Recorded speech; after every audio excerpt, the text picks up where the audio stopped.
Interesting. Hey, welcome in, friends. Give me just a second. I'm going to get our streams all double checked here. All right. I gotta change my topic on YouTube. Apparently, I don't like my topic.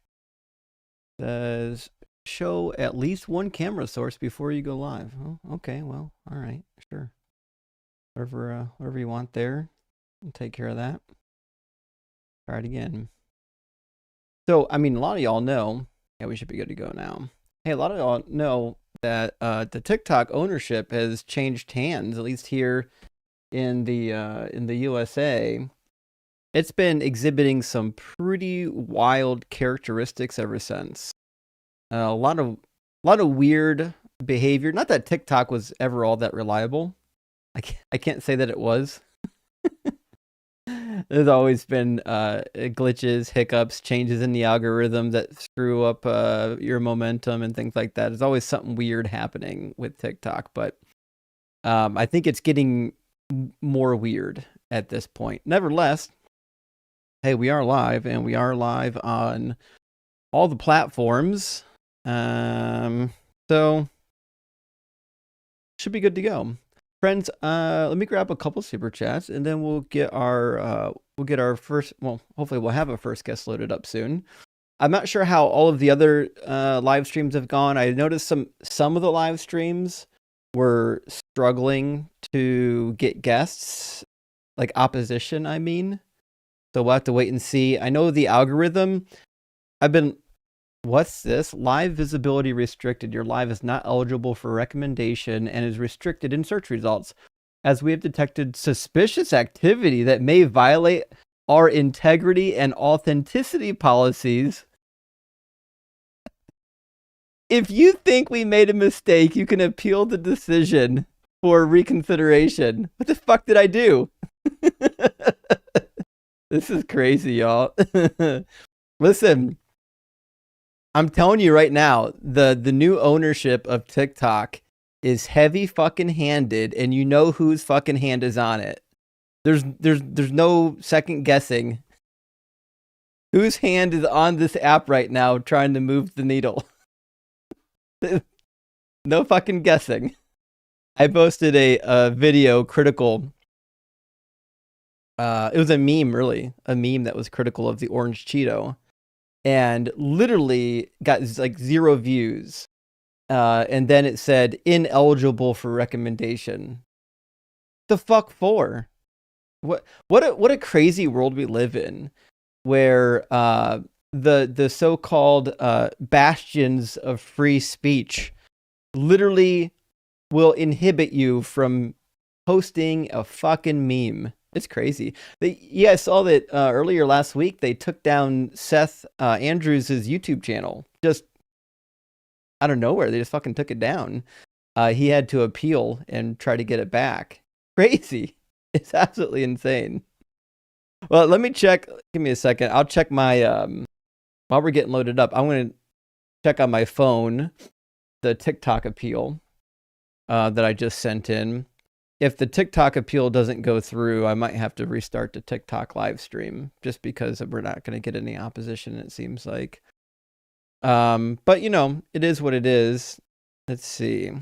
I don't have any system notifications yet, so we'll have to wait a few minutes to see what happens with that. Nevertheless, fucking YouTube, still YouTube. Gary, thank you for the $5 super chat. I appreciate that. It said Lucid Dream Fund. Fuck the bills. Straight for Justin. Well, thank you, Fred. Actually, I had a fucking crazy week in automobiles.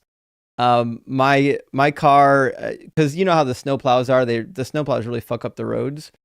My car, in trying to avoid a pothole, ended up hitting a giant chunk of asphalt that was in the road. And not only did it take out my driver's side front tire, it also damaged my battery pack. Now I've got to fucking replace. I already replaced the tire. Now I got to replace my battery pack. I don't know if insurance is going to cover it yet, but I have a sneaky feeling if I know anything about insurance, they're going to give me the big fucking middle finger and say, F you, do it yourself. Been a hell of a week, y'all. And Spirit Animal, good to see you. Thank you for the super chat. Says, is law of first mention a hermeneutical method with roots in Hebrew practice or an arbitrary way for Christians to twist the meaning of scripture? Sinfully hard for Justin, fracked sideways for Pebbles. It's not a real fucking thing. Now listen, you'll hear talk in the world of biblical studies about like the law of first mention, but the reason why the law of first mention is stupid and it's not like something that you should consider to be reasonable is it takes in a couple assumptions. The first assumption is that the book is like some sort of cohesive unit that's like divinely inspired, right? So if it's all written by one author, that author being God, then you might say something like, oh, that's really interesting. God introduces this idea in Genesis, and then we see it play out in the preceding books. That's usually the law of first mention. So the law of first mention in like traditional storytelling is this idea that the author introduces a theme early on that is supposed to lay the groundwork for how it gets used later. It's kind of like in a lot of movies or musicals or even plays, like there'll be a reoccurring like tune throughout the play. Like there'll be different songs, but there'll be like a certain background tune that gets mixed into all the other stuff. It keeps coming up over and over again. I forget the specific name of that in music, but that's kind of what what the law of first mention is. It's like the introduction of an idea that's supposed to be part of an arc. The reality is none of that makes sense unless you already believe that this book is like handwritten by God and is completely intentional. And that like this is like the Bible wasn't haphazardly put together. It was like planned by God in this specific way. But once you get out of that mindset, like once you get out of this nonsensical view that like the Bible is divinely inspired and has like one author and that author is God, then the law of first mention is useless to anyone who studies the Bible. No real Bible scholar is looking at the law of first mention and thinking that it's interesting at all. Unless we're talking about some sort of like a actual narrative, like maybe at the beginning of the Joseph cycle, because the Joseph narrative is long.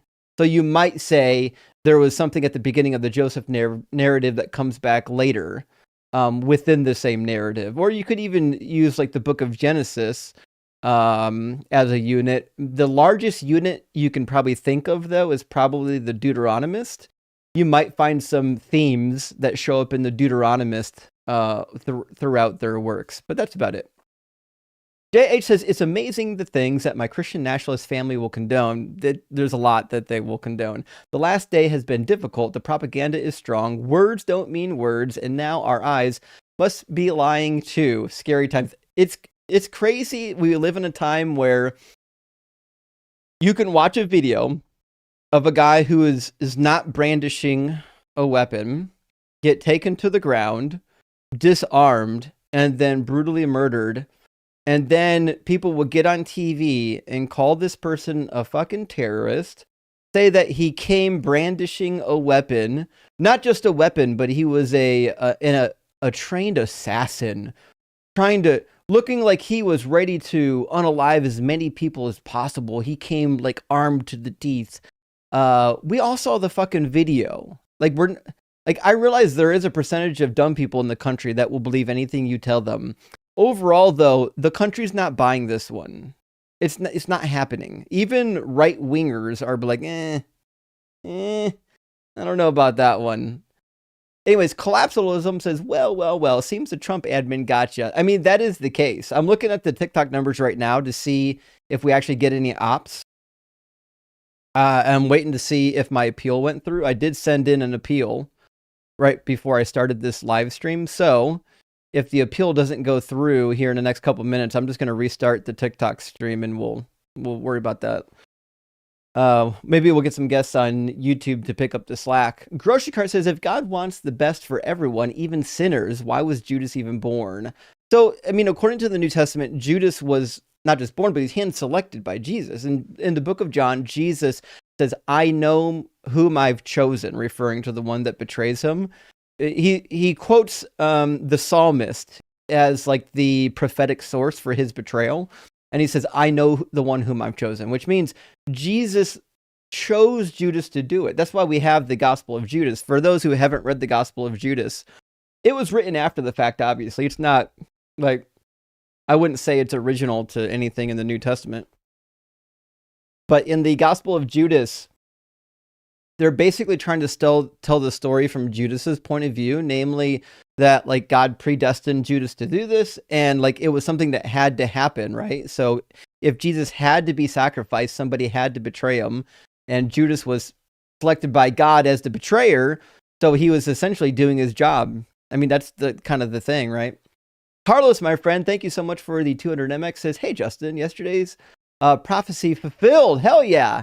Got massaged and laid, still recovering and working on resurrection phase. Well done, Carlos. Hey, we're happy that your night had a happy ending.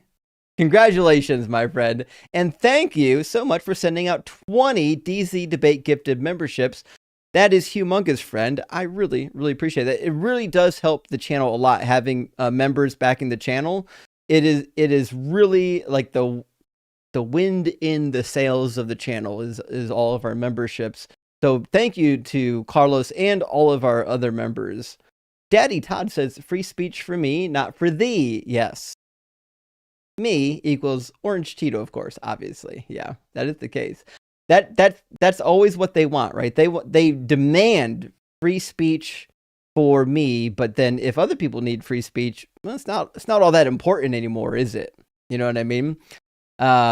Rules for thee, but not for me, as the old slogan says.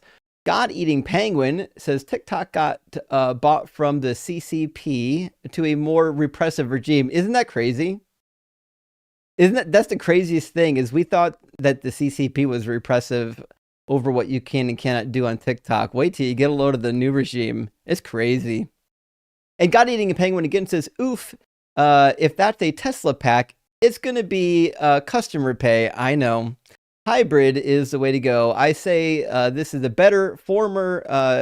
I say this as a bitter former Tesla tech, full disclosure. Well, God-eating penguin, it's going to be as ugly as you know it is. I mean, I already have the estimate. The question is, will I be able to fight with my insurance to get any of it paid for? And if not, the city where the damage occurred, because it was due to their road conditions, due to their damaged roads, they do have a program in place where they will reimburse your damages a little bit. I don't know what the max is, but I might be able to get a little bit of cooperation with them. But my guess is they're gonna fight. The whole thing's gonna turn into a fucking fight. I can already tell. It is what it is. You know, it looks like I might have to, if no one pays up, I'll have to get a fucking lawyer. It'd be cheaper to get a lawyer than pay this nonsense out of pocket. Double Donkey says, craziest part of the Minar debate wasn't the little girl apologetics or the Habibi battle. It was the dude that super chatted him $10. How and why, Double Donkey? I know. That's the craziest thing.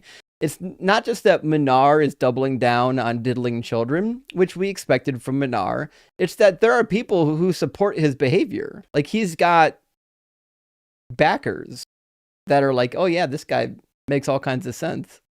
It's crazy. Thank God there's not a bunch of them.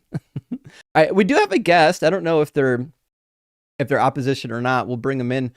I still don't have any word back on my appeal, but Bald Eagle Stepdaddy, hey. Welcome in. Thank you, sir. I appreciate it. So, Bald Eagle, are you at least 18, and do you believe in God? 25, and yes, Mormon. Oh, fantastic. So, I won't ask you what kind of God you believe in, because you believe in the Mormon God. Do you believe in a particular flavor? Or are you like FLDS or just regular LDS? Or glad you asked that question. So, I only own a theoretical spiritual second wife. Right? So I'm what you call like cafeteria LDS, right? So regular LDS on paper, right, is like between Sunday School, Manual Mormon, or like read half of like Journal Discourses on, but yeah, I believe in modern prophets, eternal progression, plan of salvation, Kolob being real estate, not metaphor. That somewhere out there is a planet waiting for my celestial HOA presidency, and yeah. Yeah, so I guess maybe that didn't answer my question. Are you part of the fundamentalist Mormons or non-fundamentalists? So I guess I will go with hmm I'll go with like non-fundamental to say. Okay, so you might be somewhere in between, huh? Yeah, So you've got some of the fundamentalist policies, but not all of them. yeah, I'm like that. Okay. Yeah, pretty much. All right, so we'll just consider you part fundamentalist. All right, fantastic. So, what do you think is the best evidence, or even the best argument for your God being real? Okay. I'll respond to a comment theoretically. Equinox. No, anyway, so I have layers, right? Um, so where can I start? I'll go with atoms, maybe. Let's see. Um, Atoms, atoms. like the tiny little thing that makes up molecules. Yeah, I'm just trying to think of how much. Okay, I have an idea. So look around, right? You are a meat skeleton piloting a bone mech filled with lighting, right? Lightning, having opinions about morality, right? While spinning on a rock in infinite black nothingness. And that no way that just happened, right? That's not science. That's like a cosmic accident fan fiction, right? So now we What do have you think like, the word accident means? what's that? What do you think the word accident means? Um, I mean, that was a so it great means script you were something reading off happened. of. It really Yeah, was, but I it means suspect you something didn't happened. didn't really dig into that Mm, one yet. It's God's accident, I think God would be an accident, yeah, if he existed. right? But I don't see a reason to believe in God. So, what So would be a good reason to believe in God?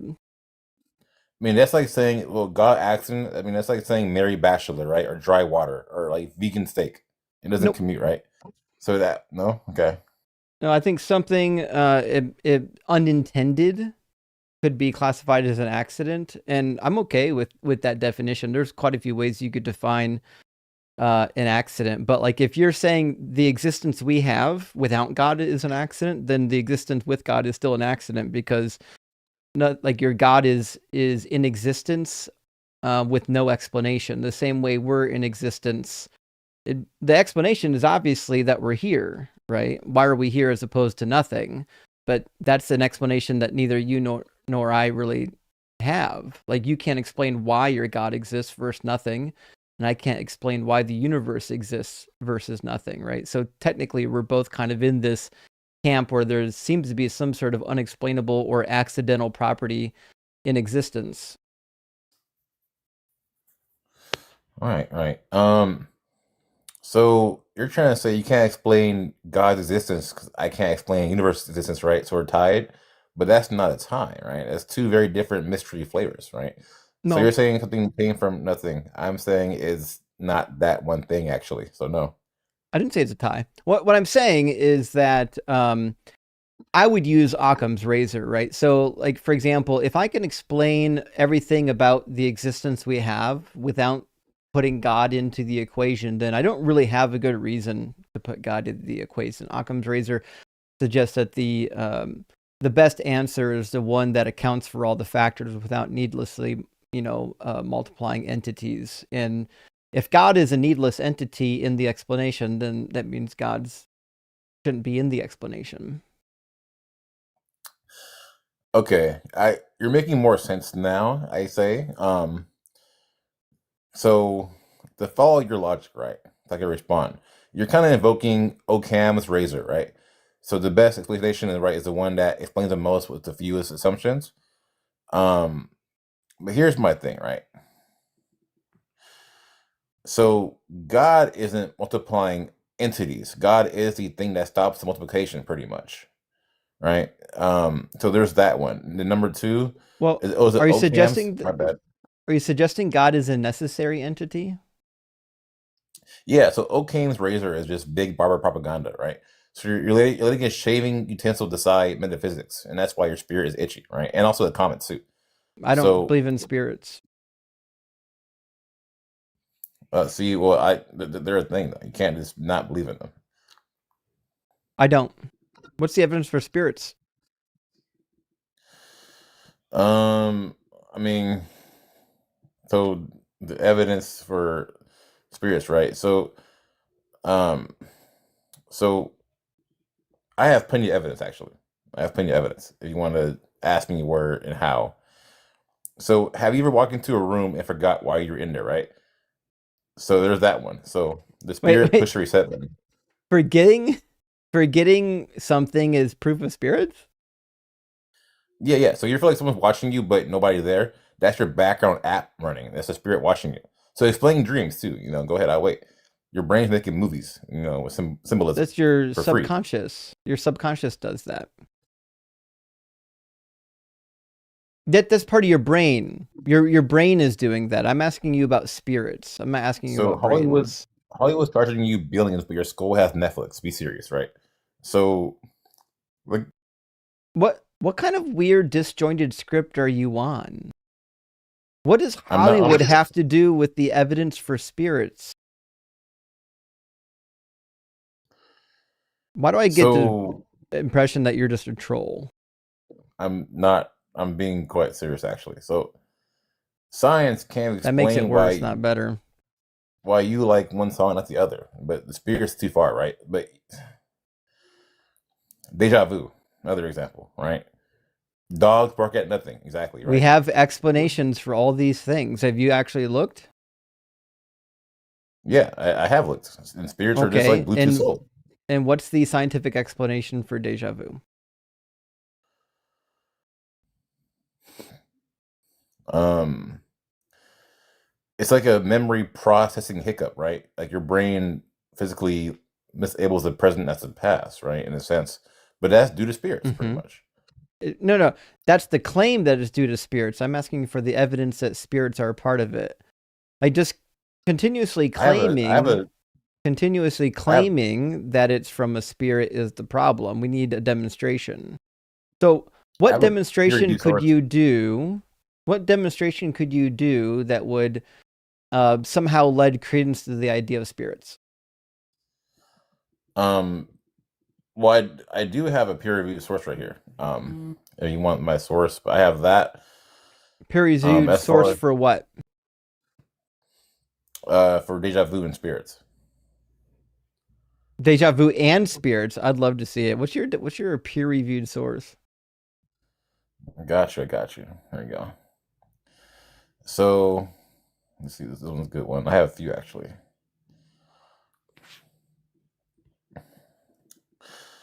Let's see, this is a good. You have PMID. Yeah. Yeah.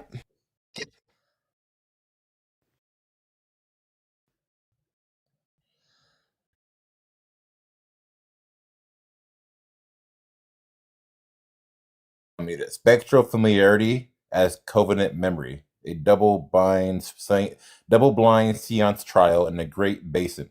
Right. I heard Journal of the first two words. Keep going. Spectral spectral familiarity familiarity and then what? as covenant memory. Covenant? Covenant, yes, covenant memory, right? And this is in a journal of what? A double-blind Journal of Applied Collab Studies. Applied collab studies, really? Yes.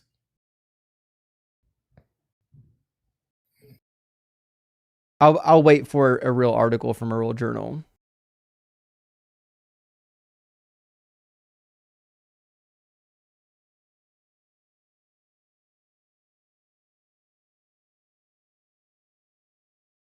I'm waiting. And he ran. There you go, because he's a troll. Okay.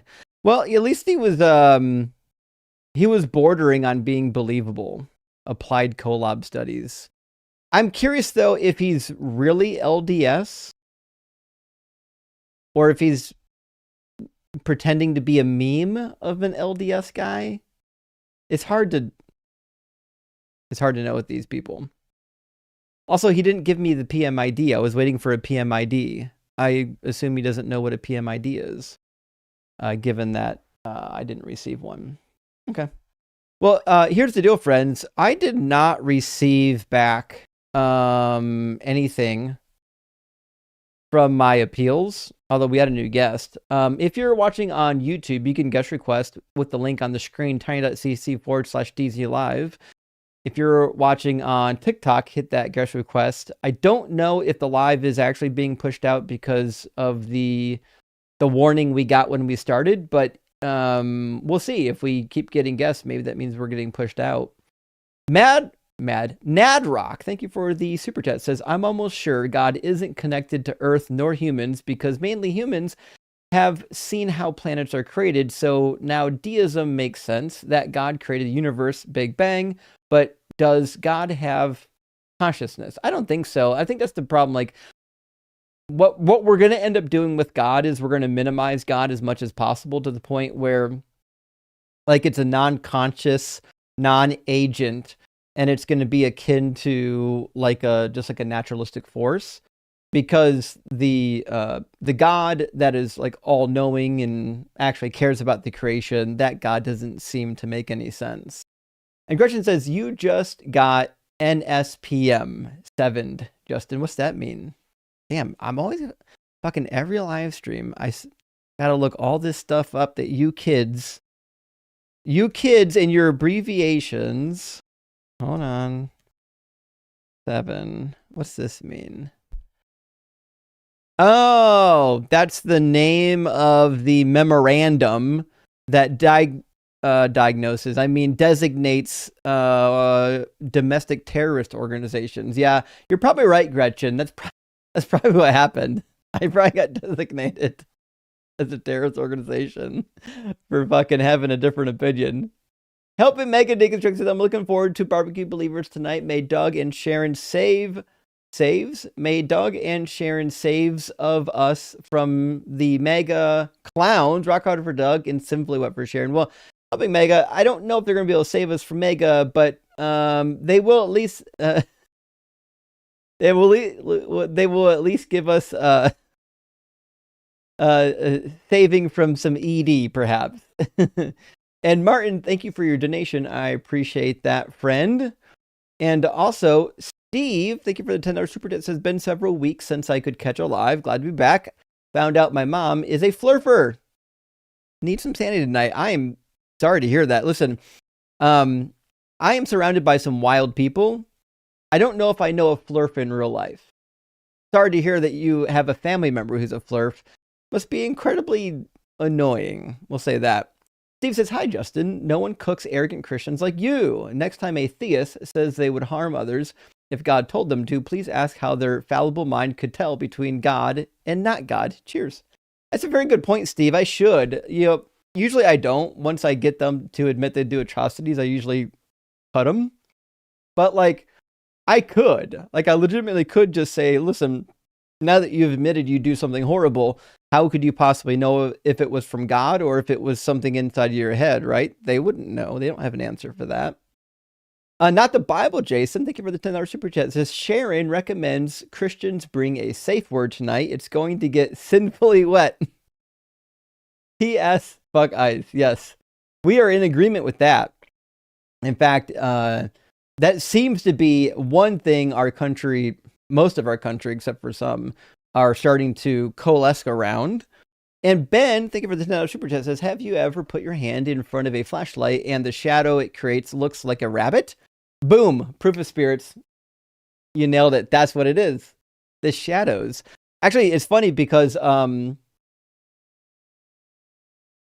a long time in the ancient world, the spirits were referred to as shades. There was actually a connection between shadows and spirits at some point in time. Pretty interesting. You even see that in the Hebrew Bible. Randy Wilson, thank you for sending out 20 Deconstruction Zone memberships. That is huge, my friend. I really, really appreciate that. Big W to Randy. All right. I'm going to get our next guest, and then we'll continue on with Super Chats after that. If you're watching on YouTube, you can join the conversation at tiny.cc/DZ Live. If you're watching on TikTok, you can just use the guest request button. Welcome in, Zach. Hey, what's up? Not too much. Zach, are you at least 18, and do you believe in God? Yeah, I'm Christian. Okay. What do you think is the best argument or piece of evidence for your God? One I like is the argument of first cause. Sure. I'm pretty familiar with the argument from first cause, so maybe we can move it closer to, we'll make it a shorter argument by me just suggesting that I don't think there was a first cause. So you don't want to go through that argument? No, I'm more than happy to. I'm just saying I already know the argument, and my point of disagreement is that I don't think there was a first cause. I think the past is infinite. And I know that you probably think that that's impossible, but I've done this enough times to know that you don't actually have an explanation for why that's impossible. Well, yeah, no, I mean, this is not my argument. This is Mm-hmm. obviously just an argument that's given Mm-hmm. by Thomas Aquinas. Yep. Yeah, I know it. So is Okay. there something that would get us over that hump? Do you have a reason for me to reject the idea of an infinite past? I mean, if you've already gone through the argument and you reject there being a first cause, I mean, we don't have to stay on that. Right. The other thing I would suggest too is the first cause argument, sometimes it's called the prime mover argument. It's an interesting one to me because, I actually feel like even if you do accept the first cause, I think that it still doesn't have to be God, right? So for example, I could say, listen, there's a naturalistic thing, because remember, the first cause argument is basically suggesting there must be a God by necessity because something needs to be the first cause, right? Well, like in the theistic world, they're just saying, well, it could be God. Well, I could say, well, it could just be a naturalistic force that we haven't identified yet, kind of like how we didn't identify gravity until Newton, right? So if we're just saying it's the thing that's necessary, I think something being necessary like a naturalistic force brings a lot less assumptions to the table and provides just as much explanatory power, but without all the problems, right? Because if you add a creator into it, now we have to deal with some of the problems, like why did it create? Why did it create it this way? Like why is the creation seem to be kind of a pile of shit?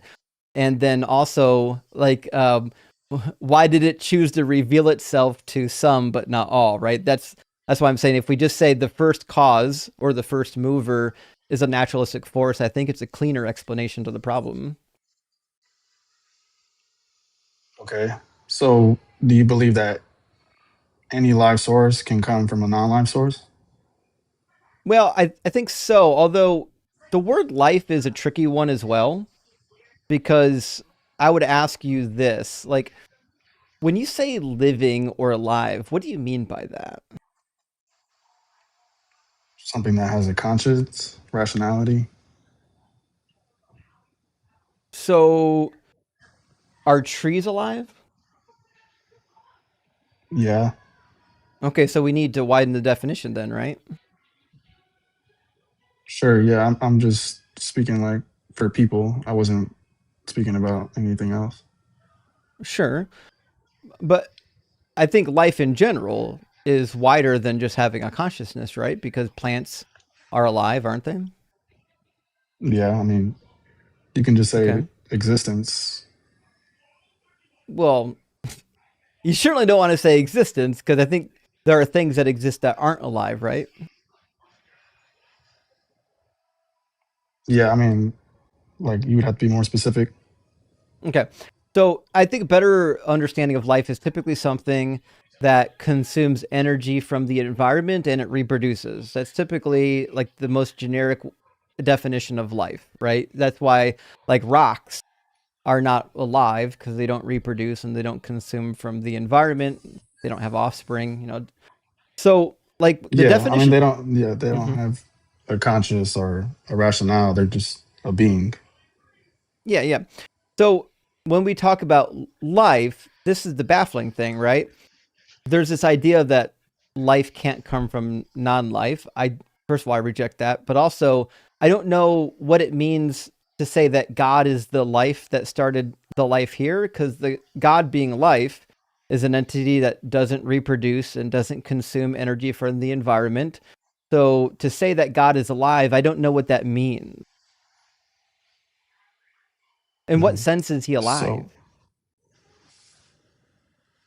okay, so back to your point, you're saying that life can come from a non-life source. Like, can you give me an example, or is there anything that we could point to? Because I haven't seen that. Yeah, you have. You're I mean, I you're know the the position like abiogenesis. I know like that's what people kind of point out Mhm. to in this argument. But like, is there any proof of this? Yeah, tons of proof.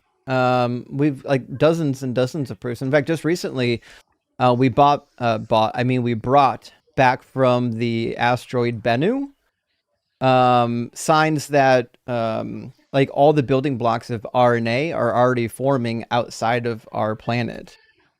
In fact, let me grab the NASA article real quick. So Yeah, I can pull it. Is there a source or something? I can pull it up. I have my laptop right here. yeah, so the source is going to be from nasa.gov, and the article is called Sugars, Gum, Stardust Found in NASA's Asteroid Bennu Samples. And I can put it on the screen as well. So we found on this asteroid what we would typically label as like the building blocks of life. Like what the things that we need to form RNA, uh, what we might call the precursor to DNA, like we're finding in outer space, like on asteroids, right? So I think there's a couple ways we could decide on the Bennu finding, which is one, it was a piece of another planet that had life that broke off and found its way here, or it literally was an asteroid floating in space that came into contact with all these organic compounds and then were able to form on the asteroid. I think either of those hypotheses could work, but we've got guanine, cytosine, ribosine, adenine, uracil, and phosphate all found, and glucose all found just on the asteroid. Right, but these aren't examples of life coming from a I know, non-life source. but So that's that's why my I'm asking if you that's if my there's point, any like though. actual evidence of. But what are the necessary components for life? So back to what I was saying, something that has Right. being. But no, what I'm asking is, no, everything has being. Like everything that exists has being. That's what it means to exist. I'm asking, what are the necessary components to be considered alive?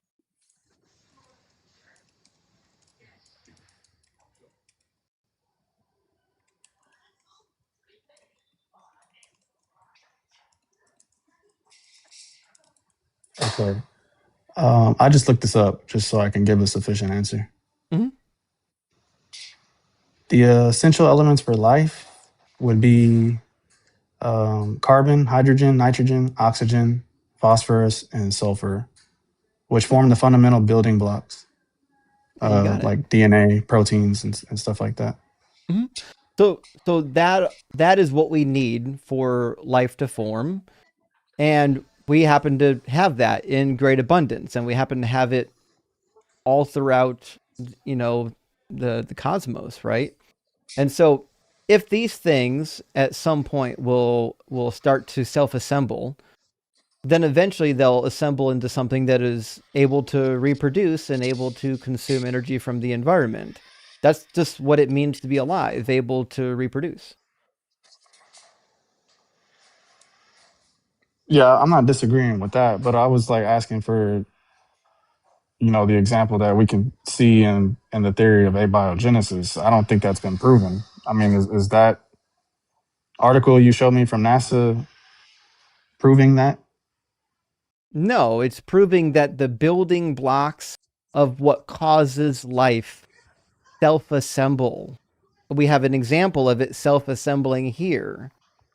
Whether or not this came Okay. from something living, we don't know. Now, there is been confirmed on Mars evidence that there was once life on Mars, and we've got 2 other exoplanets that scientists believe there is currently life on right now, because they find in the atmosphere of those 2 exoplanets, they find stuff in the atmosphere that is only, as far as we know, is only produced by bacterial emission. So, for example, the way we create alcohol, like beer and whatnot, is we put yeast inside of a sugary liquid, and it eats the sugar, and then it excretes alcohol, right? Alcohol is the product of essentially bacterial consumption. So it turns out there's a bunch of different products that we know are a product of bacterial activity. And it turns out we've got 2 different planets out there not too far from us that seem to exhibit an atmosphere that contains stuff that we know here only happens when bacteria feeds on something and then emits, off-gassing. So I think that's pretty good evidence that there's life on other planets. You're just not sure where that life's coming from, basically, is what you're saying. No, it's not coming from anywhere. It's self-assembling in place. Right, but that's the part where you don't actually have the evidence for.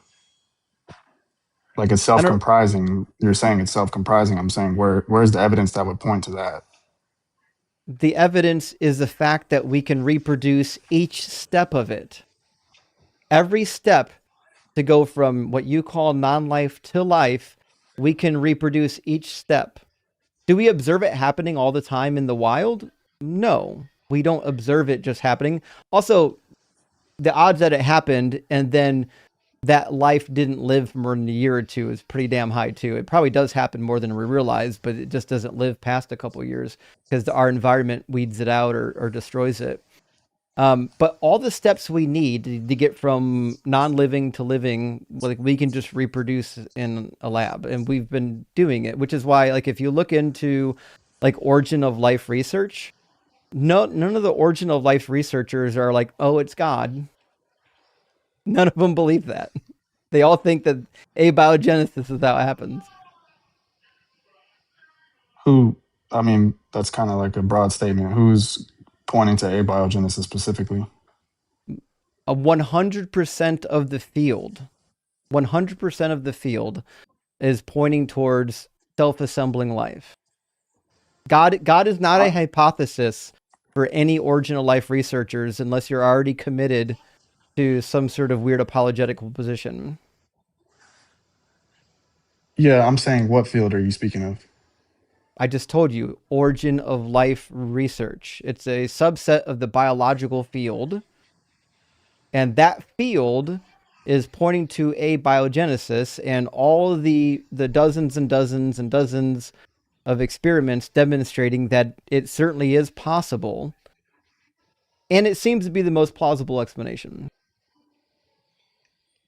That's kind of a broad statement. Like, do you have like specific scientists that we can look at that would point to abiogenesis? Because I mean, obviously, there's plenty of scientists that don't agree with abiogenesis. Not people in the origin of life research. The closest you'll get is maybe James Tour, and he's a goof. But if you look at any article that's doing origin of life research, none of them are saying God did it.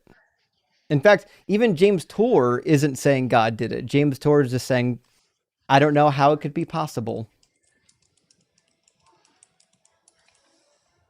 Okay, so I get that you're saying that there is a field of studies that are pointing to abiogenesis, but I mean, obviously, those aren't the only people that are doing any type of research when it comes to the origin of life. So the funny thing, no, that is origin of life right now is abiogenesis. But the funny thing about abiogenesis is even if like we don't have like imagine it's 75 years ago and we don't have any hypothesis really set up for abiogenesis yet, that still does nothing for the God hypothesis, right? For the God hypothesis to be true, you actually have to have some sort of evidence or an argument, right?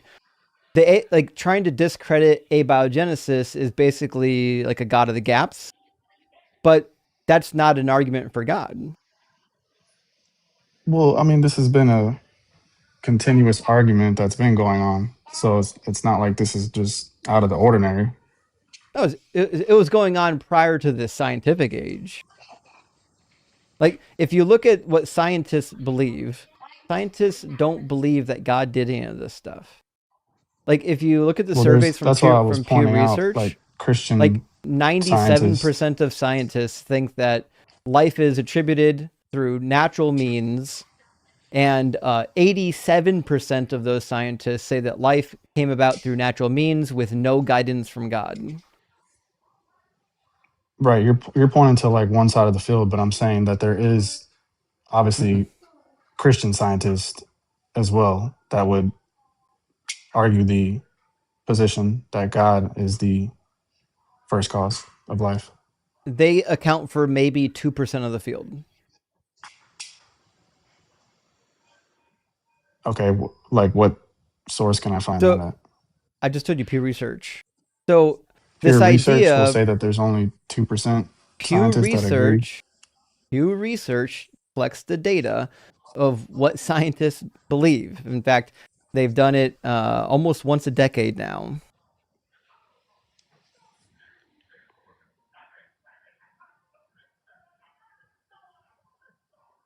Are you going to pull it up? I'm not sure what you're talking about. Yeah.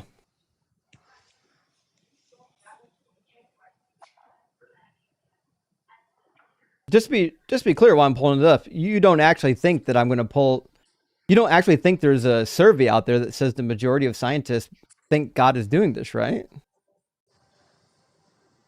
No, I'm just going What? off of what your claim was. You said there was 2%. No, I'm asking in your mind, do you think there's actually support in like large scale support in the scientific community for the God hypothesis? I don't have that number, to be honest. I didn't ask you if you had a number. I said, what do you think we would find if we took a survey right now? Yeah, I'm not sure, brother. You're not sure. I think you know the answer. No.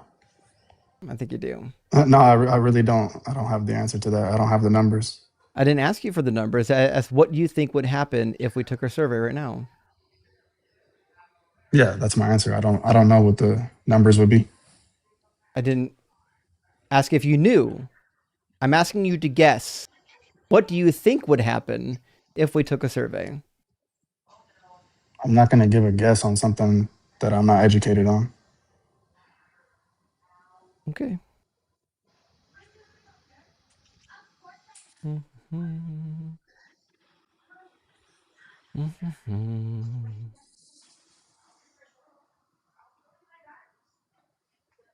Mm-hmm.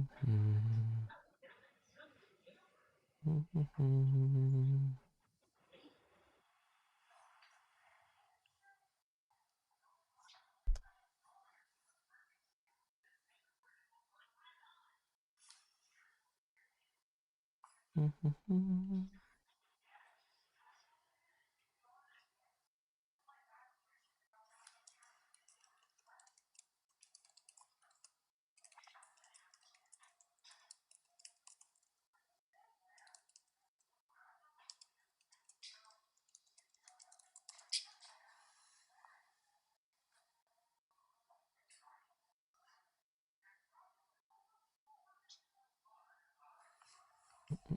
I mean, I can give a list of scientists and scholars pointing to a Oh, no one creator. cares.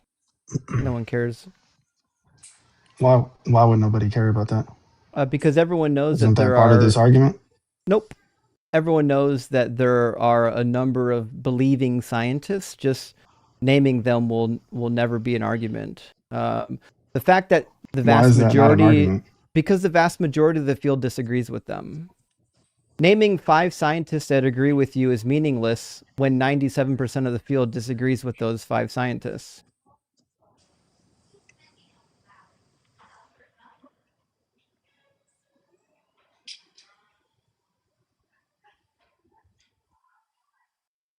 Okay, give me a second. I don't know why this Pew Research survey is being elusive right now. I thought I had it saved off on my spreadsheet, but I don't have it saved off.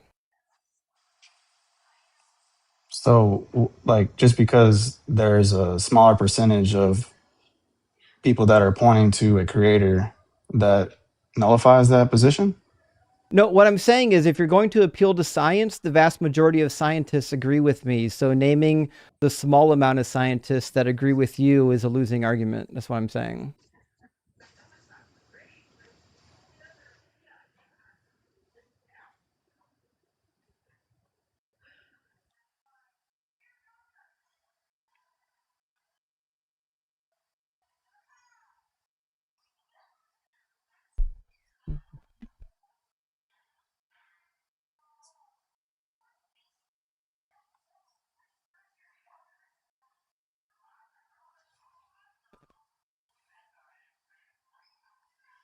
God damn, the survey is too big. All right, there's like a 25-page survey. I'm going to dig through it and figure out where the part that talks about people in the scientific community, what they voted as. While I'm looking for that, what's the argument for God doing it? Well, I gave one argument. And you said that you didn't want to go over that argument. I mean, there's What another argument? argument I can give. The argument from efficient cost. No, you mean first cause. Yeah. I told you why the argument fails. I mean, you're welcome to go over it, but I already told you the flaw. I mean, there's also the argument for motion, or the Those argument to all necessary being. those all suffer from the same problem, except for the last one. The last argument's not a real argument. All of those arguments failed because they assume that you can't have an infinite past. You said the last argument, what, the argument to necessary being, you're saying is not a real argument? Yeah, like anything that you can deem necessary via argumentation becomes necessary. So there's not like one necessary entity argument.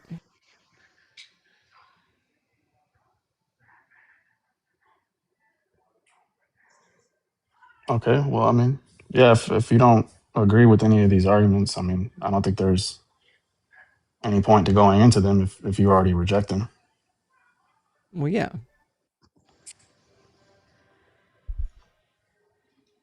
All right, man. Well, appreciate you having me up. I mean, give me a second. I've got the article from Pew Research. It looks like it's chapter 5 or section 5 of this gigantic article. 1 second. Mm-hmm.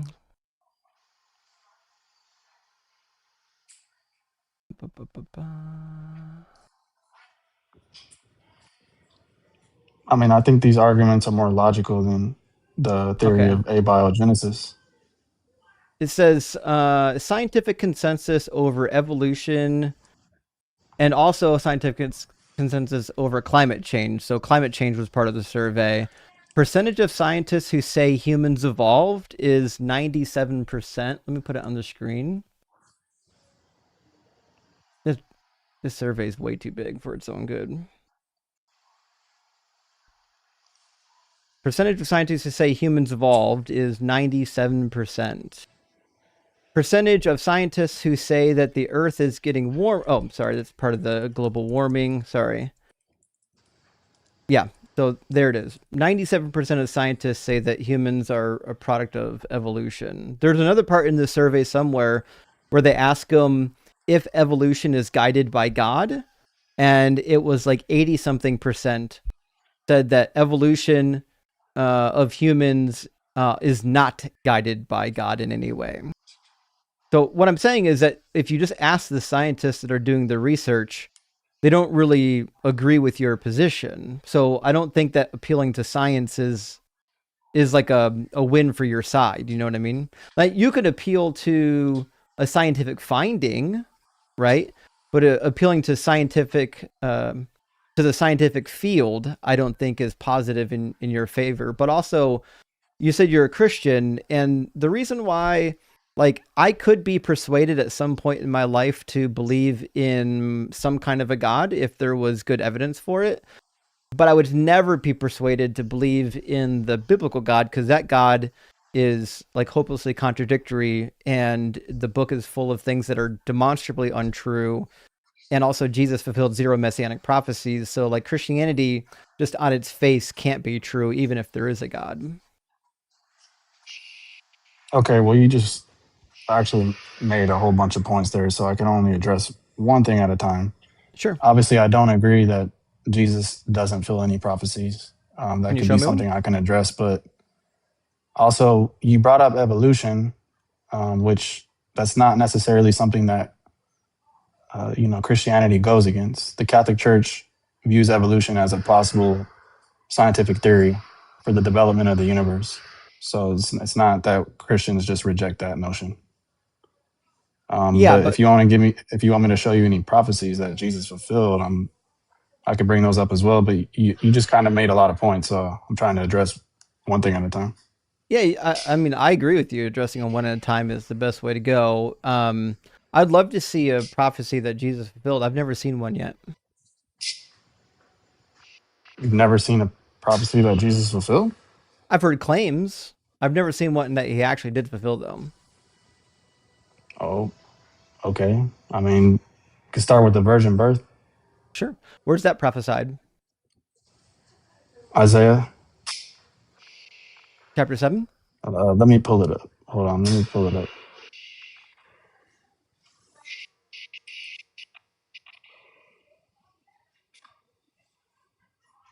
Yeah, Isaiah chapter 7. Yeah.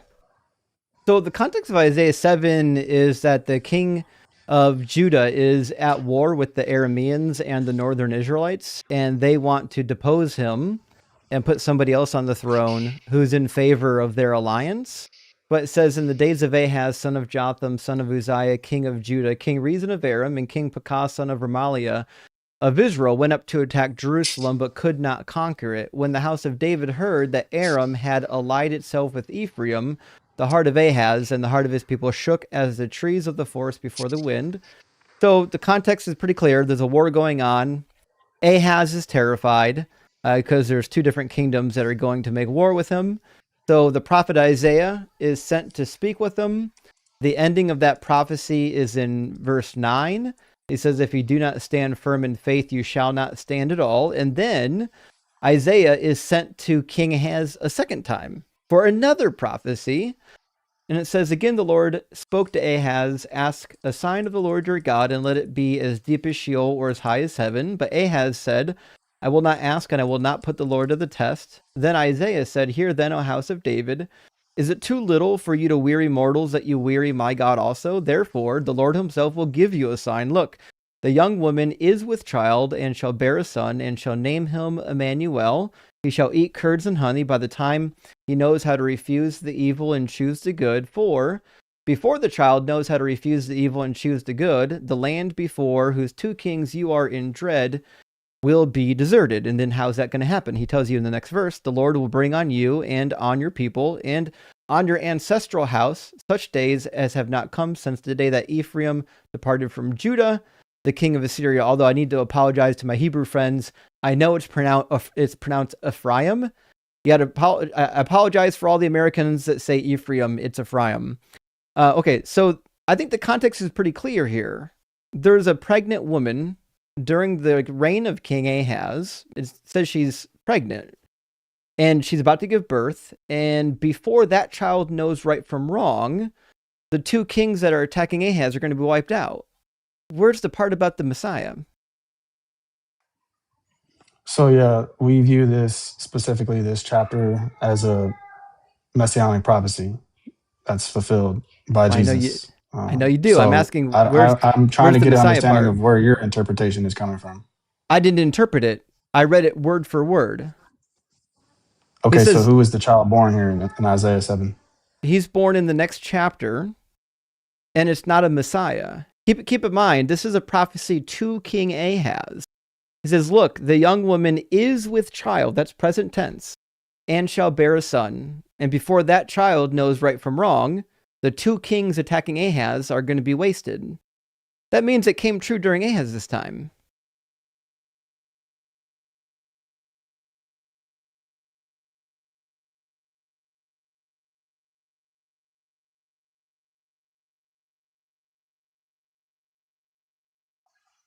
Sorry, I had to help my son. I'm listening. So you said this child is seen in chapter 8 of Isaiah?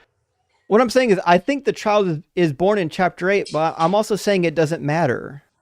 Even if we never identified this child ever, it's irrelevant to the prophecy.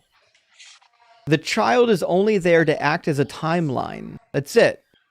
The child's already conceived, he's about to be born, and before he knows right from wrong, God's going to wipe out the enemies of Ahaz. That's what the prophecy says. Okay, so can you go to Matthew chapter 1? Yeah, Matthew 1:23. Mm-hmm. Yeah, what about it? Can you pull that up? Yeah. I'm sorry. Did Matthew write Isaiah? That's not my claim.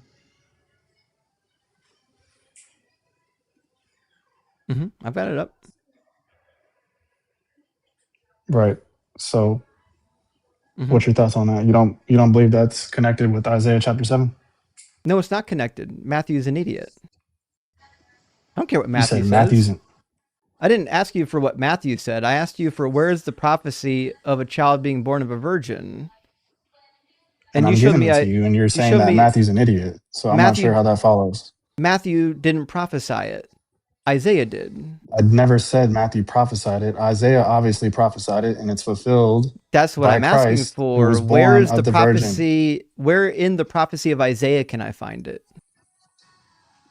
Yeah, specifically verse 14. Therefore, the Lord I himself will give you a sign. Behold, the virgin shall conceive and bear a son, and his name shall be called Emmanuel, which is God with us. Except that's not what it says. It doesn't say that.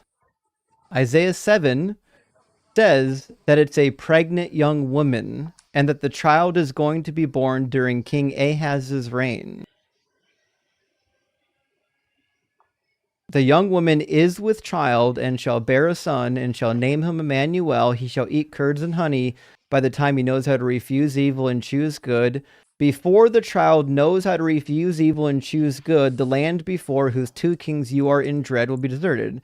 So just basic hermeneutical principles. Who's being spoken to in this passage?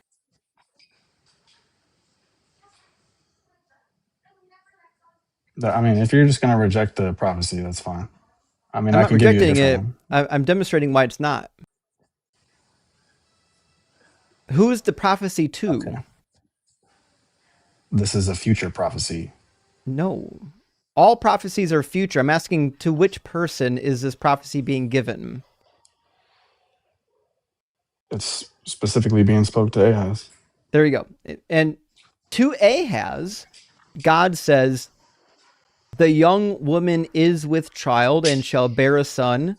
And then he says, before that child is old enough to know right from wrong, the two kings that you're afraid of, their kingdoms are going to be deserted. What could that possibly mean? Yeah. So, I mean, you've already rejected this prophecy. Like, do you want to go to another one? I mean, I don't want to get hung up on here. Obviously, the Christian interpretation is going to be different from where you're coming from, which you're saying you're not giving an interpretation. That's I'm asking fine. I don't know where. you. I'm asking you, what does it mean that before the child knows right from wrong, the two kings that Ahaz is afraid of are going to be wiped out? What does that mean?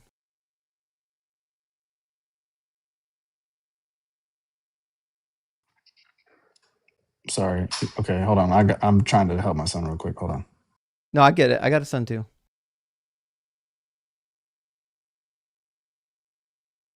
All right. Let me pull that one back up because I took that off my screen. Let me go back to Let me go back to the chapter. Mm-hmm.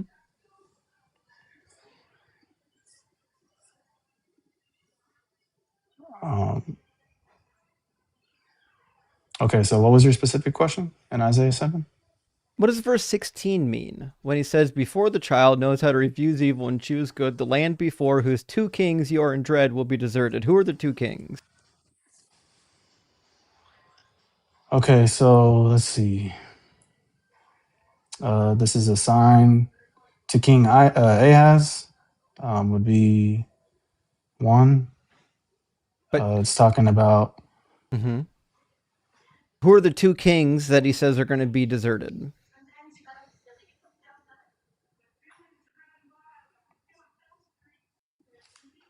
hold on one second.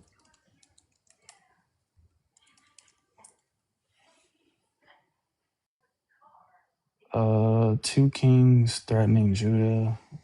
Uh, Hezekiah, possibly? No, it's Pekah and Rezin. They're listed in Oh, verse okay. 1. These refer historically to Rezin of Syria. Mm-hmm.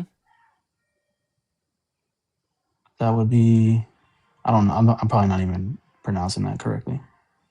Okay, so the two kings that are attacking him are Pekah and Rezin. And it says, before this child Rezin. knows Okay. right from wrong, those two kings are going to get wasted by the king of Assyria, right? Okay, so Rezin and Pekah, right? Mm-hmm. Mm-hmm. Okay, Right. I'm listening. So what that means is that this child was alive when Rezin and Pekah got wasted. The child being spoken of in verse 14. Yeah. Okay, for the child shall know to refuse the evil and choose the good. The land that you dread will be forsaken by both her kings. So, how is that going to parallel with that? Parallel with what? Your previous statement that you just made that that child has to be within that time frame. The child was the timeline, right? Before that child knows good and evil, typically before it hits the bar mitzvah, age 12 or 13, before that child is old enough to know right from wrong, those two kings are going to get wasted by the king of Assyria. So what that means is between year number 1 and year number 13 of that child's life, this prophecy is coming true. Okay. For before the child shall know to refuse the evil and choose the good. I'm not sure how that's tying in with your position. Like, can you give me like an interpretation or some scholar that would agree with this? 100% scholars agree with me. I'm not giving you an interpretation. I'm giving you what it literally says. Okay, so this is just basic logic, Okay. okay?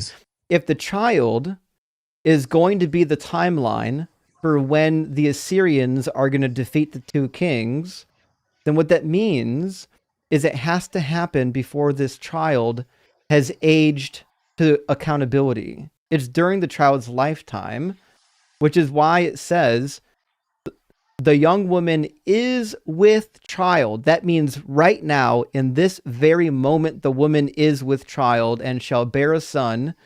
And before that son knows right from wrong, the two kings that are attacking you are going to get wasted. The prophecy is for King Ahaz during his lifetime. So you're saying that in that passage that the woman being spoken of is with child at that time. Exactly what it says. The Hebrew says ha'amahara, which means a pregnant young woman.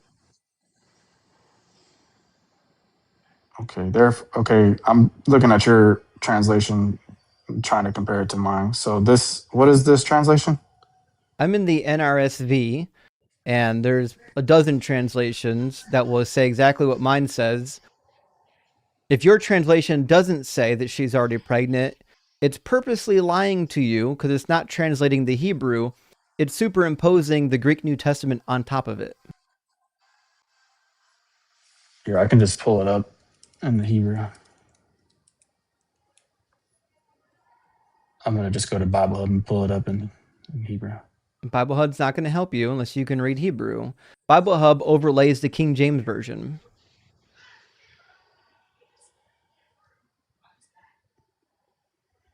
All right. Um, and you said your translation is what translation? NRSV. Okay, because um, yeah, because even in the Hebrew, it's saying, "Therefore, the Lord will give you a sign. Behold, the virgin shall become pregnant Nope. and That's bear a not what the son, Hebrew and shall says. call." That's what the King James says. The Hebrew doesn't say that. There's no verb to become pregnant in there. Hurrah, the word you're looking at, that probably says Uh will huh. become pregnant, is an adjective.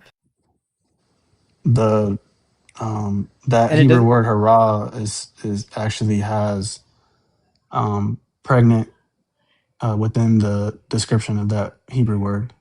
look at the parsing of the word. It says that it's an adjective.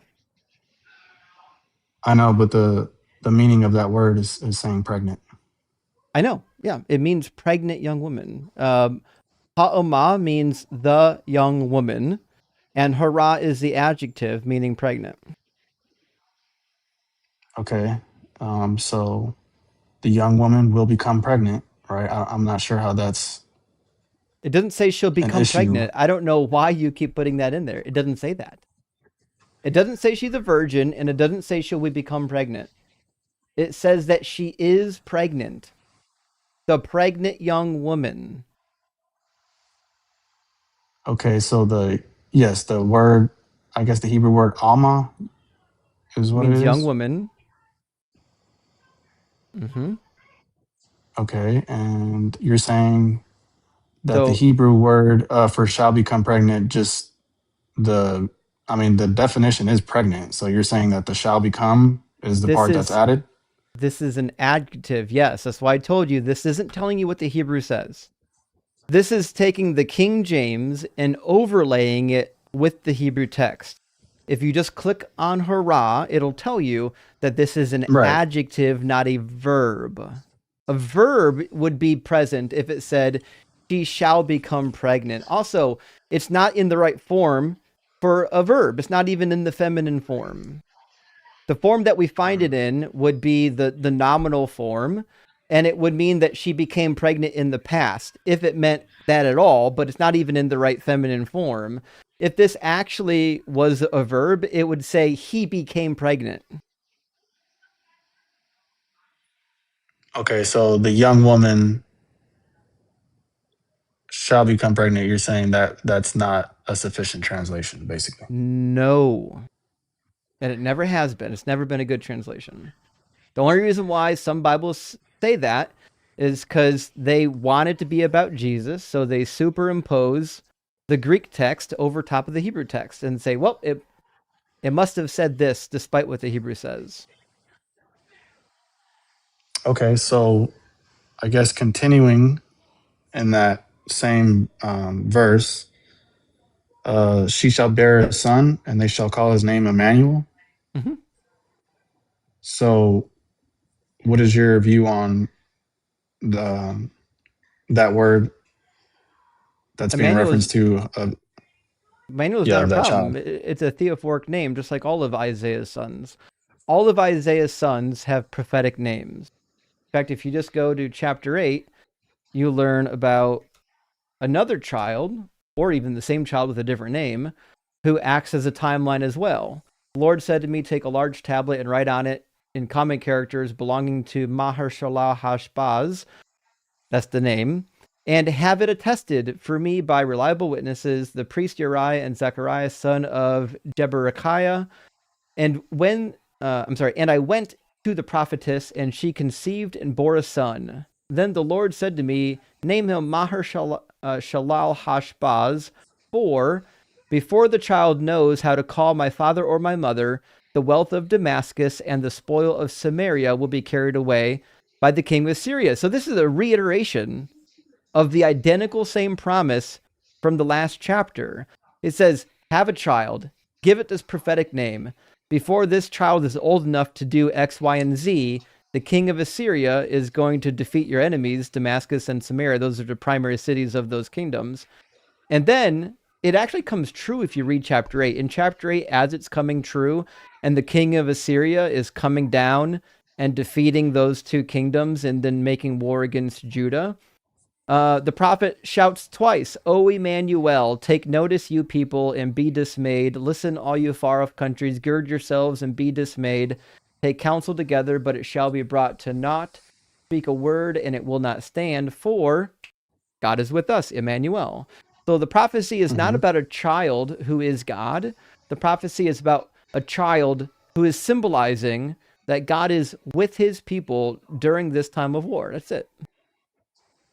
So they don't. Okay, so in the chapter 7, right, where it's talking about this child and his name, you're saying that um, this is not actually talking about the child here? No, just like the name of many of the kings aren't referring to the king itself. Like Hezekiah means like mighty Yahweh. Hezekiah is not Yahweh, we know that. These are theophoric names. Theophoric names are invoking the person's deity. It's not describing the person as a deity.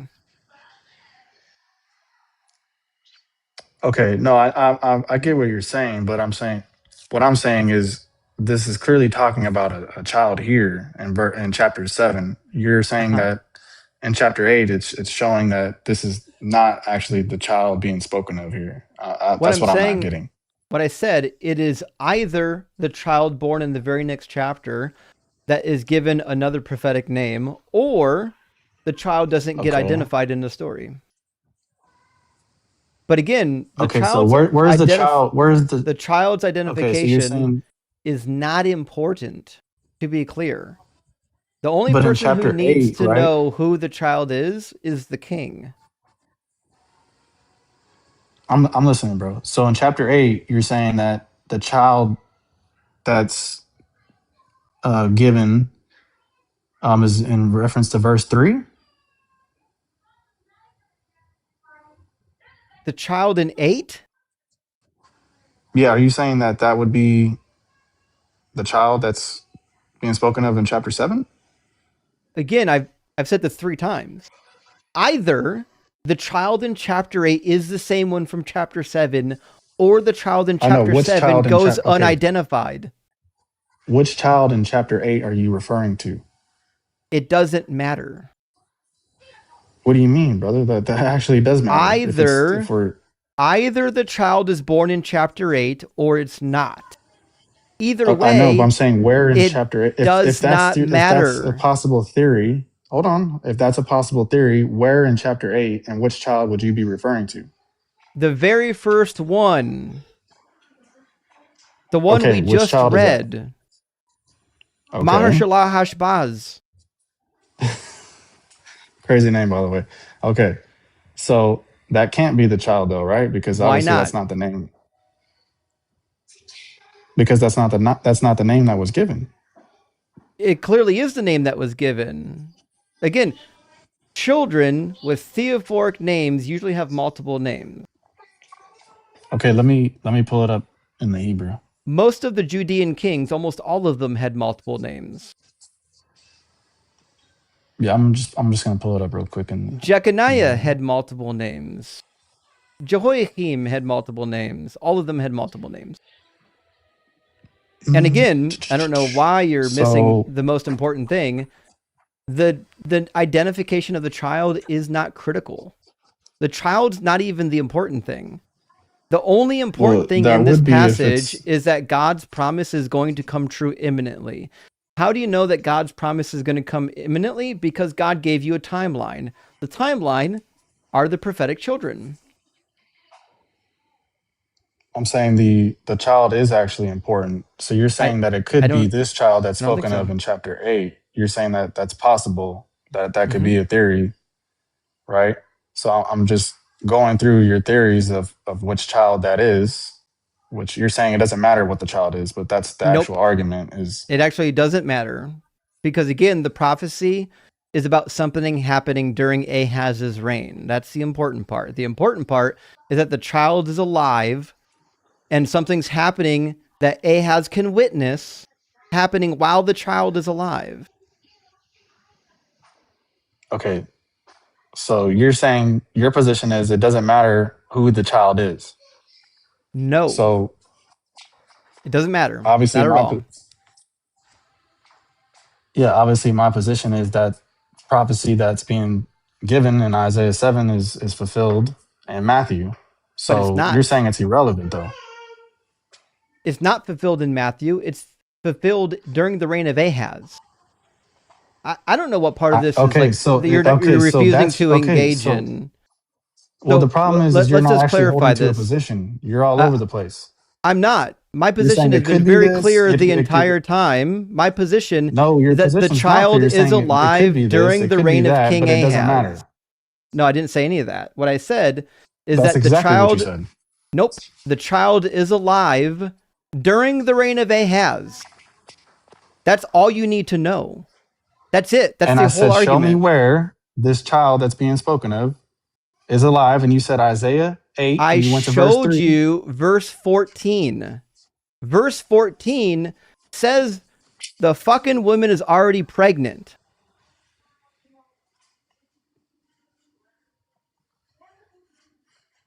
This is not difficult. The woman is Okay, already so pregnant, once and again, the I understand sign that's your position. and the sign. That's not my position. That's what the text says. The text says she's pregnant. Yeah. Okay, so does it say that the Lord himself will give you a sign? Yes, and who's you? Ahaz. There we go. So is this a sign that Ahaz has to witness? Is this a sign that Ahaz has to witness? Is this a sign to King Ahaz? The answer is yes. Does that mean King Ahaz will have to witness it if it's for him?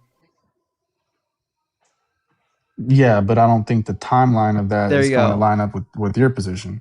No, the timeline does line up with my position because he's alive when this child is alive. He wasn't alive when Jesus was born. Ahaz can only witness this happening if he's alive. Okay. All right. It's not a sign for Ahaz if it happens after he dies. Okay. Gotcha. Well, I'm not going to argue that prophecy any further. I'll just have to Okay. do a deeper look on that specific prophecy. But I mean, So I guess there's some other prophecies we can go to.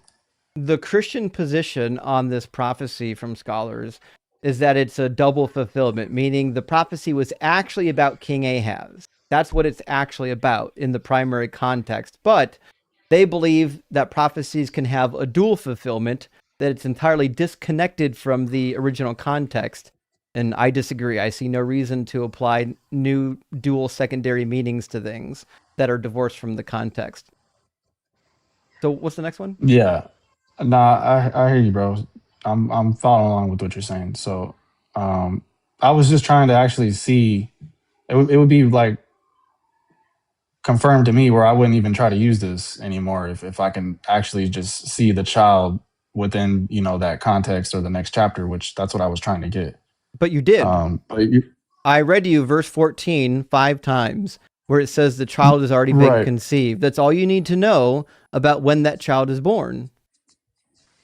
Do you think that the woman was I'm pregnant saying for 700 specifically, I years? was no. Obviously, if she was actually pregnant at that time of the verse being spoken of, then she would have to have that child at that time.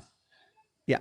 So I was looking to see if we can see that child that's being spoken of, if it is the case that she was pregnant at that time. I was seeing if we could find that child being born within that timeline, which I get it. You're saying it doesn't really matter. We don't really need to see it because she was already pregnant. So I get your position.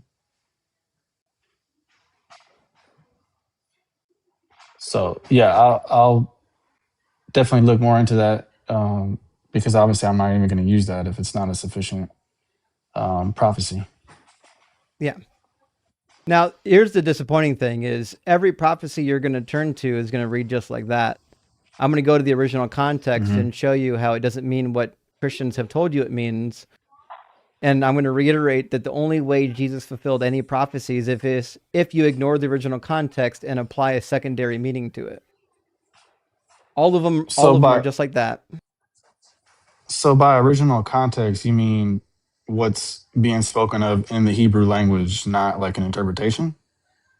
No, what the original prophecy meant. Like who the original audience was and what the intended purpose of the prophecy was for, right? All of the Mm-hmm. prophecies concerning Jesus read just like that, where in the original context, it's clear that it's for that time period, for the time period in which the prophet was still alive.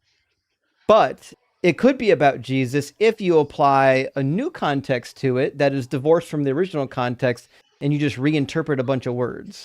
But I don't buy that as an actual valid hermeneutic. Okay.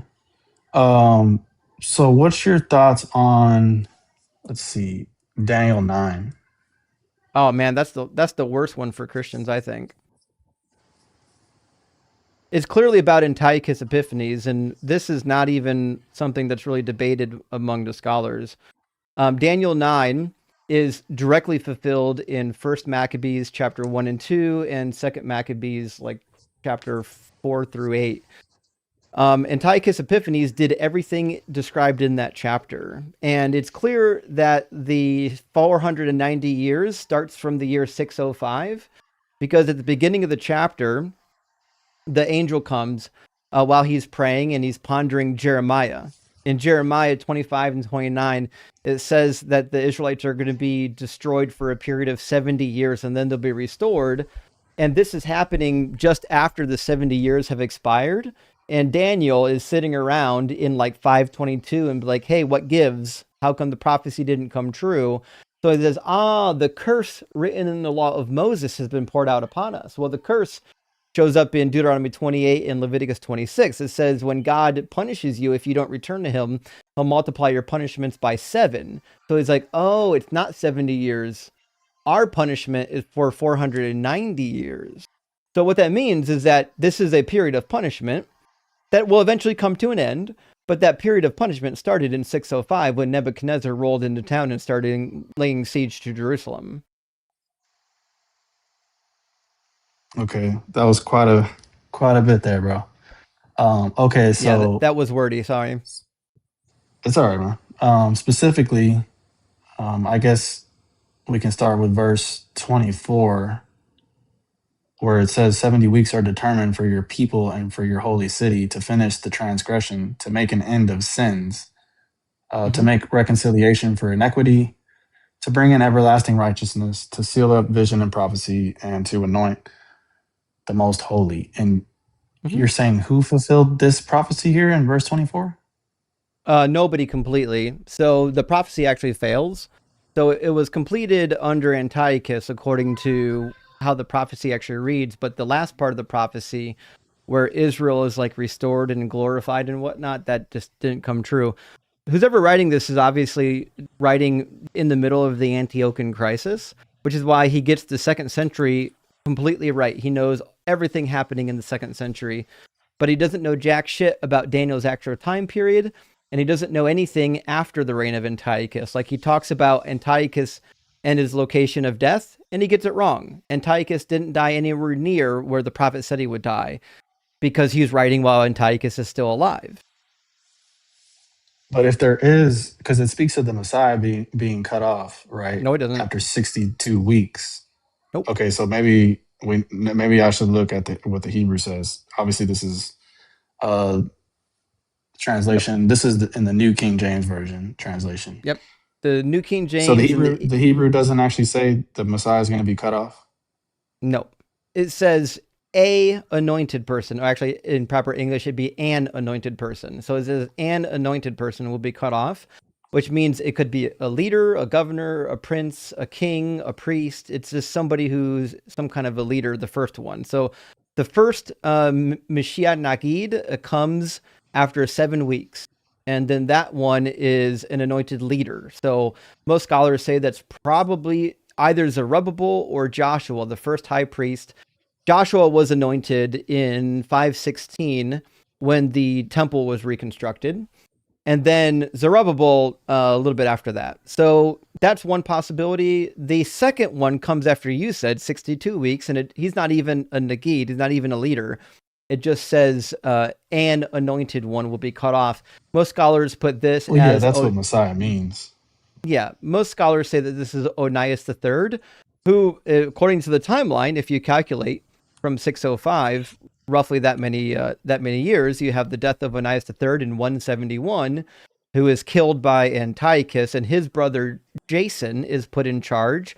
He makes a covenant for 3.5 years with Antiochus to end the sacrifices and offerings in the temple, and they put up the abomination of desolation inside of the temple as well under Jason's leadership, and that lasted until the revolt against the Greeks by the Maccabeans, or Judas Maccabeus specifically, and then after a period of about 3.5 years, that was the end of the weeks, and that was the end of the Greek Empire, basically.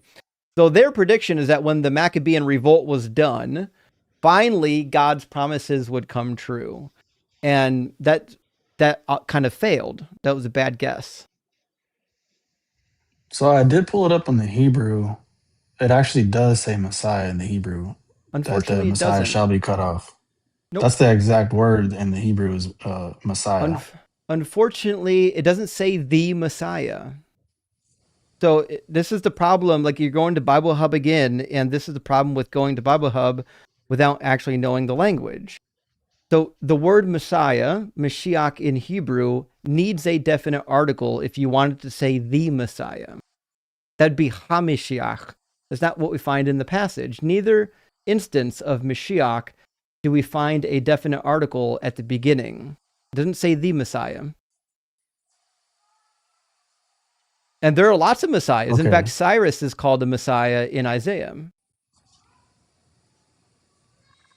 Okay. So if that's the case, and I'll go ahead and concede to the Hebrew language because you're right. I don't actually know shit about Hebrew, but I just pulled it up in Hebrew. It doesn't mean I actually know, how to speak Hebrew. But okay, if it's just a Messiah, right? Mhm. Um, where can we see this, you know, Messiah or anointed one or king or whoever you're saying this is, being cut off, obviously before the destruction of the temple in 70 AD? You'll find it in First Maccabees chapter 1 and 2, and you'll find it in Second Maccabees, I believe, chapter 4 and 5. In fact, I've got it highlighted in my other Bible. Let me grab it. Yeah. Let me go ahead and pull it up.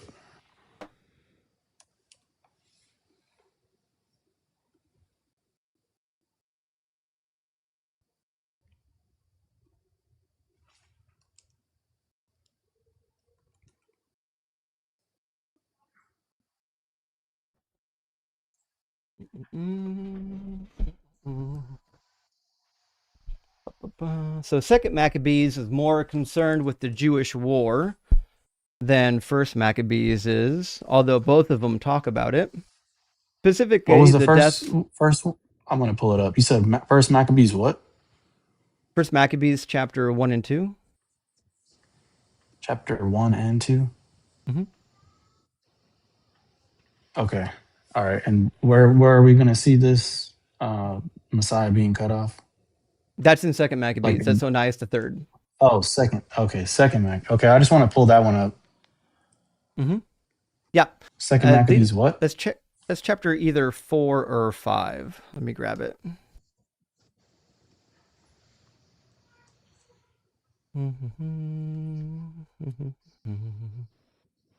Actually, he does show up in First Maccabees as well, but let's go to Second Maccabees, verse 3 or chapter 3 first. Mm-hmm. So before the death of Onias, you hear about how he was deposed as high priest. So he was deposed through treachery as high priest. says uh, Mhm. initially by Simon, says who had been made captain of the temple, had a disagreement with the high priest about the administration of the city market. Since he could not prevail over Ananias, he went to Apollonius of Tarsus, who at the time was governor of Coelesyria and Phoenicia, and reported to him that the treasury of Jerusalem was full of untold sums of money, so that the amount of funds could be reckoned. So he basically wages kind of a sideways war by trying to turn the Greeks against Onias, which eventually he succeeds. They actually eventually murder Onias III. Should be in the next chapter. So shortly after he's And it's betrayed, Onias does get murdered or killed. Let me grab that. okay. So we're going to chapter 4 now. We're about to be, yeah. Hold on. 4. What verse does he get killed in? Yeah. So the betrayal continues.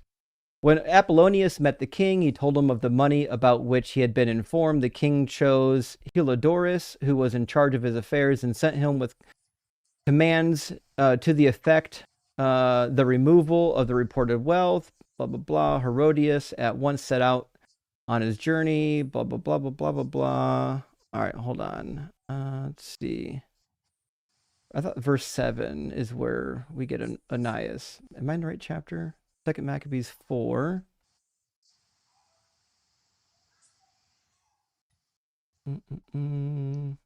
There we go. When the Seleucids died and Antiochus, who was called Epiphanes, succeeded to the kingdom, Jason, the brother of Onias, that's why I said the brother of Onias took over for Onias after he was killed, obtained the high priesthood by corruption. Gotcha. So promising the king through the petition 360 talents of silver from another source. So he's going to be betrayed. Jason gets the throne or the priesthood after Onias is deposed in this chapter. After Jason takes the throne, Onias gets murdered. It says in addition, he promised to pay 150 more if permission were given to establish by his authority a gymnasium and the body of youth for it, to enroll the people of Jerusalem as the Antiochians in Jerusalem when the blah, blah, blah, blah, blah. Okay, so Jason came in. He made the agreement with Antiochus to forbid the Jewish customs and whatnot. And then shortly here, Onias is going to get murdered later in the chapter. Let me scroll down. Somewhere in here, he's going to get killed. There we go. While such was the state of affairs, it happened that the people of Tarsus and Malus revolted because their cities had been given as a present to Antiochus, the king's concubine. So the king went hurriedly to settle the trouble, leaving Andronicus, a man of high rank, to act as deputy. But Melanus, thinking he had obtained a suitable opportunity, stole some of the gold vessels of the temple and gave them to Andronicus. Other vessels, as it happened, he had sold to Tyre and the neighboring cities. When Onias became fully aware of these acts, he publicly exposed them, having first withdrawn to a place of sanctuary at Daphne near Antioch. Therefore, Melanius, taking Andronicus aside, urged him to kill Onias. Andronicus came to Onias and, resorting to treachery, offered him sworn pledges and gave him his right hand, and he persuaded him, in spite of his suspicions, to come out from the place of sanctuary. Then, with no regard for justice, he immediately put him out of the way. So he got cut off, got killed. Actually, Okay, and how? Go ahead. I would say, actually, it was such an uproar, according to the story, according to Maccabees. It was such a dastardly deed to kill Onias that it said, so even some of the Greeks became upset with what Andronicus did, but that's probably part mythology. Okay, so where does this line up with that timeline in Daniel 9:26? Because I don't think it's like a specific timeline that's matching up here. Oh, That's it's showing bar. that Onias is fulfilling this. Yeah, bar for bar it is. In fact, let me pull up Daniel 9. So it reads exactly like the timeline in Maccabees. So verse 25, know therefore and understand from the time that the word went out to restore and build Jerusalem, that's 605, until the time of an anointed prince, there shall be 7 weeks. And for 62 weeks it shall be built again with streets and a moat, but in times of trouble. After 62 weeks, an anointed one, Onias, will be cut off and shall have nothing. The troops of the prince who is to come shall destroy the city and the sanctuary. That's Antiochus and his army. And then it says, and its end shall come with a flood, and to the end there shall be war and desolations. That happened under Antiochus. He shall make a strong covenant with many for 1 week. That happened under Jason. And for half of the week he shall make sacrifice and offering cease. That is literally recorded word for word in Maccabees, that he made the offerings and sacrifices cease for 3.5 years. It says, in their place shall be a desolating sacrilege. That's what Antiochus put in the temple. Until the decreed end is poured out on the desolator, which is what happened. After Antiochus was killed in war, they were able to undo the agreement between Jason and Antiochus and restore the temple.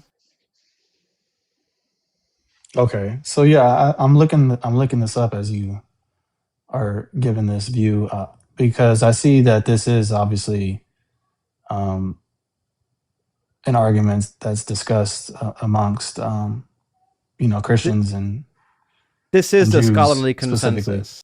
Like if you get a biblical commentary on Daniel 9, it's going to tell you everything that I just told you.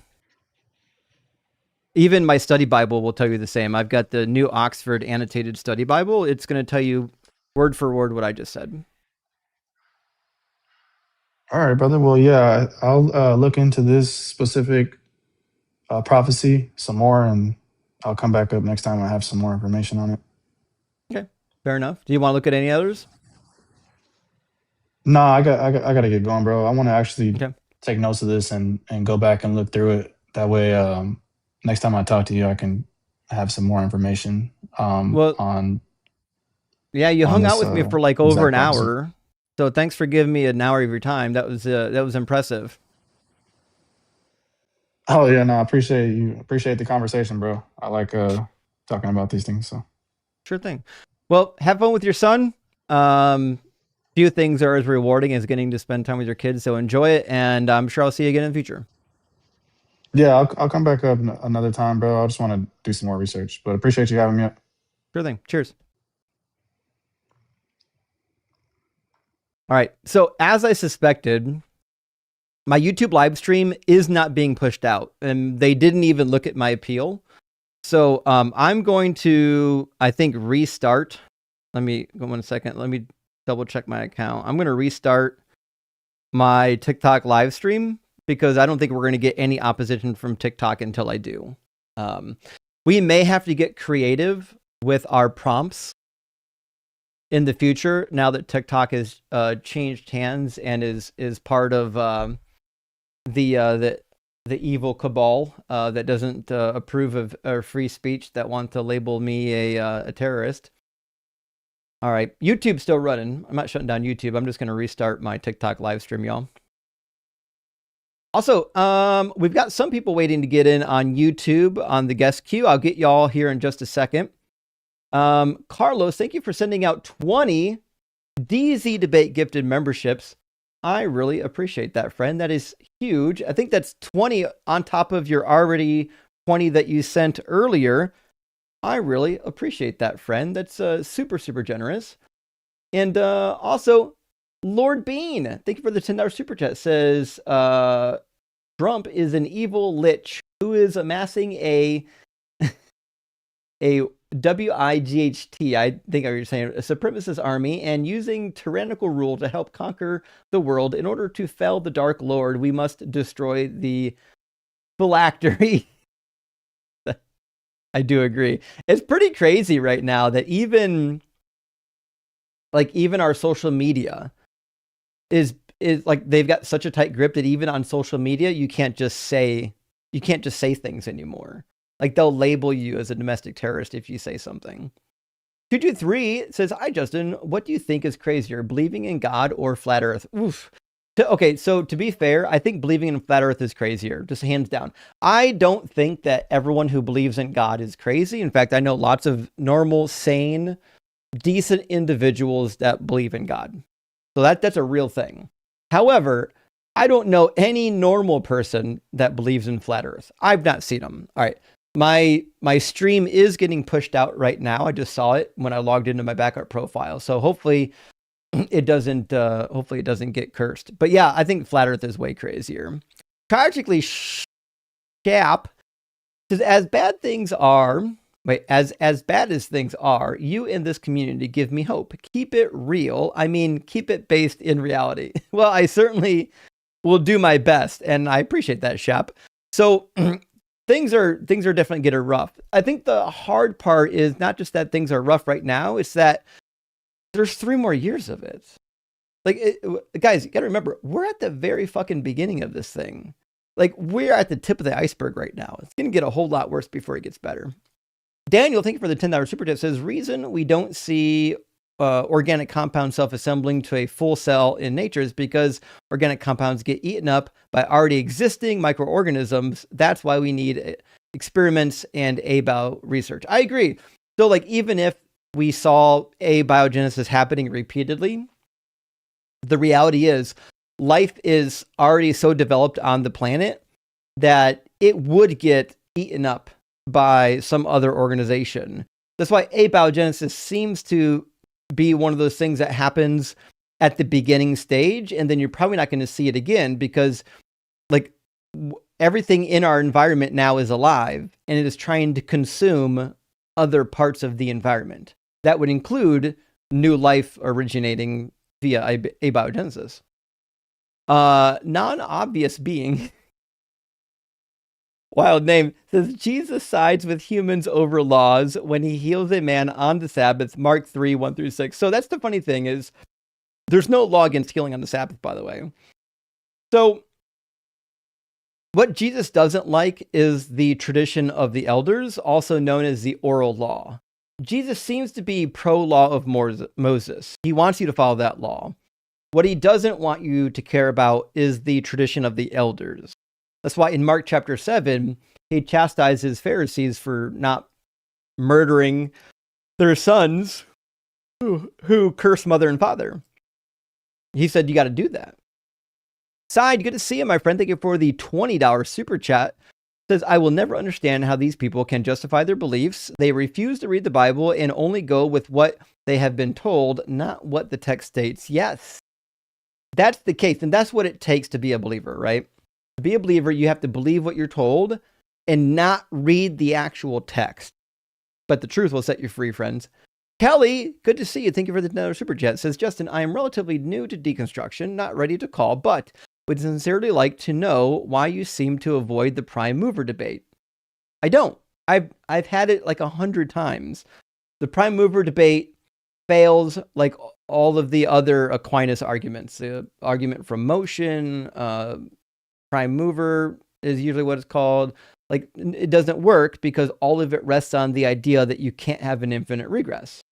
Okay, so that's that, right?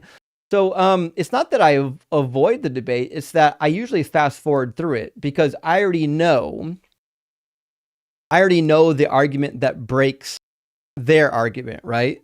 So rather than starting from scratch, I just say, listen, here's my complaint with the argument. And if you agree with me, we can move forward and either fix it or break it further, right? If you don't agree with me, then we can go back to the beginning. Most people agree with me, right? Most people agree that the premise they disagree with is the one where you can't have an infinite pass or an infinite regression. So that, honestly, it's just easier to start there because that's where every single argument with a Christian ends up. We always end up on that premise, giving an argument for that premise. So, Bertram, thank you so much for the fireworks. I appreciate that. The Exit, thank you so much for the $10 super tip. Says, thanks for all you do. You and Sarah inspired my daughter, my adult daughter, and I to start a YouTube live stream as a safe place to build community for those deconstructing things. That is great to hear. What a wonderful thing that we're going to get a cross generational community group. That's fantastic. I love to see it. when parents and grandparents can join in with the young folk in saying, hey, how much of this is true? Are we supposed to believe all this? What if it's not true, right? Still attacks, great to see as a statistician systematics senses a Mississippi assassin, evil chuckle, hee hee, sorry, Jay. That's crazy, Silotax. Also, the artist formerly known as the man with the stoat through his throat. The statistician systematic sense a Mississippi assassin.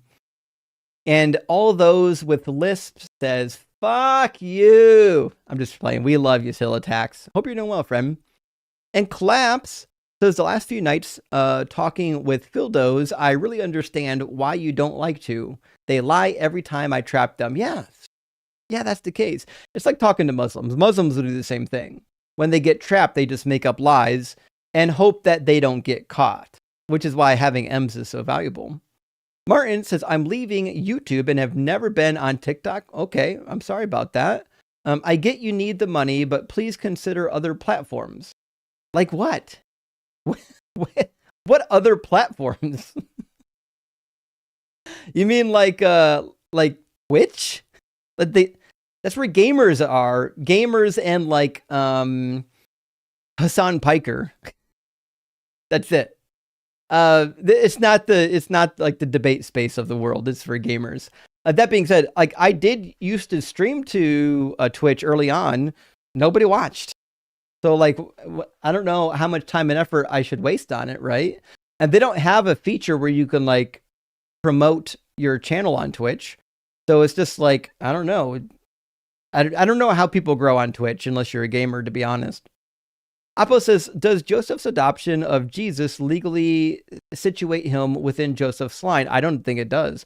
I thought he had to be a literally descendant, not just adopted. I agree. That's why it says in 2 Samuel 7 or 1 Samuel 7. I think it's 2 Samuel 7. It says that he will come from your loins, right? It says from your body, right? Let me grab it. If I could type right. Yeah, 7:12. When your days are fulfilled and you lie down with your ancestors, I will raise up your offspring after you who shall come forth from your body, and I will establish his kingdom. So this has to be a real actual kingdom, and it has to be a real actual body, or Jesus doesn't fit the bill. Mythical says, fun science fact for the night. Despite not having a brain, box jelly, fish have 24 eyes. I didn't know that. Also, I did learn that in like the octopi or squid, one of the two, they have brains like in their limbs. So like they'll have a brain in their arm that will do just their arm stuff and like report back to the main brain. It's fucking crazy. Animals are wild, y'all. HP says it's a wild seeing 2A bros denying the 2A right now. Wait, what's 2A mean? It's wild seeing 2A think 2A. What's a 2? Hold on. Jesus, all these fucking abbreviations. Okay. What does 2A mean? Apparently it's an abbreviation for the Second Amendment. I don't know how anyone would think I would know that abbreviation. Okay, so it says it's wild seeing Second Amendment bros denying the Second Amendment. Oh, yeah, free speech bros. Yeah. Okay. Guys, you gotta remember, I don't know any of these abbreviations. I remember I went to school to study electrical engineering and the Bible. I don't know any of these references from pop culture. But yes, the Second Amendment, abbreviated as 2A, is wild right now, seeing that like the people who shouted the loudest are the ones that hate it right now. Also, the same people that wanted pew-pews. We should be able to go fucking order coffee with pew-pews. Now it's like, well, this motherfucker in Minnesota happened to have a gun on him, so we had to murder him. Oh, I'm sorry. Are you not for the freedom to carry anymore? Anyways, anal salus? Says evidence-based worldviews tend to push people toward atheism and globalists' liberal moral frameworks, I think. No? I have no idea why you think globalists would be a natural result of this. Atheism, perhaps. I think when you deconstruct from religion, atheism becomes a super popular branch to end up in, right? But globalism, I don't think so much. Like you might find the rest of the world more appealing because you've lost some of that cult mentality, but I don't think like globalism as like an economic idea becomes like more popular if that's the notion. Like I don't think people becoming atheists ever gave the PPP more chance of getting passed. Oh well. All right, I'm going to grab one more super chat. We'll get our next guest in here. From Sonic Shroom says, how are we here is different to why are we here? There may be no reason. I agree. I don't think there is a reason for us to be here. Now, why is there something rather than nothing? That's a very interesting question. And I don't know if anyone can answer that, right? It might be that it's not possible to have nothing. Anyways, I did restart TikTok, so hopefully we'll get some push out to some opposition. We'll see. Hopefully I'm not being throttled still. If you're watching on YouTube and you want to get into the discussion, you can join at tiny.cc/DZ Live. We'd love to hear from you. All right, let's grab our next guest in here. It looks like it's going to be Hasir Nicholas. Did I say that right? Hello? Am I on? Yep. Can you hear me clearly? I'm not using the best equipment right now. It's not super clear, but I can hear you some.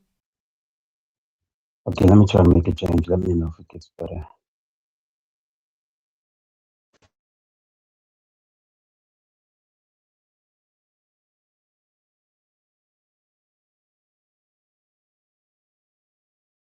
Are you talking right now?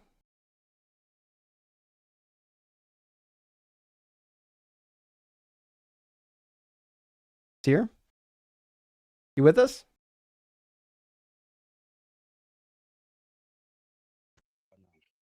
I can hear you now. Is that better than before? I can't say it's better. It's about the same, but I mean, I can hear you. Okay, good. Hey there. I'm glad that you took my call. I'm calling from South Africa. It's 10 minutes to 3 a.m. right now. I don't know what time zone you're in. This is only to say, in case I seem not to be attentive or slurring my words or any such thing.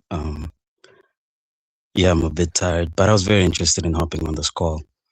Sure. I wanted to understand. So- So you said that this is more of a discussion, not a debate, right?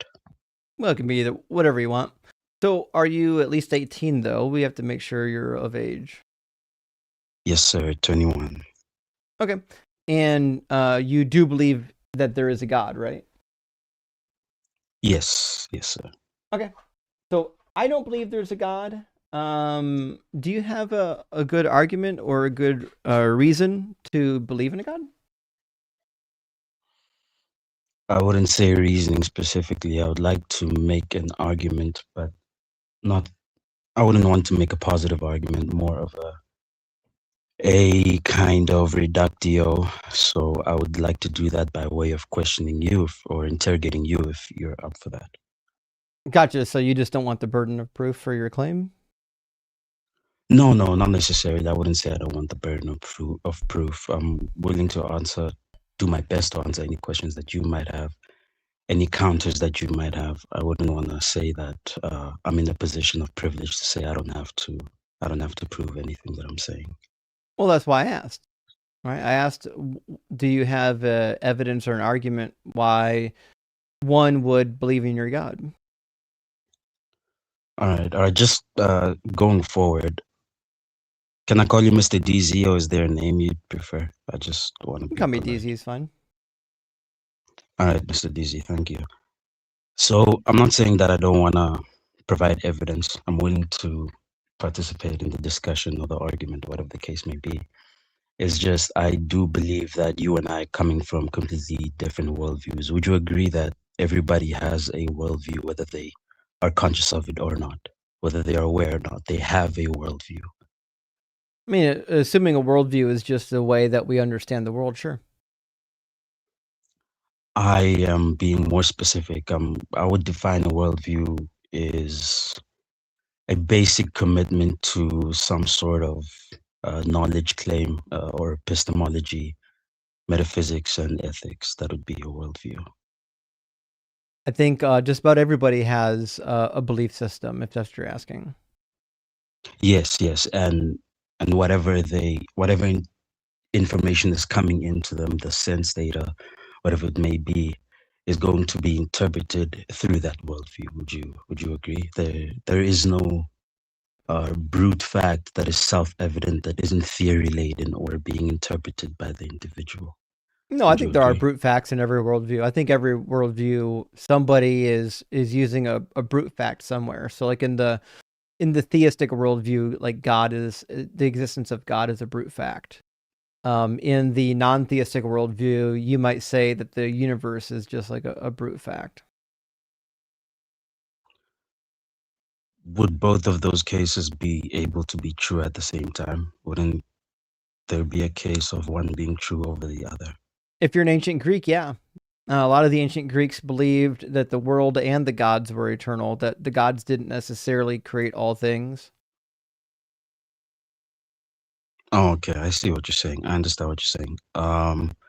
Well, I wouldn't want to speak for the Greeks, but what I'm saying on the individual basis between two worldviews, say the example that you gave, a theistic and an atheistic one, the atheist would not only affirm that there are brute facts in the observable universe, but also reject the notion of theism, and the theist would reject the notions that the atheist is promoting and would say, as you said, God is the brute fact. So they wouldn't be able to be true at the same time, right? One of them would be wrong. Either If the you're atheist is asking, correct and there is no, can and the theism theist be is. true and untrue at the same time? The answer is no. Okay, okay, cool, cool. No, I just wanted to establish that depending on the kind of worldview you have, different kinds of evidences are more valid than others.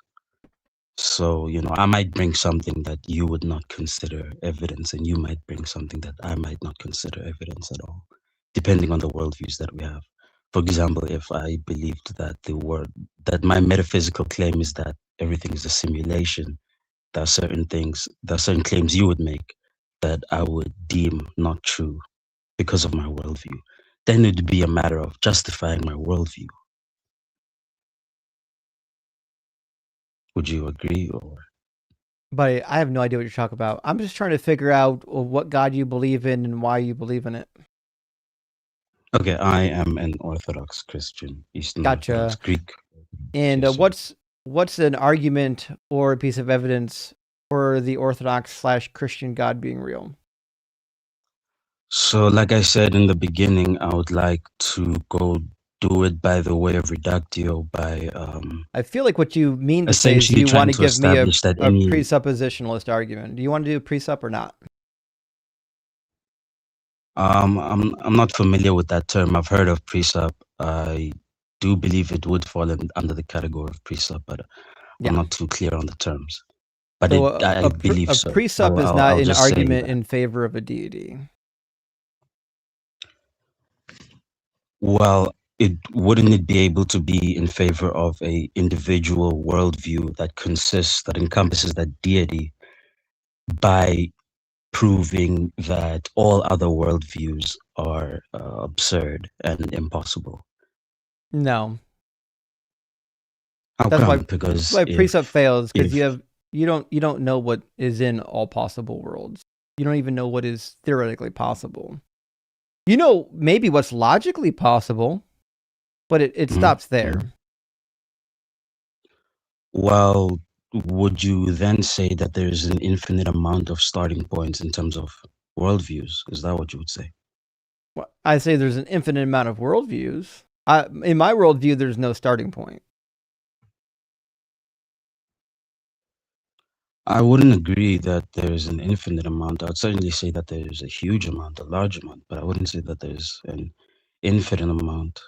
I mean, I believe that there are certain things within metaphysics, epistemology, and ethics that you can say there isn't an infinite amount of it. For example, something can be true or not true. There isn't an infinite in terms of that part of your worldview. There isn't an infinite amount of options. either something's true or not true. Would you agree or disagree?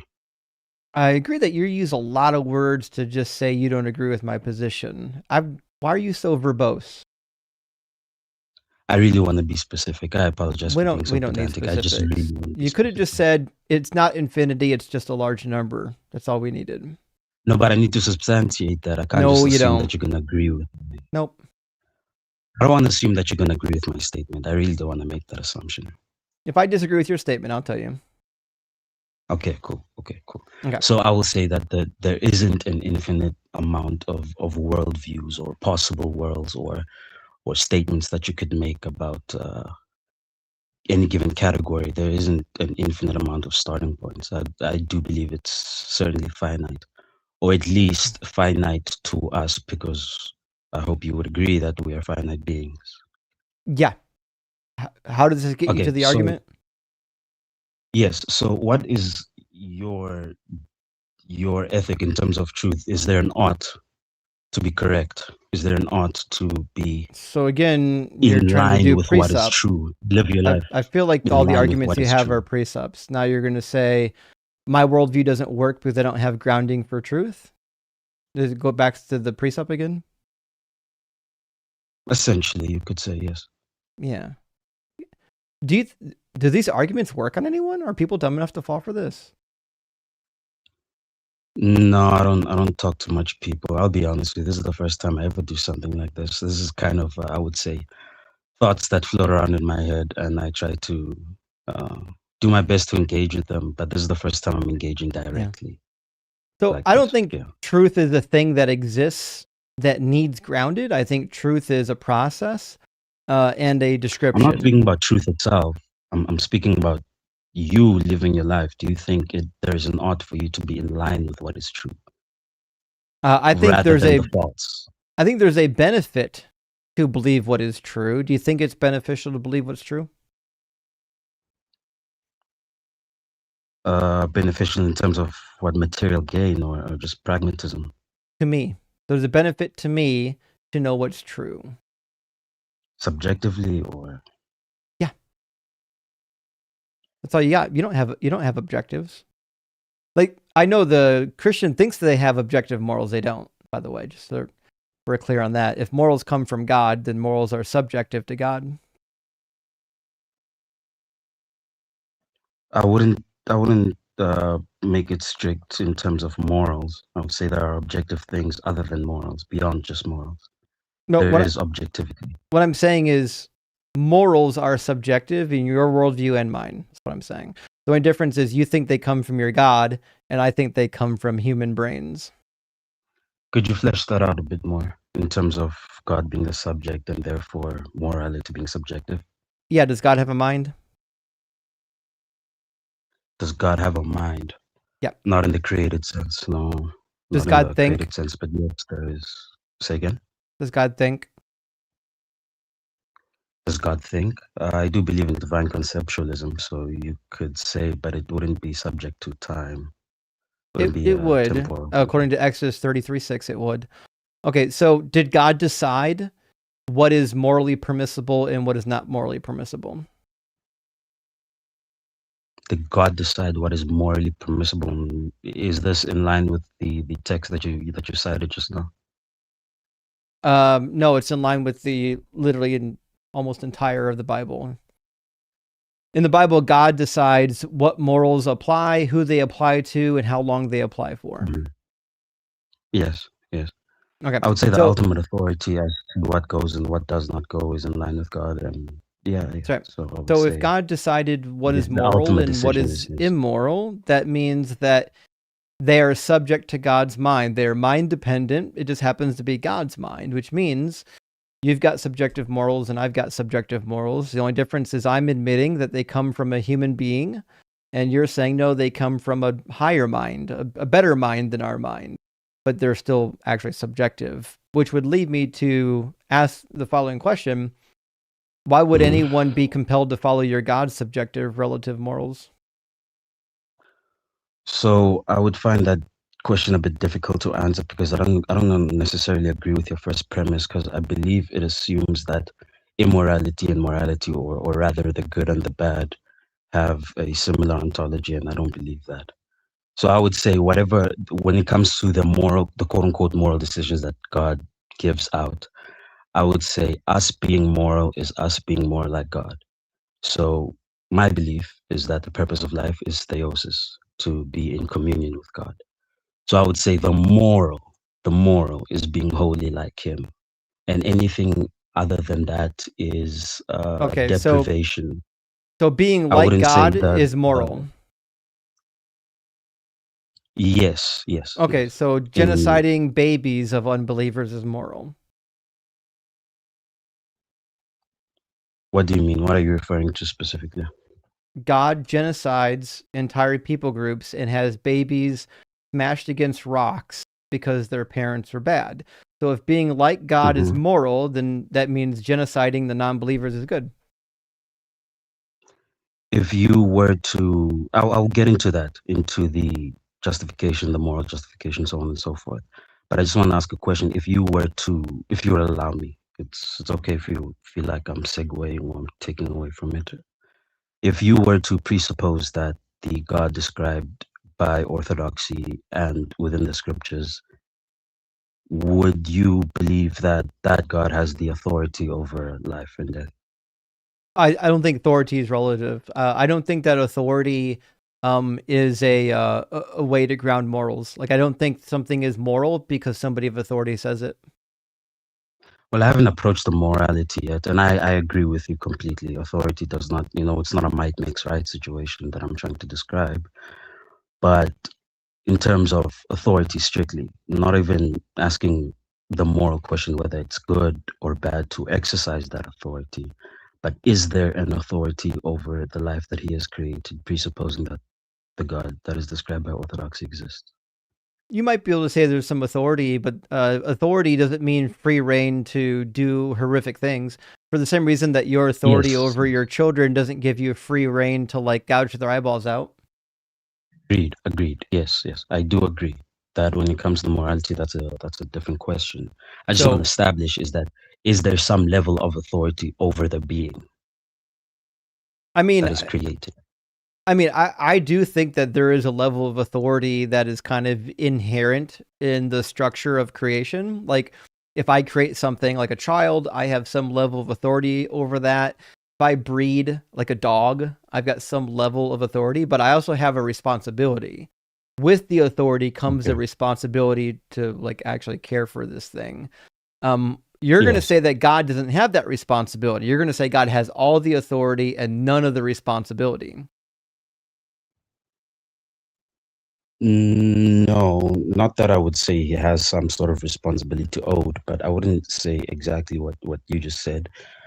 I would rather say that the events that you're describing, I'm assuming you are describing the conquest of Salem, the conquest when they went into the promised land, Oh, there's a bunch of the conquest of passages. Moses, Joshua, so on and so forth. He Is that does the it to the conquest you're describing?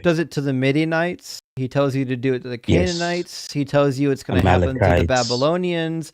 He does it to his own Yes. people. He in fact he tells his own people in Leviticus 26 and elsewhere, like Jeremiah Please don't load. 19:9. Can we focus on the genocide that you're talking about in the beginning I'm telling before you you right go now. into what to do with the Israelites and so on and so forth? Or do you want to encompass every That little thing that is happened? I that want to is go event part by of it. What I'm event if saying is God possible. punishes people by genociding their populations, by murdering man, woman, and children. That includes his own people.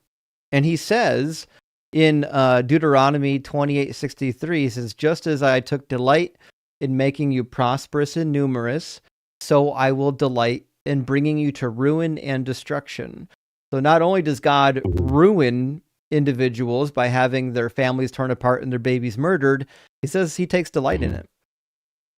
mhm. I hear you. I hear you. Understood. So, in regards to the Israelites themselves, I would simply say that would be a result of breaking the covenant. There So, were blessings promised, and the blessings came with curses. so I would what? say that. And then when it comes to the Amalekites, the Canaanites, and so on and so forth, are you But familiar with the order of you have a response? I said, so what? I don't care if they broke a covenant. So what? If I make a deal with my son and say, hey, listen, if you don't get straight A's, I'm going to break every bone in your body. That doesn't give me free reign to break every bone in his body. I'm his dad. I have Would some you say level of that is analogous I'm to his the case of the dad. covenant? That is analogous. I mean, As his you're comparing dad, the I have the covenant between God and his responsibility of making people. a covenant that is not barbaric towards my son. But would you say that comparing, your son's school marks to a covenant between God and his people, is that properly analogous? Yeah, it's perfectly analogous. Yeah. Because a covenant is Really? just Okay. a pact of behavior, right? God demands worship. Says if you don't worship Well, that me, depends if on the you covenant worship and what it another consists of. god, do you want me to talk over you That the rest of this depends. conversation or not? No, I apologize. Because if you keep Sorry, I got talking a over bit me, I excited. promise I'll talk over you. I understand. Okay. I So apologize. it doesn't matter what the covenant is. If you're the creator of all things and you know all things and you're all good, it's on you to make a covenant that isn't barbarous. It doesn't matter what the agreement is. It doesn't matter if they're getting bad grades or if they're not worshiping you with the right amount of animal sacrifices or if they're worshiping another god. If the covenant includes barbarous acts like cannibalizing your own children, then it's not a good covenant. What do you mean the covenant includes cannibalism?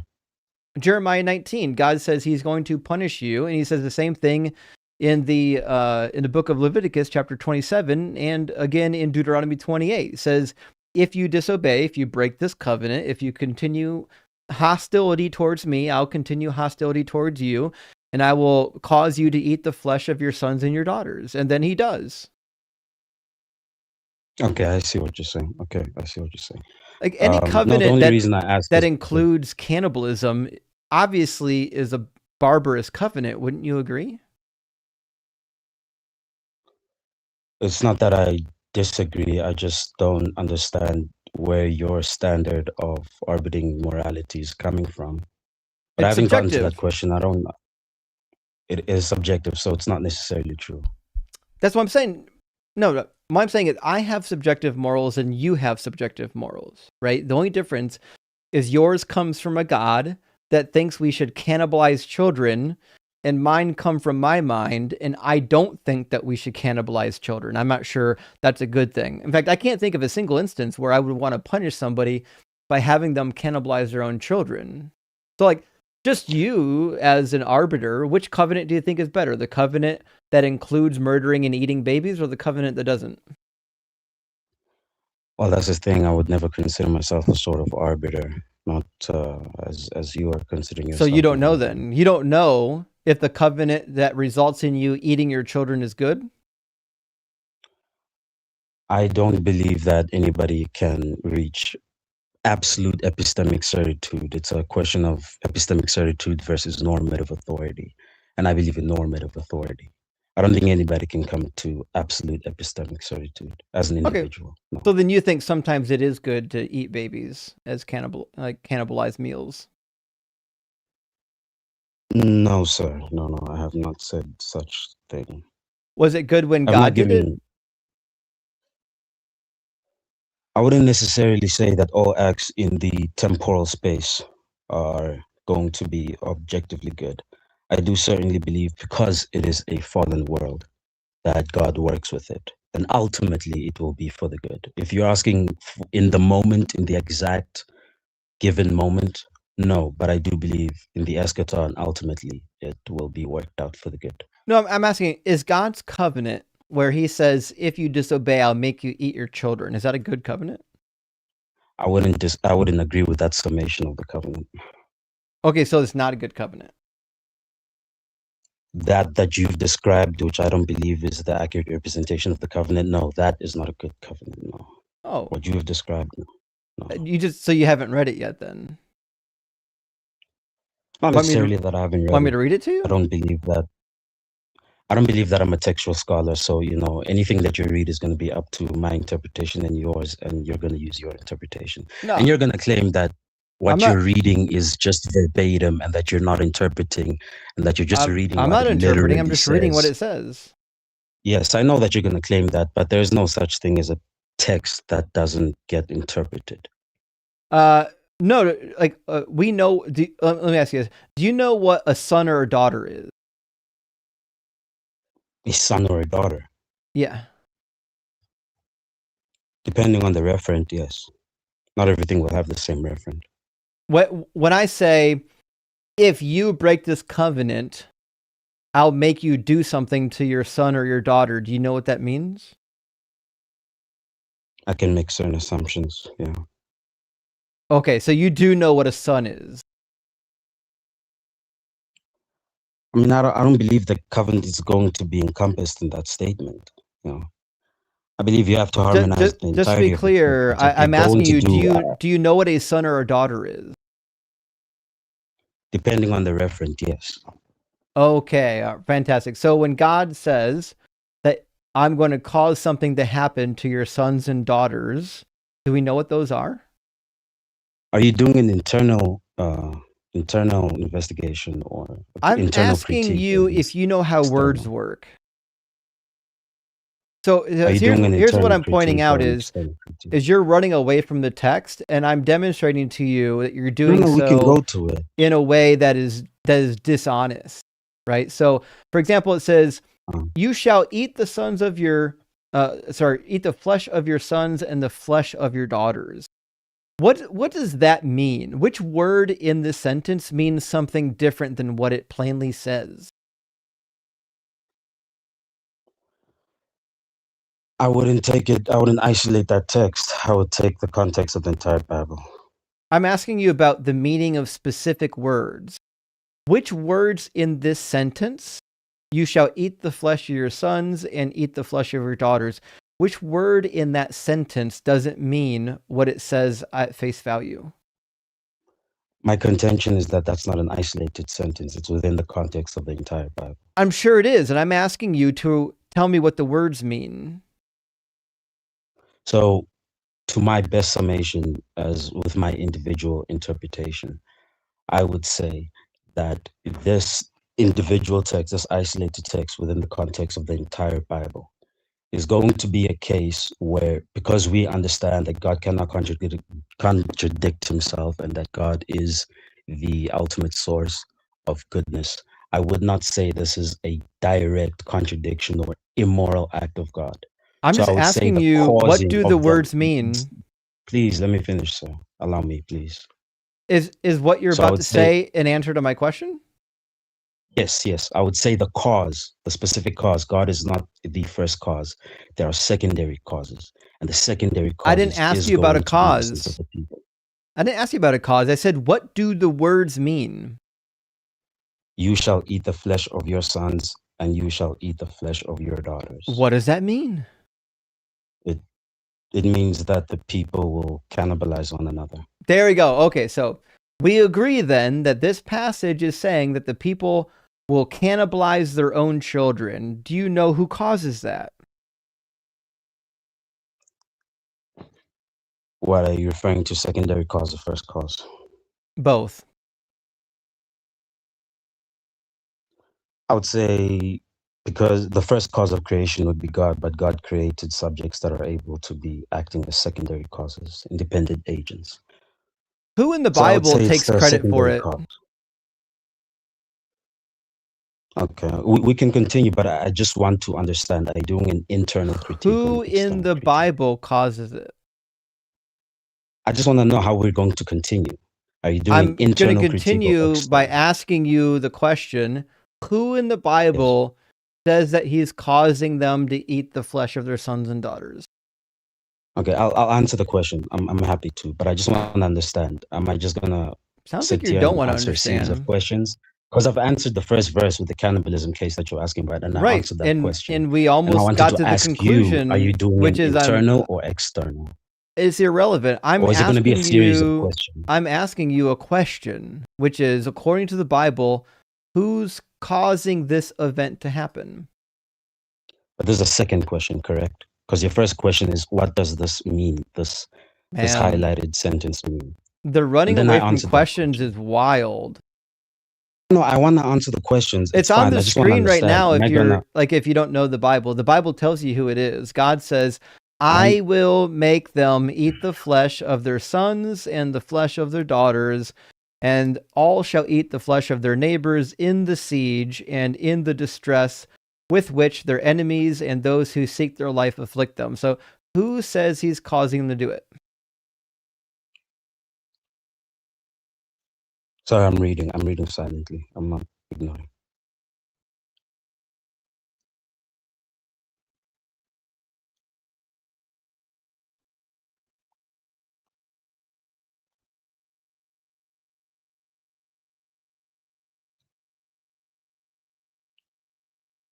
So the person speaking is God. Yeah. Yep. And he says, I'm causing this to happen, right? I would say because it is a what's the term that I'm looking for? Sorry, I'm blanking a little bit. Because there is a condescension between us and God. He condescends to us. I would say that when we are receiving this word here, the first assumption that I believe that you are leading towards is that God is going to be the first cause. But I'm taking the entirety of the Bible and understanding human beings as second cause. So when I read this, I am reading this as All I'm God asking is you is giving who's the people causing it? over to their sins. Does God it is say that? giving- It has to be interpreted. Oh, so you have to add that. So remember, like just 10 minutes ago, you said, I don't want to read the Bible because you're going to interpret stuff into the Bible that's not actually there. I didn't say I don't want to read the Bible. I wanted to clarify now we're that reading the both gonna have Bible and you're admitting interpretations. that you're the one putting stuff in there that's not in there. So nowhere in the book is this God condescending. What he says is, Can I I respond? will cause them to eat the flesh of their sons, which means exactly what it says. It means God is doing something that causes them to eat the flesh of their children. Namely, he's besieging the city. Can I respond? I would hope so. So I'm not a Protestant. I don't believe in sola scriptura. I don't believe that the entire revelation is going to be encapsulated within the Bible alone. Not a Bible alone guy. So I do believe there's going to be interpretation. So my normative authority would be the church. So is the Bible Ultimately. true? Say again? Is the Bible true? In what sense? What do you mean by truth? Are all the claims in the Bible true? Historically. Okay, Like, so did then they happen in history? So then it would be true that God made them eat the flesh of their sons and daughters, no matter what the church I said, understand your because the question. Are you Bible, asking did these events... because the Bible is Sorry to true. understand. Sorry. I just want to understand. Are you asking did these events take place historically? I believe these events actually did take place historically. No, I'm asking, is that what you're asking me?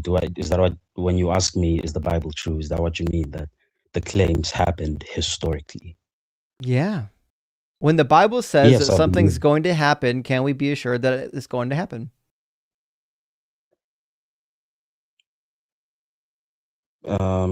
Sure, but the justification of why we can be assured, I don't think we can have the same reasoning why we can be sure.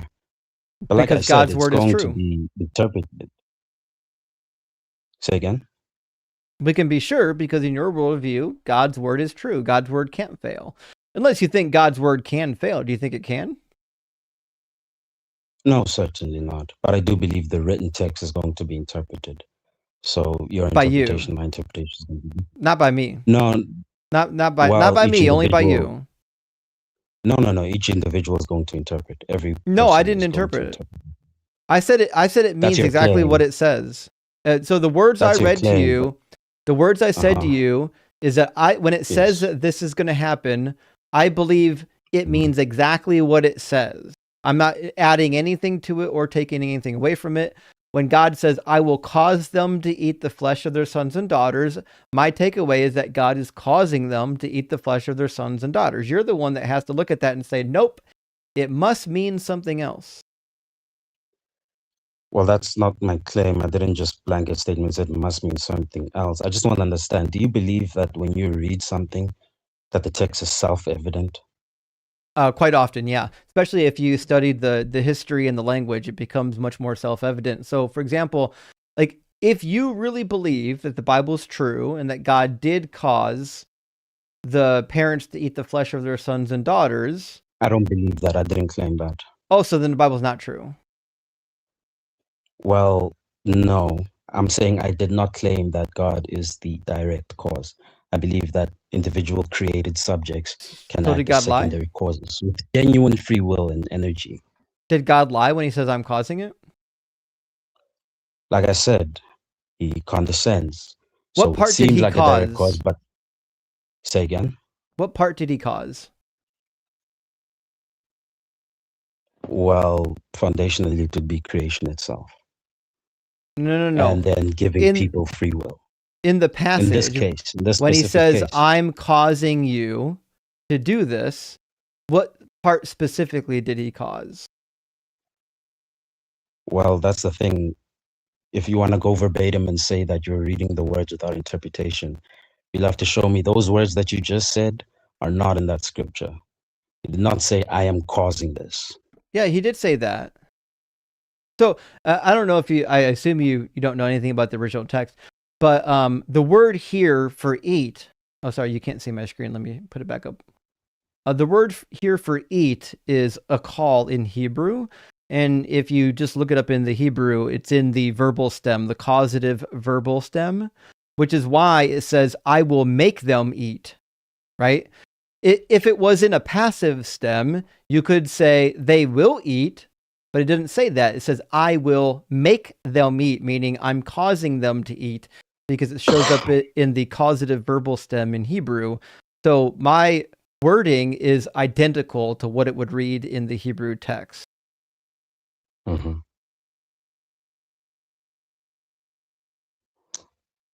But I'm simply going to ask my question again. By what mechanism is all this self-evident? By what mechanism is a written text or anything that gives information that you receive? By what mechanism is that going to be self-evident and not interpreted, not theory-laden? Interpreted means that the words don't mean what they say on face value. I'm saying that's not the case. I'm saying that the words mean exactly what they say. When it says, I will make them eat the flesh of their sons and the flesh of their daughters, I'm saying it means exactly that. God is acting in a way that will cause them to eat the flesh and of their sons and daughters. I say it Can you means give me a exactly what it definition of your says. interpretation once again, please? It's not an interpretation. No, I just want to know your definition of what an interpretation is. An interpretation is when you look at words and you say it means something. Now, in my Yes. worldview, I'm saying it means exactly what it says. Eat means eat. I will make means I will make. You're the one saying, no, these words must mean something else. I don't see a good reason to believe that. Why would I believe that these words mean something else? I don't understand why you keep adding that something else. We're both saying that what we're reading means something. And it means something else that would, God if is you're gonna causing claim that I'm them. saying it means something. God is If you're gonna claim causing that I'm them to saying eat that, the flesh of their sons and daughters, because that's what it says. I just want to pen down your understanding of what interpretation means. Interpretation say is that when you when read I'm- words and you apply meaning to the words. So why do you keep saying that my putting of meaning is something else, as if yours is the objective of what the understanding is? No. I I just didn't don't say understand. Is anything your about it objective. interpretation- What I'm saying is, in my interpretive model, the words mean identical to what they say on the page. Right? So is When your God interpretive model true? says he's causing something, it just means that God is causing something. Now, in your model, you're saying, no, God doesn't cause it, right? So I'm trying to figure out why I would adopt an interpretive model where words don't mean words. I'm not asking you to adopt it. I'm asking you to justify your interpretive model. So I'm asking, is your let's go true? word by word, right? So this is actually You one don't word need to in go Hebrew. to the individual word. I'm asking So a separate when question. I God don't know why you says, don't want to interact with my question. I will make them eat, what does that mean? In your interpretation, what does it mean when he says, I will make them eat? Do you not want to engage in my questioning? Am I not allowed to ask questions? I've already answered your question. It's an obfuscation. You haven't. Your question is both absurd and it's obvious. So It's I'm trying to absurd for us figure for out a definition why. of I'm trying to get down interpretation. to brass tacks to figure out why you don't like my interpretation, and you want to insert one that is lying on the text. So I'm giving you the first word of the sentence. In Hebrew, this is all one word. In English, it's a series of words, and I will make them eat. What does that mean? Would you like to know why I don't accept your interpretation? I'm just asking, what does it Since you mean? wanted to get down to that brass tacks as to why I'm I don't asking, accept what your does it interpretation, mean? would you like to know? What does it mean? Would you like? But before that, you said you'd like to No, get down to the I brass don't care. tacks. I want you to answer my question. What does the phrase mean, I will make them eat? In my interpretation, it's him giving them over to their sin, and their sin is caused by their secondary. Then why cause, doesn't it say that? Individual secondary. Why doesn't it say I'm giving you over to your sins? He says that in other places in the scripture. Does he say it here? Not in this individual case, but in the case Okay, of so then why would I take this Let me case? finish my response if you don't mind. Why would I Let me take finish this my case? response if you don't No, mind. because I didn't ask you for a defense of your answer. I just asked for the answer. I asked a yes or no answer. I'm sorry, I asked a yes or no question, and all I wanted was a yes or no. I didn't need the explanation.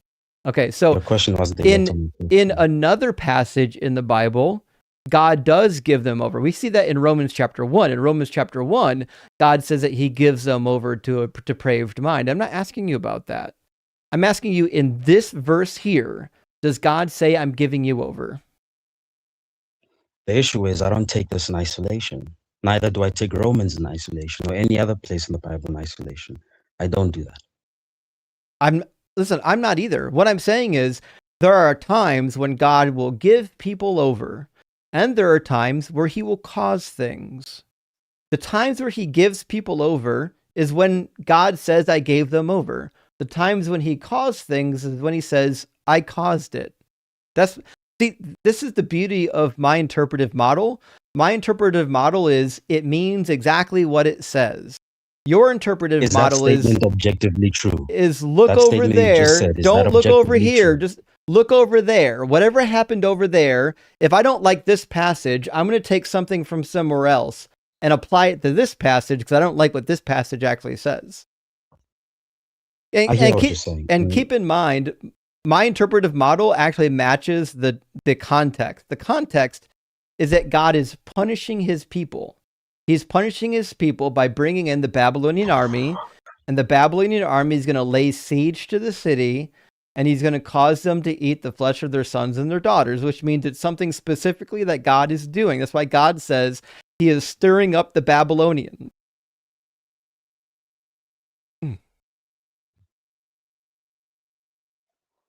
All right. I just want to know that statement that you said, that your interpretive model sticks to the context, that my interpretive model is lying, is obfuscating, so on and so forth. Is that statement objectively true? My statement is true. Objectively. My statement is true on every parameter we have to measure truth. Is it objectively true? Are you objectively real? See, I'm asking you a yes or no question now. Can you answer a yes or no question? I don't believe that human beings are in the position to make objective claims. You can't answer the yes or no question. You have to flesh it out and be specific, like I tried to, correct? No, what I'm saying is that I don't think human beings can make objective claims. I think we can say things are true to the best of our knowledge. So to say that something is objectively true would mean that you had a solution for solipsism, and neither of us have a solution for solipsism. So since neither one of us has a solution for solipsism, I can say that I believe something is true, but I would never make the claim that it is objectively true because nobody can actually make that claim in reality. But that's an assertion, right? Because even that statement could be wrong. That statement that you said, nobody can make an objective claim in reality. Is that an objective claim? I said it's also subject. I said it's true to the best of our abilities to determine truth. So again, like these types of like Stephen Turek, like 1999 era apologetics, like trying to get caught in the objective trap, it doesn't work on me. I read that book when I was a teenager, and it didn't work when I was a teenager. It certainly won't work as an adult. I'm a little bit out of context. I'm from South Africa, man. Who's Stephen Turk? I'm He's assuming you're from the US, right? a goofy apologist who tries to do like nonsense word traps like what you're doing right now. I'm assuming you're from the US. Yep. Okay, understood. And you said he's an apologist, a Christian apologist, I'm assuming. Yep. Okay, understood. No, I just wanted, I'm So- trying to get to what I believe is the brass tacks. And as you said, you also wanted to get down to the brass tacks. And my understanding of that is that no matter what you read, every bit of information that's going to come in is going to come in by interpretation. And that interpretation is going to be determined by your worldview. No, That's why I was wrong asking again. in the beginning about worldviews, because we can go ad nauseum in the you're wrong. text and we will never agree. Say Nope. again? Again, my worldview What did is you not disagree with? my worldview is not interpreting this text. Your worldview is causing you to interpret the text. All I'm saying is that it means exactly what it says. No interpretation required. When God says, I I'm know that's what causing you're it, saying. it just means I'm causing it. That's it. I'm not adding anything to it. I'm not taking something from over there and saying, well, it must mean what this says over here. I'm saying it means exactly what it says. And you're saying, I don't like what God said. So I'm going to find something over But I haven't here. said that. I'm going to find something over here and say that this must mean what this says over here, because otherwise I have to admit something that's like really nasty to admit, which is that my God thinks it's okay to punish human beings by cannibalizing their children. Okay, I understand you're doing rhetoric. I won't fault you on that. That's fine, because you added words to my mouth that I did not say, but that's fine. I've got a dictionary next to me. I'm looking at the definition of interpretation. Interpretation is the act of explaining, understanding, or assigning meaning to something, such as text, an event, or a statement. Would you say that when you read that, The amount of trying to run away from the Bible on nonsense topics is wild. The fact that you want to do a half-hour discussion on the definition of the word interpretation just shows that like you're not capable of being honest. The fact that you want to run away to the meaning of the word interpretation rather than addressing what the text actually says tells me that you're not being an honest interlocutor here. I don't care what the definition of the word interpret is. What I care is what these words in the book mean. What does it mean when God says, I will cause? And you told me that the phrase I will cause actually means I will give them over. Why would I accept the words I will cause them to eat? Why would I accept a rewording that says I will give them over? Why would I accept that? Okay, I would like to respond, because both you and I are participating in the same game here. Whether you like it or not, you said we're not using rewording. You say I'm using rewording. I could make the same accusation to you that what you did have I reword? Applied understanding. Allow me to finish, please. I'm going to ask you the same question as soon as you're done. Yes, it's fine. Ask the question as soon as I'm done. That's fine. I'll try my best to keep it short. I won't filibuster. I'm doing my best here. All I'm saying is that what you're reading, you have added explanatory power to it. You have added your own understanding and you have assigned meaning. You say that that's not what you're doing. You're simply reading the text. But the text, you are assuming, I believe, that the text has some sort of meaning. Correct? I know it does. Okay, cool. I understand that. You know that it has some sort of meaning. But my claim is that whatever that meaning is, it is not self-evident. It is not a person who is speaking directly to us, who is giving us their understanding. This is text and information that we're reading.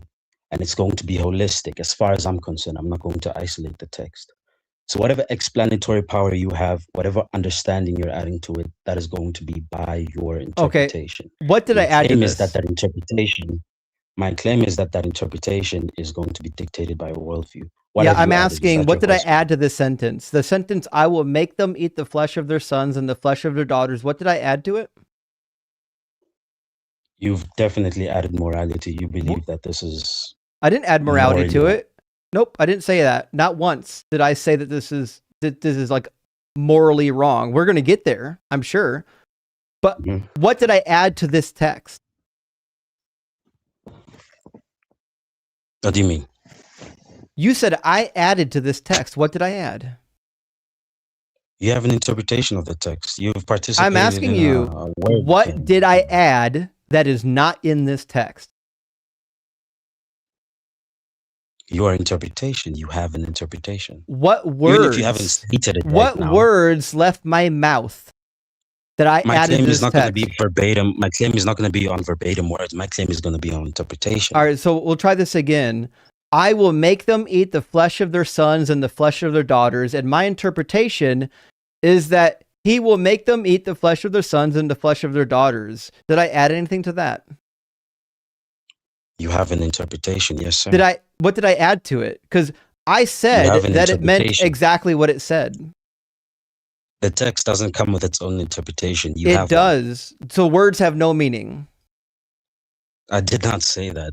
I did not say that, no. Okay, so do words have meaning, yes or no? If they have a referent, yes, they have meaning. When God said words, did those words have meanings? Yes, there was an intended meaning. And when God said, I will make them eat, what did that mean? So if you want to break down into minutia like this, I'm not going to participate in this game because, like I said, I'm not going to isolate text. What I don't want to do is get into what words actually mean. Oh, no, we don't want to do that. I don't want to get into minutia of what God actually said. Can I ask you those words, those few words, and I will make them eat. Okay, those words. Howard, can I ask you refusing to even read the Bible and even take a wild stab at whether or not words mean words. The reason why you don't want to get into minutia of reading the text is because you're dishonest, you're a coward, and you know at the end of it, what's going to happen is there will be thousands of people that are going to watch you say that words don't have meanings. But if words do have meanings, then they're going to watch you say that sometimes it's okay for God to cause human beings to eat their children. I haven't said that, but I do want to ask those words, and I will make them eat. Are you taking those words in the context of the whole paragraph, or have you isolated those 6 words? The entire fucking book. I've read every last word of this book. There's not a single word in this book that I haven't read multiple times. So I'm telling you that God promises when his people disobey his covenant, he promises to punish them. As part of that punishment, he says, I will do something that will cause you to do something else. I will cause you to eat the flesh of the sons and the flesh of your daughters. God's taking responsibility for that. That's in the context of the Bible. He says it a dozen fucking times. Yes, sir. So either he caused it or he didn't. If he caused it, then all you have to do is say, yes, sometimes God causes this to happen. If he didn't cause it, then you'll say, this isn't true. He didn't actually cause this to happen. The Bible said something that's not true. I don't have to submit to your dichotomy and your false either or. It's a true dichotomy. It's a false either or. Either what it says is true, whatever you're saying is subjective. Either what it said is true or it's not. Either what it's. You already made a claim that you can't make truth claims. I didn't say that at all. This is how I know you're dishonest and you can't listen. I said no human being should be making objective truth claims because we can't get over the hurdle of hard solipsism, and neither can you, which means we can only make truth claims to the best of our knowledge. I didn't say we can't make truth claims. I'm saying we can't make declarative statements about objective reality because all of us are interacting subjectively with the world, which means all of our claims, no matter what, boil down to subjectivity. Every claim that comes from a brain is a subjective claim because it comes from a brain. Brains make subjective claims. The definition of subjective is mind dependent.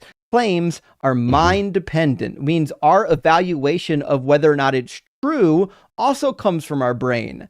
So it's a true dichotomy in the language we're using that either God said a thing and it happened, or God said a thing and it didn't happen. But ultimately, outside of my mind and your mind, that is not objectively true. All that you just It's said. crazy. He can't engage in the actual dialogue one bit. He's so terrified.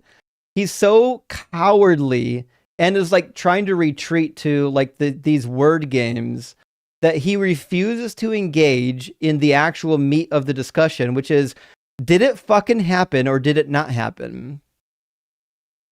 Well, I wouldn't use the word cowardly. Definitely nervous. I'll be honest about that. Definitely nervous. This is the first time. Did it happen?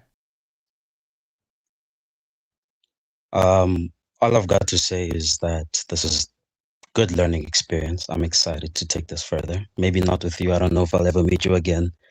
And I hope you are well. This has been a good engagement. Text happen. Hey man, you said it's not a debate, it's a discussion. So I'm not gonna continue. I think this has been great. I don't appreciate the swear words. It's fine. I don't like the rudeness. I've been trying to be kind. I'm not a Christian. I can cuss all I want. No, I'm not expecting you to hold to a certain standard. I'm just letting you know how I'm reacting towards the way you've been acting. I don't appreciate it, but you don't have to hold to that. Like you said, you're not a Christian. It's fine. But I do appreciate you letting me on. I do appreciate you engaging. I think I could have performed better, definitely. Learning experience. I don't know if it's nighttime on your side, but my only advice is next time, be honest with the text. Mm-hmm. Don't run from it. If it says it, stand 10 toes down and say, yeah, my fucking God did something, and that's his right to do it. That's your position. Your position as a Christian is when God does something, it's good for him to do it. He's justified to do it. Don't listen, when you get up here and say that words don't mean words, you're demonstrating I didn't say that, though. That you can't be honest. Please don't claim that I said words don't. It's exactly what you said. I didn't say that. You asked me if words have meaning, and I said yes, words have meaning. That the words on this page don't mean what they say. And I'm saying, no, these words mean exactly what they say. That does not equal no meaning. And you can't accept it. You can't accept that words have meanings. So when I ask you which words don't mean what they mean, then you refuse to get into the minutia. Oh, no. When we get into what do words actually mean, I can't tell you that. I can't tell you that words have meanings. But I do know this. They can't mean what they say. That's dishonesty, bro. Well, that's not the same claim as saying that I said words don't have meaning. That's not accurate. I simply said that if they have a referent, yes, they have meaning. And that whatever meaning we're going to apply to is going to be. But you can't tell me what they mean. I tried to get you to tell me. I feel like I tried to tell me which one of these words needs changed and why would I accept you changing the meaning of the word, and you said I don't want to get into the minutia of reading the text. But I don't believe it's change that is happening. I believe it is interpretation. It is change. Nope. I believe it is interpretation. It's not interpretation, it's changing meaning. If your interpretation changes the meaning of the text, you're changing the meaning of the individual words. If I will make them eat, no, it doesn't. You don't even know what that means. If God says, I will, no, it doesn't beg the question. Is there and that you have access to That's not what begging the question means. Begging the question is when your conclusion is supported by the conclusion. You don't even know, like if you went to school to study philosophy, you obviously studied philosophy at some point because you're Orthodox. You should have at least learned what begging the question is. This is preposterous. Come on. No, I didn't go to school for it. I want to. I'm planning to. I'm interested. Yeah, you're right. Well, go get a real degree in biblical studies. Don't study philosophy. It's a waste of your time. I don't know about biblical studies. I don't know if I have any good institutions for that right now. I'm in South Africa, so that's not really something that's going to be institutionalized. But yeah, I'll study further. I'll take your advice with that. Okay, sounds good. All right, thanks for talking to me. Yeah, man. I don't know if it's morning or night, so good night or good morning or good evening, whatever the case may be, whatever time it is, and where you are. I heard there are storms and blizzards and whatnot. So It's like Stay warm. the early hours of the evening. It's like 8 o'clock and something. So it's not late yet. Although, fuck, maybe it's mid-evening. I don't know. It's evening. But get some rest. Thanks for talking to me. And read your book. I'll do a lot more. Thank you. Okay. Imagine your entire argument being words don't mean words. It's wild.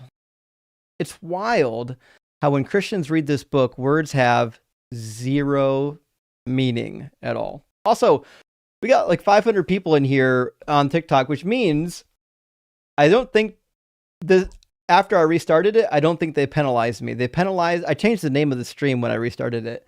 They penalized me the first time I went live, and then I restarted it, and I think we're actually getting some push out because people are seeing it live. But no opposition, shockingly, which is odd. I expected there to be some opposition. The YouTube stream, both of them performing well. I've got 2,000 people on DZ debates. Let me see how many people are on Deconstruction Zone, but nobody in the YouTube queue, surprisingly. Usually we have like a full YouTube queue at this point. Let's see if the vertical stream is running. Vertical stream is running. We've got 500 people over there. So we've got 2,500 people watching on YouTube and somehow no opposition?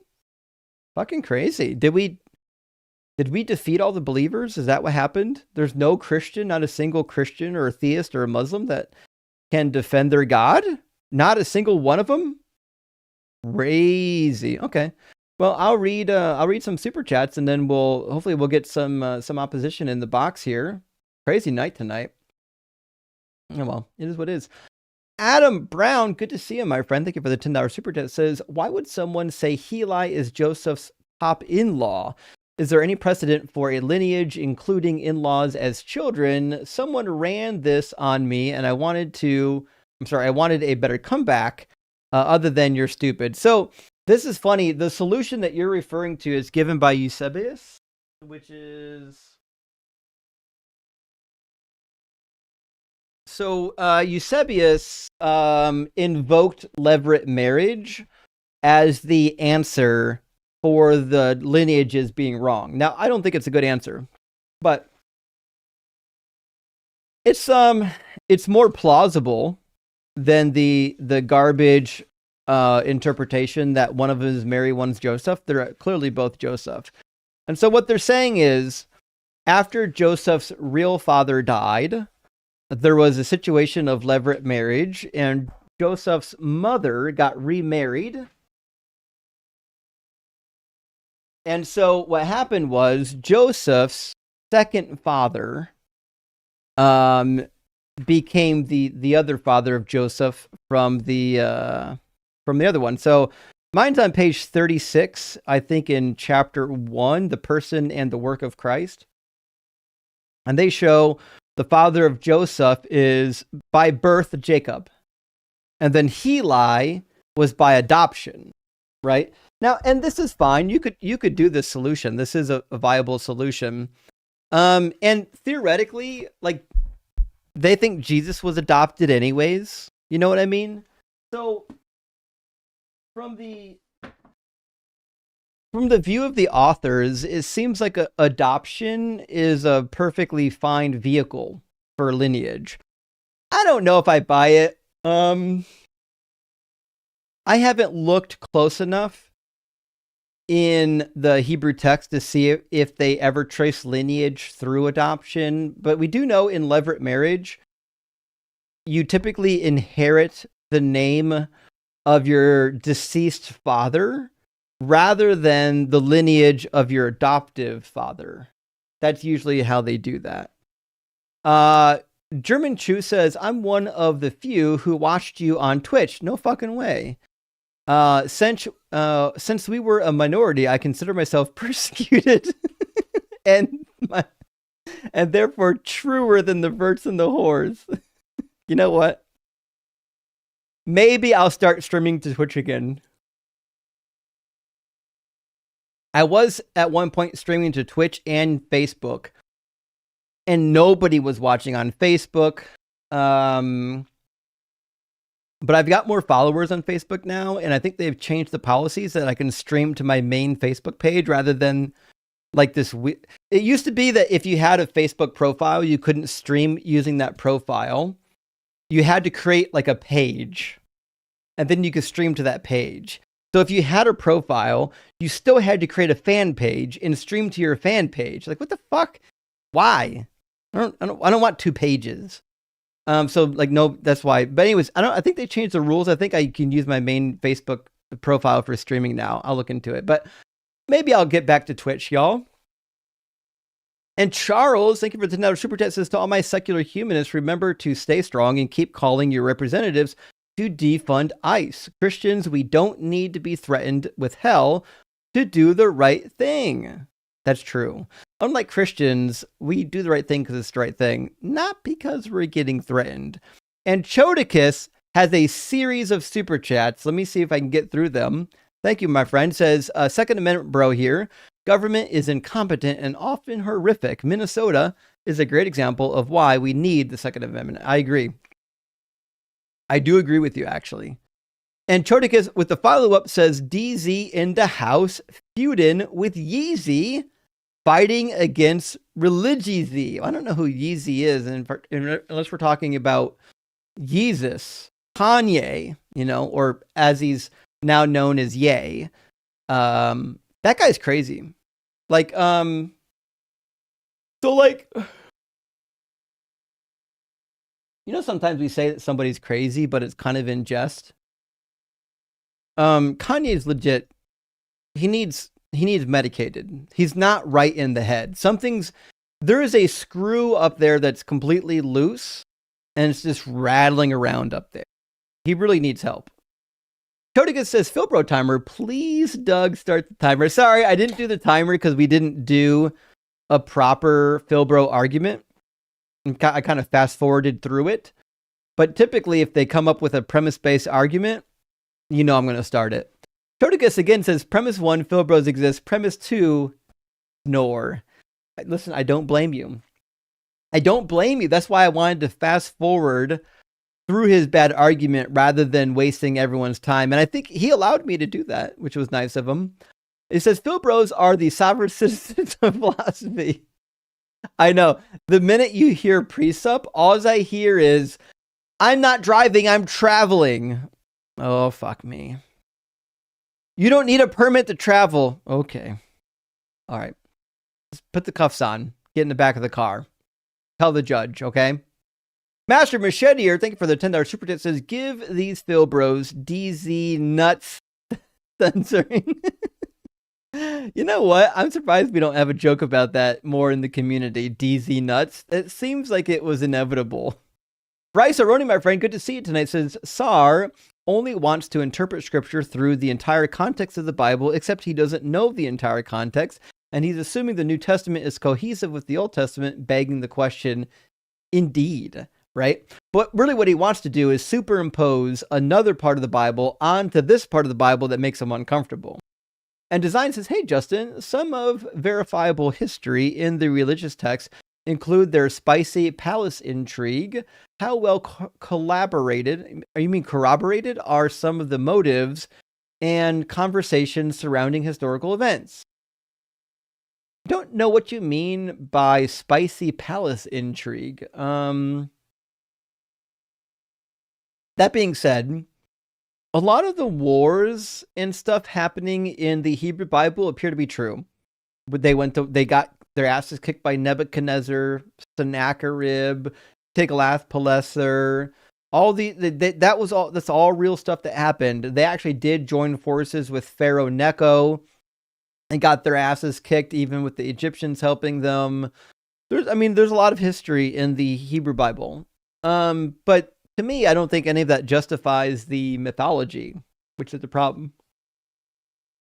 Ben says, imagine being a defense attorney for a suspected murderer and saying to the jury, we can't consider the evidence of this specific murder without understanding the context of my client's other murders. Oh, fuck, Ben. That nailed it. Like, you can't consider what God did here unless you consider what he did over here. No. When we're examining a case, we're examining that specific case. Skeptics, good to see you. So this may say $5 super chat, but I interpret it to say $500 super chat. Fucking nailed it. Context got you to $500 because somebody else probably sent one once. Archibald says, eat the flesh of their sons. That's obviously referring to Fleischmann's margarine. God is going to make them eat a piece of toast spread with the butter substitute that won't be invented for 2,000 years. Clearly, that's it. Obviously, flesh is a metaphor for something. Obviously, the sinful nature, that the flesh is the sin nature. God's going to make them eat the sin nature of their children. That's obviously what he meant. And Gretchen, good to see you. Thank you for the 666. Says no answers, no arguments, all accusations. This is painful. In the name of all that does not suck, I beg of you to kick this Phildo. I did, Gretch. I did. He's gone.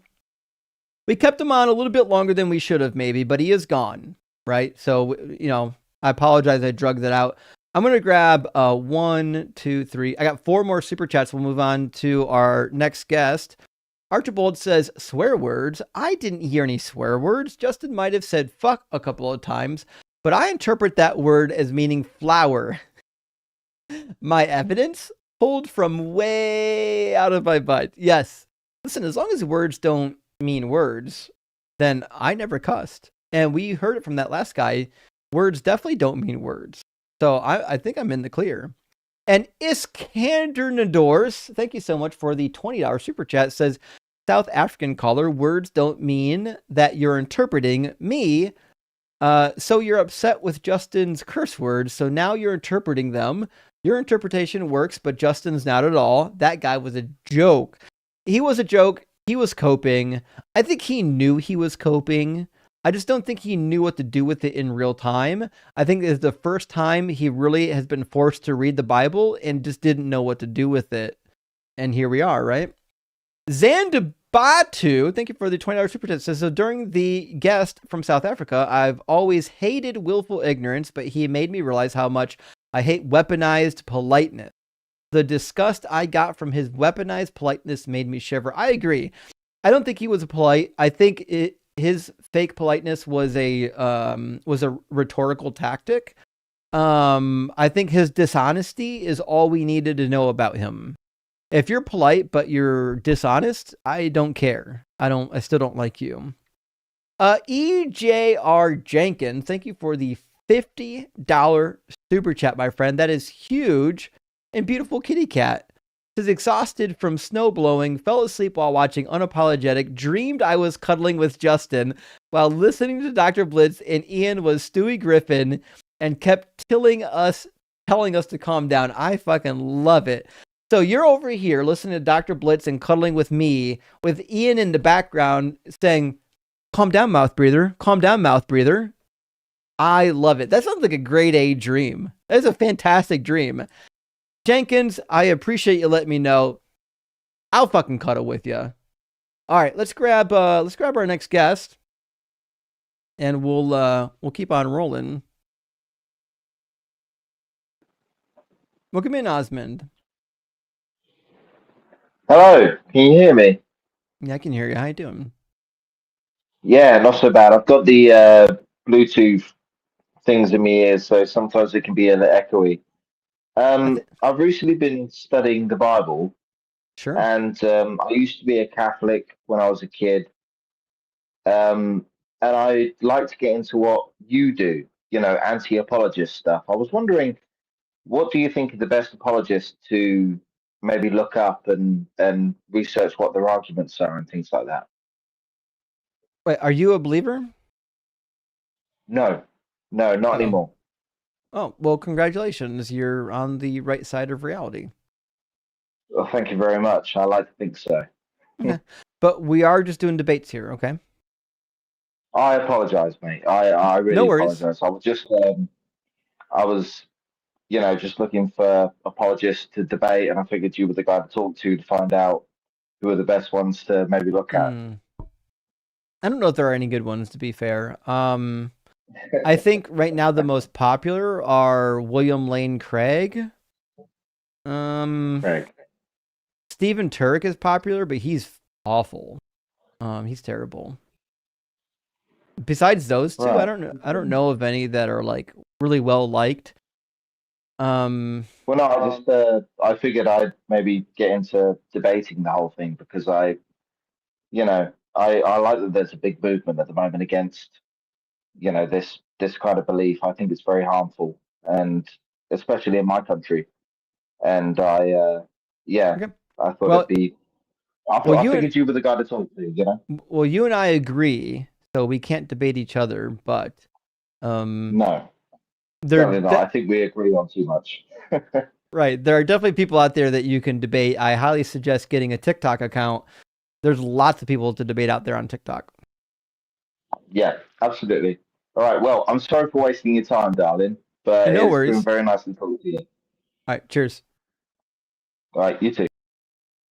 Okay. Grab famous. This is not famous Amos. This is famous like Amos. How you doing, famous? It's the same person. Oh.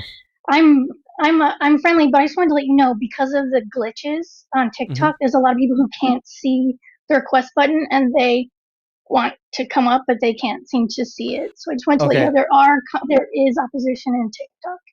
Thank you for that. The end. For those who aren't aware, that TikTok glitch where it won't let you request, the only way around that is to completely swipe out of the app and close it down and then restart it, and it should come back. I've experienced it a number of times. I don't know why it's happening now, but that has fixed it every time for me. That's it. I just love you and wanted you to know there are people waiting for you. Hey, thank you, famous. I appreciate that. I wasn't aware that it was a widespread issue. I know it happened with me and with some others, but I didn't know it was that widespread. So hopefully here in the near future we can get that fixed up. Yeah, so there's a person who's specifically been messaging me. His name is Unseen Resonance. I said I would let you know. That's it. You can drop me. Okay. Hey, thanks. I appreciate that. Mm-hmm. All right. Well, now we know a little bit. I knew that the new algorithm was going to be like really kind of glitchy and silly.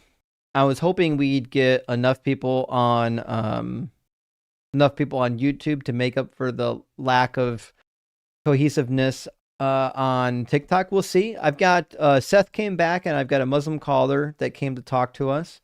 So we've got some people in the queue still yet, but nobody on TikTok, which is kind of what I might have expected. Now that the ownership of TikTok has changed hands, I suspected that we might be in this situation, but I think we'll be able to power through it. I'm going to read just 2 super chats, and we're going to get our Muslim caller in here, and then we're going to get Seth in here.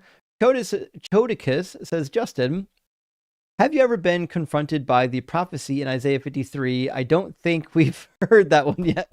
You know what? Fucking you got me. I made it all this time, and I haven't read Isaiah 53. In fact, every time it comes up, I just I run away from it. I just don't read it. So I actually don't know what it says. Maybe one day I'll get to read it. I don't know. Twitch of Scripture, it's great to see you tonight. Beautiful dog. Thank you for the $20 super. It says, thank you, Justin. Just a way to say thank you for all you do. Maybe get kitties some toys. Rock hard for Doug. Well, thank you so much. And actually, you know what the kitties love right now? It wasn't supposed to be their toy, but it kind of has become their toy. Is a box of straws, like drinking straws. They're obsessed with them. Eventually they get bored, but right now they're destroying my house. I got half chewed drinking straws everywhere in the house. It's pretty wild. But you know what? The cats are happy, and they're not actually eating it. They're just kind of like out here trying to kill the drinking straws. So, and they're fucking adorable at it. But yeah, they're definitely in a phase where they're chewing on everything. Kind of like having a puppy, how puppies chew on everything, but cats. Pretty wild. All right, let's get next guest in here named Muslim. Muslim, is that actually what you want to be called? I feel like you might actually have a name.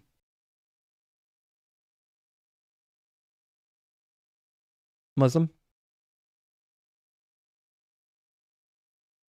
Anything? No? Okay. Well, that stinks. You waited in the guest box. Let's bring up Seth. Welcome back, Seth. Hey, how you doing, Justin? No, I can't complain. How are you? Doing well, doing well. Thanks for asking. Hope you're staying safe, and just want to let you know that anyone that's in Minnesota, Minneapolis, my heart's out to you. Not everyone who's a believer is dogmatic to the point where they don't recognize evil as it manifests itself. So hearts and prayers to that situation. Hopefully it comes to resolution soon, and these next 3 years can go by pretty quick. But yeah, I know, Justin, I don't know if you want to ask the 2 questions just for the sake of the chat, but I mean, you kind of know my age and what God I believe in. But just for the sake of the chat, if they haven't heard me before, I guess you can ask. Yeah, we'll go through your shtick again. So we had a long conversation the other day. Seth, we know you're at least 18, and do you believe in God? And if so, which one? Yeah, I believe in God. I believe in Hashem. I believe in the God of my ancestors, the Israelites. Right. Now, last time we talked, we covered a little bit of this with 2 things. One, I think the initial argument was there are some true things that happen in the Bible. And then I pushed back and said there also seems to be some things that aren't true that the Bible claims. And then I think we kind of got wrapped up in that discussion. I don't think we moved beyond it. Am I forgetting anything? No, I think that sort of summarized what we discussed. There were definitely things I learned. Also, by the way, I started reading one of the books you suggested, Samuel, what's it called? Samuel Driver's book on introduction to the literature of the Old Testament. That's really, a good one, really, yeah. really interesting. Yeah, really, really good. Really, really interesting information. So I've been starting to read what you suggested. But I think that basically summarizes what we discussed. I definitely think there was a lot we agreed upon, and then some stuff I learned. Some things we disagree upon. I really wanted to sort of take the conversation tonight on a different approach. And it's sort of, I think, me realizing head on something about my God, and more so admitting it, is that my God's kind of an asshole. Yeah, and you know what? I've talked to a lot of people in the Jewish faith, and they seem to be okay admitting that. So, like, have you ran into Rabbi Hannah online yet? That's the second time I've heard that name brought up in your community. So I know the name, but I'm not familiar with their work necessarily. So she's big on TikTok, and she's super likable, great person. But I feel like there's a lot of people that are like Rabbi Hino, where like they're okay arguing with their God, right? And this has been a position that I've seemed to encounter over and over again with people in the Jewish community. Now there are some Orthodox, believers that don't agree with that.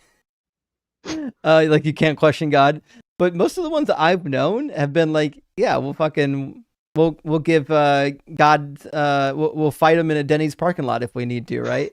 Well, it's funny you mentioned that, because you definitely, everything you said is correct. I mean, I think every religion you have, the general populace, and then you have the more dogmatic,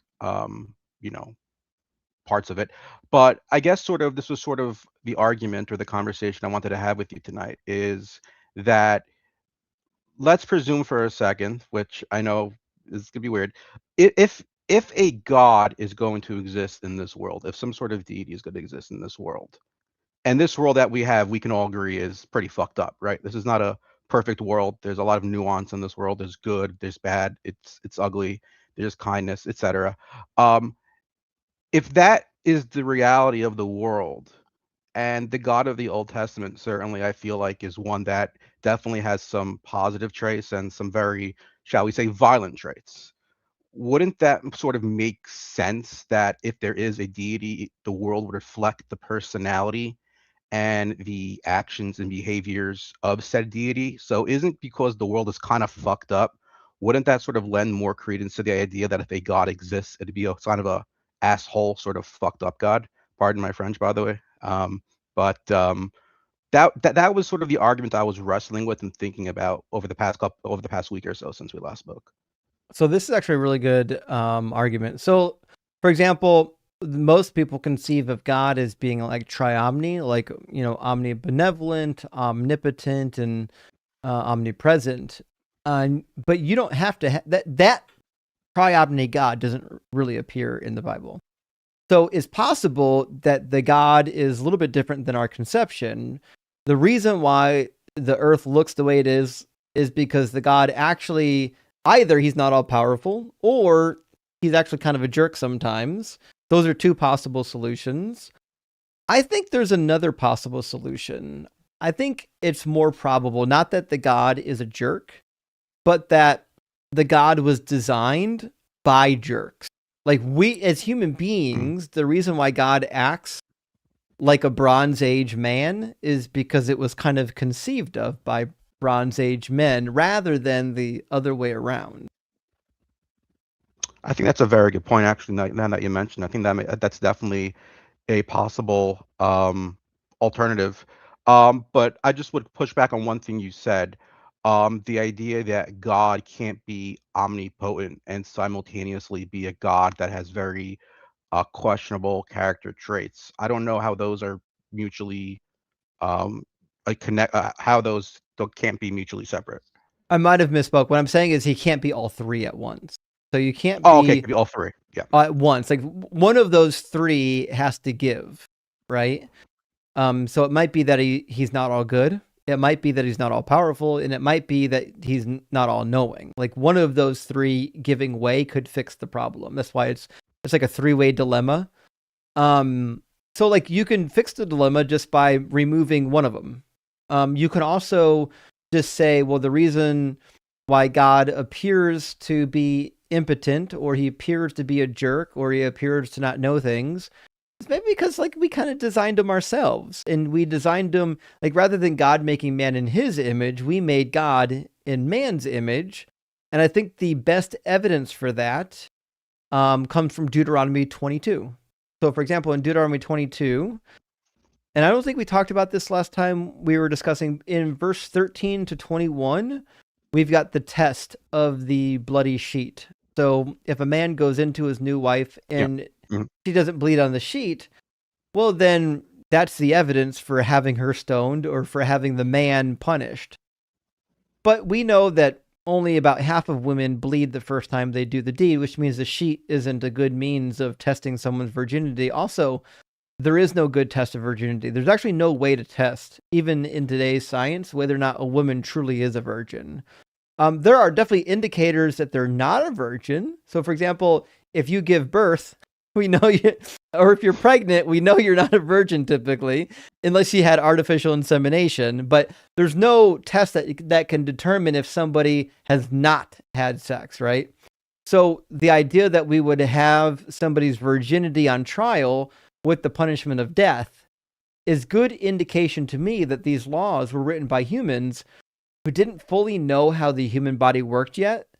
And they wrote a law, claimed it came from God, but it couldn't have come from God because God would know that women don't always bleed in the first time.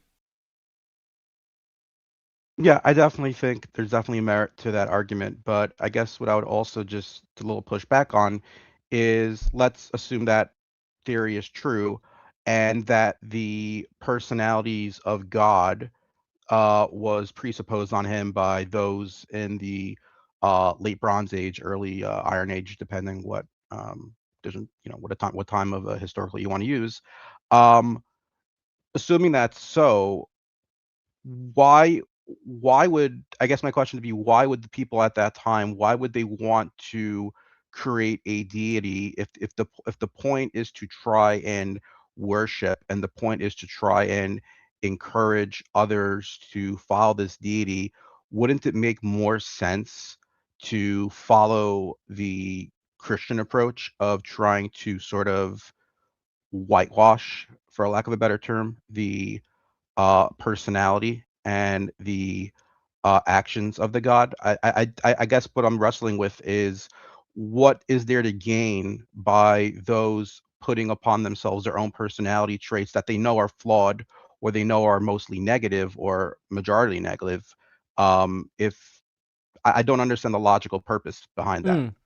So if you're a man in the Bronze Age, you probably see this law as a good thing, right? Because as a man in the Bronze Age, one of the things that you value the most, probably because you're insecure, this is a whole nother discussion, is your wife's virginity. Like, to you, that's a super valuable thing. So if a woman lies about her virginity, she should be killed, because like the value of a woman always is wrapped up in her purity, which I think reflects like the insecurity and the control that men in the Bronze Age needed. But what you'll notice, we have no tests and no laws about male virginity. There's nowhere in the Bible where, like, if a man lies about being a virgin or is caught, not being a virgin, that he gets punished for anything. It seems to only apply to women, because the book made sense if it's like people justifying, well, the reason why we treat women this way is, because God told us, right? Now, did women like this law? No, probably not. They probably hated it, but they didn't matter. They weren't writing the laws.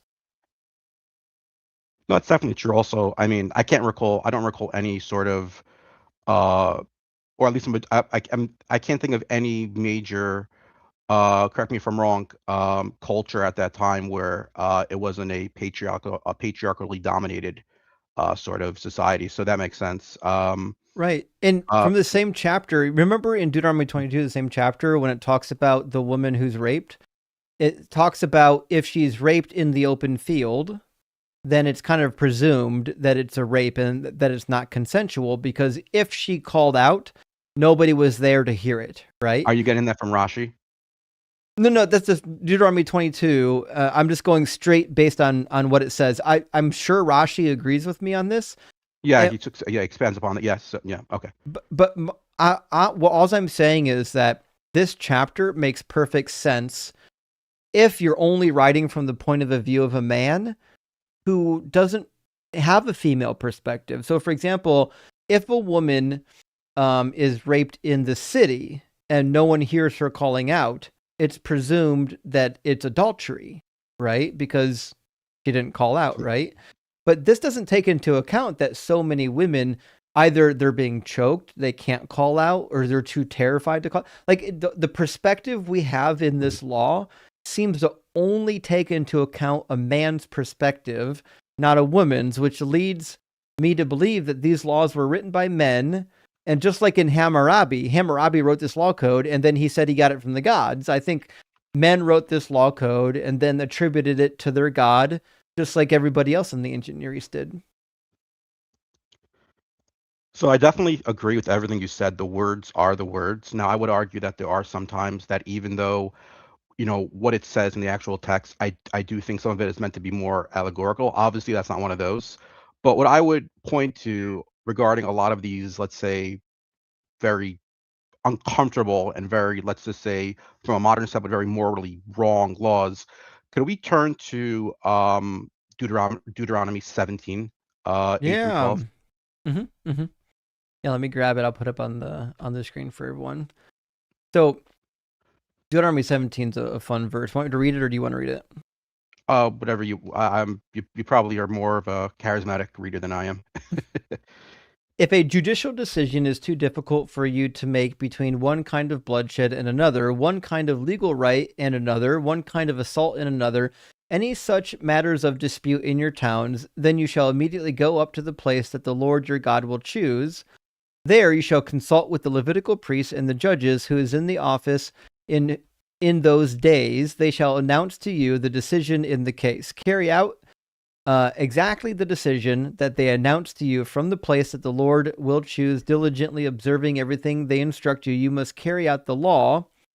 Oop, I just lost my place. You must carry out the law that they interpret for you, or the ruling that they announce for you. Do not turn aside from the decision that they announce to you, either to the right or to the left. And if you keep reading, there we go. Verse 12 has it. For anyone who presumes to disobey the priest anointed to minister where the Lord your God or judge, that person shall die. So you shall purge the evil from Israel.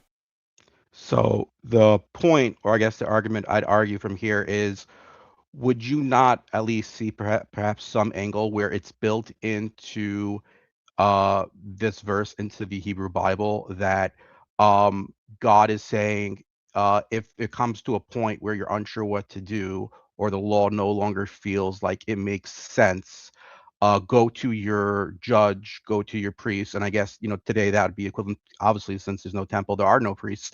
And the judges, I mean, there are no judges now. The rabbinic leadership, would it be the rabbis or the sages? Wouldn't you couldn't it possibly be argued that that is sort of a statement where you can go to them and they sort of give the ruling, and that in turn becomes valid? So if it becomes a point where a law no longer makes sense because we as a society evolved, or it's just no longer, like, for example, polygamy in the Old Testament it's not dismissed. It's completely allowed. It wasn't until I don't know the name of the rabbi, but somewhere in the Middle Ages where it was determined that we're going to ban polygamy in the religion because it's no longer acceptable in society. Couldn't that verse or those verses be sort of an argument that, hey, it's built in, your sages are who you go to if you're confused or if there's difficulties, and whatever they say is authoritative? I think you could make that argument if you didn't have so many passages that contradict it. So, for example, in Deuteronomy, when we go to like chapter 29 through 31, we get these repeated clauses about, like, write this down when there's a king, right? Make sure they have a copy of this law code and they don't turn aside from it. And we've got like Deuteronomy 29:29, where God says the secret things belong to our Lord, but the revealed things belong to us and to our children forever, to obey all the words of this law. And then in the next chapter, chapter 30, it seems to be that in the age, we're going to call this the Messianic age for lack of better words, but in the Messianic age, God still expects them to be applying the law in Deuteronomy. So it says, the Lord your God will bring you into the land that your ancestors possessed, and you will possess it, and he will make you more prosperous and numerous than your ancestors. Moreover, the Lord your God will circumcise your heart and the heart of your descendants, so that you will love the Lord your God with all your heart, with all your soul, in order that you may live. And the Lord your God will put all these curses on your enemies and on the adversaries who took advantage of you. Now, we would say that this is like the eschatological promise, when finally, like, Jeremiah 31 comes true, when the hearts of the people are changed, and finally God will be able to dwell among them in like the New Jerusalem. But Yeah, when if and when the Messiah has not yet come arrives. Yeah, yeah. Now, it says when that happens, it says, then you shall obey the Lord, observing all of his commandments that I'm commanding you today, which would lead me to believe that at least at a minimum, all the commandments in Deuteronomy should be applicable, which means if you're going to the judges are there to handle the case law that doesn't appear in the law that God gave. Like, if there's a situation where there's a case that isn't really addressed in God's law code, then we need the judges to kind of settle that dispute. And I think there's a case of this in Numbers 15. So in Numbers 15, we get a case where somebody's apprehended, and it's not clear. We're going to Bamidbar. I've always wondered why it's called Numbers when the Hebrew is Bamidbar, which is desert. I've always wondered why it's called Numbers. It should be desert. The book is desert. The problem is, like, the name of our books are typically come from the Greek, the Greek Septuagint. So specifically, like, the Sinaiticus has the names of the books, and the Greeks decided to give them different names than the Hebrews. And the Christians, the Christians were dependent on the Greek text. A lot of them couldn't read Hebrew. Even the Latin Church, their Old Testament was a translation of the Greek Old Testament. It wasn't a translation of the Hebrew. Yeah. Anyways, I'm sorry. Go ahead. Yeah, but I'm with you. We should call it what the original names were. I'm with you on that. So it should be Bereshit. For Numbers, we should have Bamidbar. But anyways, yeah. What verse did you want to go over? We're in agreement there. Let's go to chapter 15, verse 32. Violating the Sabbath. So it says, when the Israelites were in the wilderness, they found a man gathering sticks on the Sabbath day. Those who found him gathering sticks brought him to Moses and Aaron and the whole congregation, and they put him to custody because it was not clear what should be done to him. And I think the reason why it wasn't clear what should be done to him is because they're like, well, we don't really know if gathering sticks is a violation of the Sabbath, right?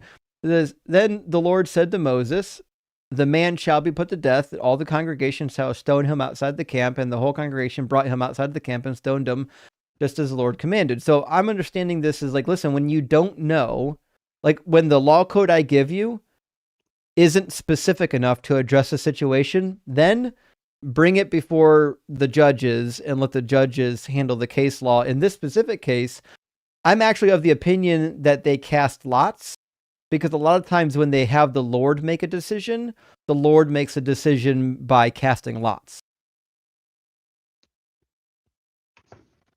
So you think that in this, at least in your theory, is that when there's some sort of struggle because the case is a little nuanced, it's just sort of randomly, arbitrarily decided we're gonna either, let's say, execute them or just, No, forgive the sin? not I'm just trying to understand. arbitrarily. What I'm saying is, in the Bible, we see two different occasions when the law doesn't specifically address a situation. They could bring it to the judges, and the judges can decide. But if a judge can't decide, a judge does have the right to go to the priest, which at the time of Numbers 15 would have been Moses and Aaron. They do have the right to go to the priest who has the Urim and Thummim, and they do have the right to inquire of God. That's why we see in the Hebrew Bible, it'll say so-and-so went to the high priest to inquire of the Lord. And typically the high priest in his vest would have, or near the shoulder. Yeah. They'd ask a Right. question, and then supposedly the stones would light. It had up the Hebrew names of the Shevetz, the 12 tribes, and then it'd light up and answer a question. No, I don't think that was common practice. I don't think that's typically what they did. I Typically, think that's more midrashic. I think that's midrashic, right? Well, it does show up in the Bible, in the Hebrew Bible. What I'm saying is, I don't think that was common. I think more common was they went to a judge, and the judge made a decision based on the law code that God gave, and said, well, based on the law code we have, it seems like this would be the right thing to do, right? I think it's a rare occasion where they end up going to a priest, and a priest has to decide by inquiring of Yahweh. It just happens to be the verse we just read was just one of those cases. But my point is this. I think their first line of defense is, we're going to apply the law that God gave us, and we're going to apply it forever. If the law isn't specific enough, then we could, make an interpretation from the law as to what we think is the right thing to do. And if we can't agree, if we can't come to a determination, then, and at that point, we can inquire of the Lord, and God will tell us. But to the point, I say all that to say this. I think that the Hebrew Bible teaches that this law code is good and perfect and eternal. I definitely think that there's no denying that it's emphasized many times. I don't remember the exact verse, but basically in Deuteronomy it said that these are the laws, and anyone who tries to come around and change it, they are lying to you. They're 4:1. False prophet. I think that's I'm pretty sure it's probably one of the more common arguments you probably use against the Jesus is the Messiah, arguments. But I guess what I would say is that, first of all, the verse we went over with the person violating the Sabbath, I think that's just an example of God just being very, very, very strict, very stringent, and being a very ruthless God. But again, I already conceded the fact that if a God were to exist, I think it would make most sense. I understand the theory you spoke about people in the Bronze Age, applying their own personality to said God, their own views, laws, values. But I guess the opposing end of that would be that if God were to exist, I think it would make most logical sense that the God would represent the actions and the reality of the earth. So the God that we have or that exists is just that wrathful and just that, I guess we can say Forgive me. I guess we can say he's that juvenile in some ways, where if you break even the smallest thing, he's going to be very wrathful. But I sort of just come back to the Deuteronomy 17, and that I understand what you're saying, but I think it can also very easily, at least from my perspective, and I guess admittedly I'm obviously very biased and subjective here, but I really do think it's established as a means of setting up systems of trying to figure out difficult situations. Even in I don't remember the verse, but in Exodus in Parshas Yisro, Yisro even mentions to Moses, "Hey, we should set up like a system of judges because obviously one Mm-hmm. person can't handle all these things. It's a very complicated matter." Mm-hmm. Um, couldn't that also be viewed as sort of maybe another point in the Hebrew Bible where it's being reaffirmed that, you can go to these people if there's some sort of law or issue that just is very complicated, or it no longer just makes any sense. I don't remember exact. I have not. Admittedly, I have not read Exodus in a long time. But I'm curious if Yisro, if mentions anything at all about setting up um, different levels of judges. I think that's where you get the Sanhedrin from eventually. I think that's where it evolves from. Yeah, it Um, evolves from the 70 elders. yeah. That we see the 70 elders in Exodus. And I agree with you. I think Jethro probably was the originator of the elders. But I don't think that the judgment of the elders was meant to supersede what is in the text itself. I think it was always meant to be supplementary. So, for example, if you go back to Deuteronomy 17, the chapter we are just in, Hmm. it talks about like what to do in the future. It says, "You may indeed set over you a king, whom the Lord your God will choose. One of your own community you may set as king over you. You're not permitted to put a foreign ruler over you, who is not of your own community. Even so, he must not acquire many horses for himself or return the people to Egypt in order to acquire more horses, since the Lord has said to you, you must never return that way again. And he must not acquire many wives for himself, or else his heart will turn away. Also, silver and gold he must not acquire in great quantity for himself. When he has taken the throne of his kingdom, he shall write for himself a copy of this law on a scroll in the presence of the Levitical priests. It shall remain with him, and he shall read in it all the days of his life, so that he may learn to fear the Lord his God, diligently observing all the words of this law and these statutes." So I'm reading this and saying that this is the law that God gave is primary. Everything after that is supplementary, which is why it says neither exalting himself above other members of the community nor turning aside from the commandment, right? So I do agree that God wants you to set up judges in the Hebrew Bible, but I don't think that they're meant to supplant the original law code. They're only supposed to add interpretation where the original law code isn't clear. But I think I definitely agree with what you said. But I think just to push back on that point, I think your argument stems, or correct me if I'm wrong, I don't want to put words in your mouth. Your argument is stemming on, if we're taking the words that were written or the words that we just went over, that they directly came from the God of the Hebrew Bible, Oh, yeah. when we both obviously know that I argue that the Bible, the Hebrew Testament, is not divinely written. I think it's divinely inspired.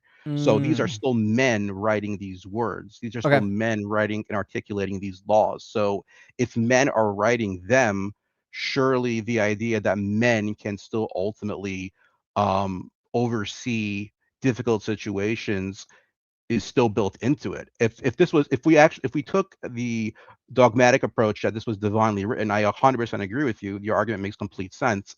But the fact that we know in reality these are words written by men, even if they're divinely inspired, I think that adds more credence to the possibility that the words written were intended that men themselves have the ability to decipher and alter, uh, not alter, decipher situations and alter or modify the understanding of the laws based on the situation.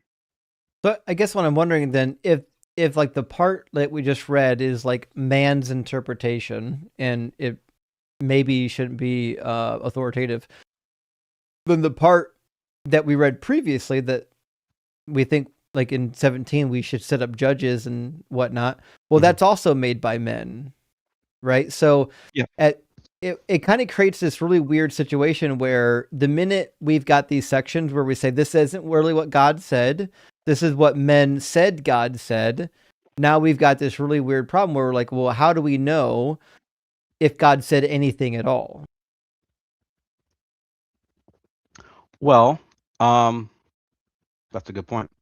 That is Right? a good Because point. it could be that Yeah. it's all just men making up the words of God. And we've got a pretty good precedent for it. We have a lot of texts from the ancient Near East that read just like the Hebrew Bible, giving lists of laws, giving instructions and whatnot. And like, we don't believe that Marduk did any of that. We don't believe that Shamash gave laws. So I would say I'm going to treat the Bible the same way. I'd say the mythology of the Hebrew Bible is just that. It's just mythology. I think that's definitely a very fair point. I guess again, from a subjective standpoint, the argument that I always come back to is just the many verses in the Hebrew Bible where it's consistently reaffirmed that you know the Israelites, the nation of Israel, they'll be scattered amongst the world and they'll be punished and they'll be harmed, but they will never forever be destroyed. And you know the history and the survival of the Jewish people is in many ways a very illogical thing, how such a small group of people have still managed to maintain their culture through centuries upon centuries of persecution, destruction, complete movement throughout the globe. It's not very common to see a group of people who get taken over, during multiple wars in antiquity, and they're still able to somehow maintain some degree of their culture and that to survive and thrive. So for me, just seeing multiple verses where, like, for example, Hosea 11:8, what else did I write down here? I wrote Jeremiah 30, Ezekiel 11, Amos Mm-hmm. 9. You see this theme consistently reoccurring. So for me, and Mm-hmm. again, I know it's a subjective argument, but just being part of that culture and just being part of that religion and that ethnicity, I see those verses, and for me, um, it's hard for me to wrestle with the fact that that's not a living, breathing prophecy that's occurring right now, because the fact that I'm still here and my people are still here, um, for me, still breathes life to those verses, if that makes sense. Yeah, so this is one of those things like if you throw spaghetti at the wall, you're gonna have a couple pieces that stick, right? So I think there's a couple things. I do believe that some of those promises failed. So for Okay. example, the same promises that were made to Judah, that there would be a righteous remnant, while it might look that those came true, they didn't really come true the way that the text said it would come true. It says that after the Babylonian exile, there'd be a righteous remnant that was preserved. In fact, Zephaniah chapter 3 says that this righteous remnant will do no wrong. And Isaiah 54 says, God says, I'll never be mad at them again. It seems like after this righteous remnant is preserved, God's finally going to bring about this era of peace, which didn't come. But also, a similar promise was made to the northern tribes. This in Isaiah 29. We see the war that is waged, and the Assyrians weren't victorious against Jerusalem. Remember Hezekiah, when he was there, the angel of the Lord killed like 183,000 of Yeah, them, and they kind of left. And well, we yeah, see kind of an that's why. echo. Sorry, Yeah, that's. Oh, God. we No, see an echo of this battle with the Assyrians in Isaiah 29.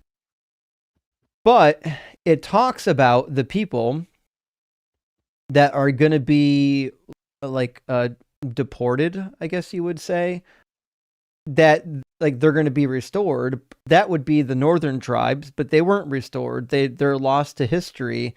And it even says, let me grab verse 20, right after the siege. it says, "The tyrant will be no more, and the scoffer shall cease to be. All those who alert to do evil will be cut off." So on and so forth. So it talks about this period of peace after the siege of the Assyrians, but we just know that didn't come true. Those northern 10 tribes are lost to history. They're never coming back. So all the restoration prophecies for those who were deported by the Assyrians, I think, are going to be failures. Amos prophesied the restoration. Hosea prophesied the restoration, and First Isaiah prophesied restoration for those who were taken captive by the Assyrians, and I don't think it came true. Restoration in the immediate future, or restoration in terms of the time of the Messiah? Well, I don't think it'll ever come true, but my Well, reading of the text yeah. is typically, and this is where I think the atheist and the believer differ greatly, is I'm reading these prophecies, and typically it sounds like the fulfillment is always immediate. So in Jeremiah, he'll say, like, when 70 years have been completed, I will do X, Y, and Z. There we go. We got a time frame after 70 years, not after 700 years. Ezekiel chapter 12, he says, it's not for distant days in the future. It's for this generation right now. So I see most of these prophecies as being for the time period in which they were given, roughly, and not for distant times. Okay, but then what I'd also say is that, we know that I don't know what the historical number is or from scholars, but we do know that I think some amount of those in the northern tribe did end up coming down to the kingdom of Judah. And in many Mm-hmm. ways, that's when Judah's sort of own history was written to make themselves seem as like the larger nation between the kingdom of Israel and the kingdom of Judah, because the kingdom of, correct me if I'm wrong, the kingdom of Judah was considered the junior partner in the relationship. But once the northern kingdom was destroyed and some of the northern people of the northern kingdom joined Judah, Judah started, sort of writing up like how they were this giant and great kingdom, when in reality they were more so the junior one. But really what I'm Yeah. building upon is, so you have those remnants survive into the kingdom of Judah. Eventually they're destroyed by the Babylonians. And what I guess I would try to say or try to connect is those verses that you mentioned. The Hebrew Bible even mentions his Cyrus the Great as being called the Mashiach. He is Mm-hmm. considered a Messiah. There's no point where it's only said there's only one Messiah. I believe in the Hebrew. I don't think that concept ever exists in the Hebrew Testament. There's only one Messiah. So couldn't those verses be sort of alluding to the eventuality of Cyrus the Great redeeming the Jews from Babylon and then bringing them back to Judea? I think for the Judeans, not for the northern Israelites. Okay, I mean it's not, but it's also not as if the Northern Kingdom is, considered to be in the graces of the authors of the Hebrew Bible. I mean, there are many verses where No, they don't care um, so much it, about the north. no, it's a rampant corruption, ignoring warnings. Mm-hmm. So I mean, I don't think it's as if those verses were saying the Northern Kingdom is this bastion of good, and then all of a sudden they got destroyed by the Assyrians. I think the Old Hebrew Testament, at least I would argue, the Hebrew Bible, excuse me, Hebrew Testament, the Hebrew Bible, I would state that they were warned many times, and that fulfillment sort of didn't come to pass because they didn't listen to what they were told, and they were admonished greatly. So I mean, it's not as if it's not that the kingdom of Judah was, completely righteous and didn't have its fair share of terrible kings. Certainly did, but from what the Hebrew Testament, Hebrew Bible says, certainly, I think the prophecies relating to the survival and the redemption of the Israelites, I think it's meant to stem through Judea rather than the northern kingdom. I think that's the attention. Oh, we got a big book coming out. Yeah, I mean that's the view of the Judahites, right? I want to read for you a couple prophecies that don't come Sure. from the Hebrew Bible that definitely come true. Okay. Sure. So here's one. I think I've got it outlined on the page here. This should be the one. This is an oracle concerning King Esarhaddon. And it is dated to his reign, which means our archaeologists have said, yeah, this prophecy happened while he was alive. And it says it's from the goddess Ishtar. It says, I am the goddess Ishtar of Arbela, who will destroy your enemies from before your feet. What are the words of mine which I spoke to you that you did not rely upon? I am Ishtar of Arbela. I shall lie in wait for your enemies, and I shall give them to you, so on and so forth. And then she goes on to tell you, King of Assyria, do not fear. The enemy of the king of Assyria I will deliver to slaughter from the lips of the woman Sin Kashikamor of Arabella, so on and so forth. The prophecy goes on to talk about different wars that he's going to be. Are you done over there, honey? Faraday, get off my desk. Thank you. Talks about various wars, and it says Esarhaddon in the city of Ashur. Protracted days, everlasting years shall I grant you. So we've got this long prophecy from Ishtar in the Assyrian Chronicles about how he's going to win all these wars, and even the city of Ashur. And he seems to have done so. He records it like on his palace inscriptions and whatnot. So like, I'm reading like the prophecy that we have in the Bible, like these geographical, geopolitical prophecies. To me, they're all kind of the same. I think if you make a whole bunch of geopolitical prophecies, one or multiple of them is going to come true eventually.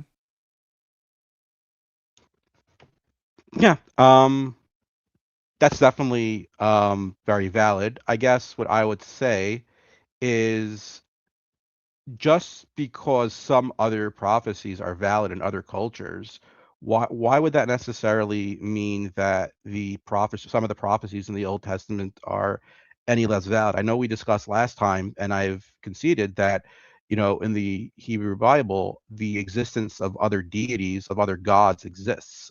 They're not considered to be the equivalent or, reach, the God of the Israelites, Hashem's, one nature, that he's the one true all-powerful one. But if we assume for a second that there are other deities that are worshipped and that exist according to the Old Testament, couldn't it also be logically argued that other prophecies from other cultures outside of those from the Israelites could possibly exist as well? Because if those deities exist, I mean, there's technically some possibility that um, you know, there could be some sort of prophecy that comes true in those cultures. Well, these cultures' gods would say that your god doesn't exist, or your god is kind of a weak goof. For example, when King Cyrus defeats Babylon and frees the Jews, the Bible says that he's going to do it because Yahweh's having him do it. But when you read the Cyrus cylinder, he says Marduk had him do it. He succeeded because of Marduk, right? So these same people that have their prophecies, they're going to say, well, these gods are real. Marduk is the high god, or perhaps Anu is the high god, or Ishtar is supreme, right? They're going to say that your god is like some sort of smaller, lesser deity, right? At that point, now we just have to ask ourselves, like, both of these claims can't be true. Like, either Yahweh is a Sure. minor deity and these other gods are real, or Yahweh is a major deity and these other gods are minor deities, or the third option is that none of them are deities. Sure, but I think that's the same argument that we have today. I think a Muslim is going to say to the Christian or the Jew that your book has been corrupted. The Christian's going to say to the Jew, your Messiah already came. The Jew is going to say to the Christian, the Jesus was a false Messiah. So I understand your argument; it's completely valid. But isn't that sort of the same thing we have today, where other religions are just going to disagree? I'm right, you're wrong. No, you're right, I'm wrong. You're right. We'll have to go through a whole cabal of theological diarrhea, for a lack of a better terminology. But I mean, I don't think, with all due respect, I don't think the argument you just made is any different than, the disagreements we have today between different religions. No, I'm not saying it's different. My point is this: your claim is that these prophecies can come true, because there are these lesser deities that are out there, right? But Right. they would say that your prophecy comes true because your God is a lesser deity, right? Now, both of these claims can't be true, right? But Right. they can both be false. They could be. They both could be false 100%. But even if some other culture argues that my God is a lesser deity, or vice versa, the people of those respective cultures, they're still gonna obviously follow through with what they believe their deity to be more powerful. And that doesn't necessarily eliminate um, the fact that the prophecies that they argued for to have come to pass or to be actively ongoing, that doesn't necessarily mean that it's automatically eliminated or it's automatically disproven just because there's other cultures who would state that no, your deity is lesser than mine. So I understand what you're saying; it's completely valid. I don't view it as being a point of contention that it completely eliminates the possibility that those prophecies can still, or at least one of them could still be valid. You're absolutely right. Both could be invalid. Definitely possible.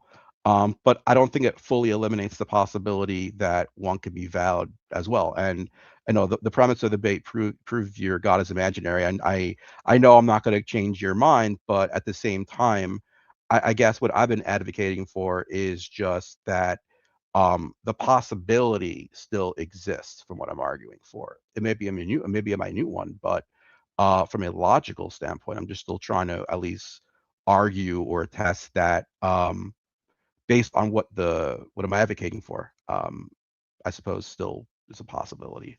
But Um, what I'm saying is, if the identical same argument can be used for another God that precludes your God, that doesn't make it a strong argument. You see what I'm saying? repeat that one more time, just so I can process that correctly. So if the argument you're giving can be Yeah. used for another religion, a religion that Mm-hmm. would preclude your God as being supreme, Mm-hmm. then it's not a strong argument. Like, the argument shouldn't Yeah. be able to be applied against you if it's strong.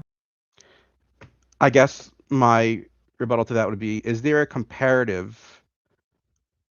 I want to say this the right way because I don't want to sound incredibly egotistical, because that's not what I'm trying. That way I'm trying to come across. Is there a comparative culture where there is writings of prophetic nature that may or may not be true, but certainly can't be fully eliminated?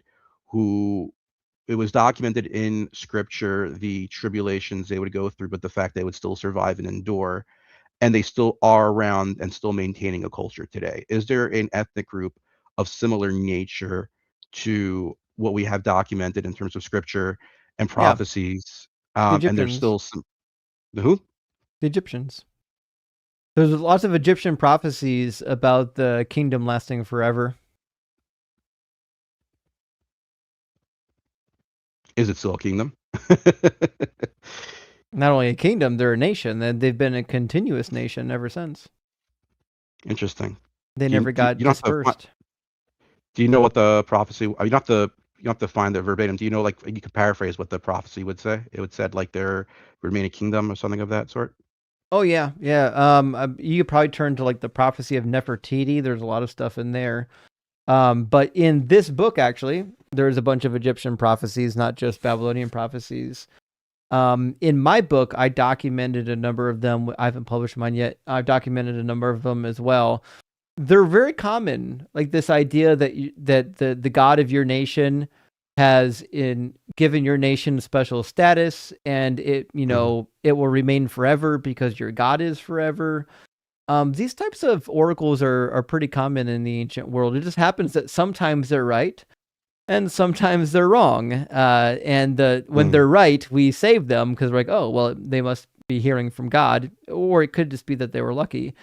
Also, I think the other thing too is, let's imagine that like this is a true prediction. There was a prediction that Israel would never be wiped off the face of the earth, and Israel never was wiped off the face of the earth.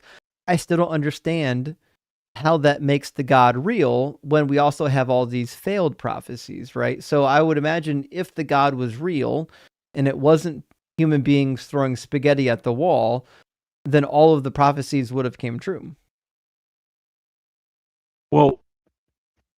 Well, I guess what I'm going to say is we know that the prophecies were written by men, even if they were divinely inspired. They were written by men, so we know that a lot of it is going to be incorrect or not come to pass because obviously men are not God. But if let's say they are throwing a bunch of crap against the wall, I don't necessarily disagree with that because we do know that some prophecies have not come to pass, or that some things stated in the in the Hebrew Bible aren't true.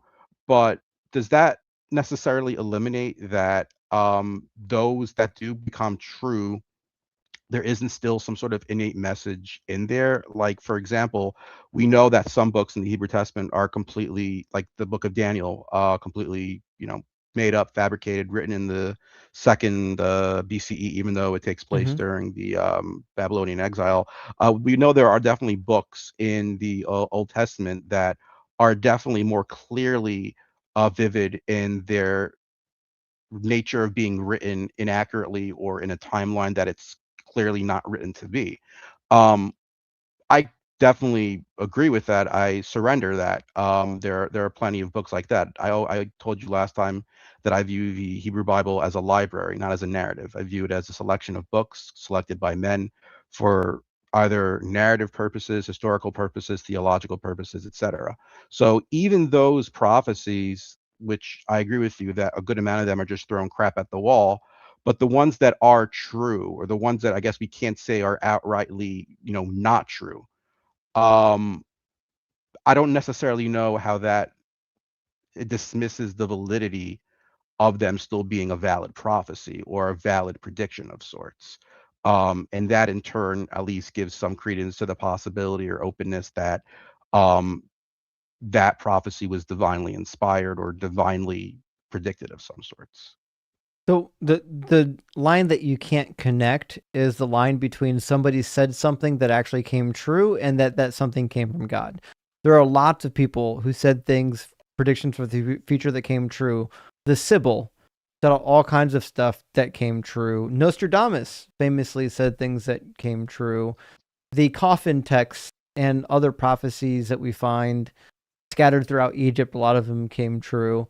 The fact that somebody could make a prediction for the future that happened to come true, I don't think validates that they are coming from God. All it can validate is that somebody made a bunch of guesses and eventually one of them came true.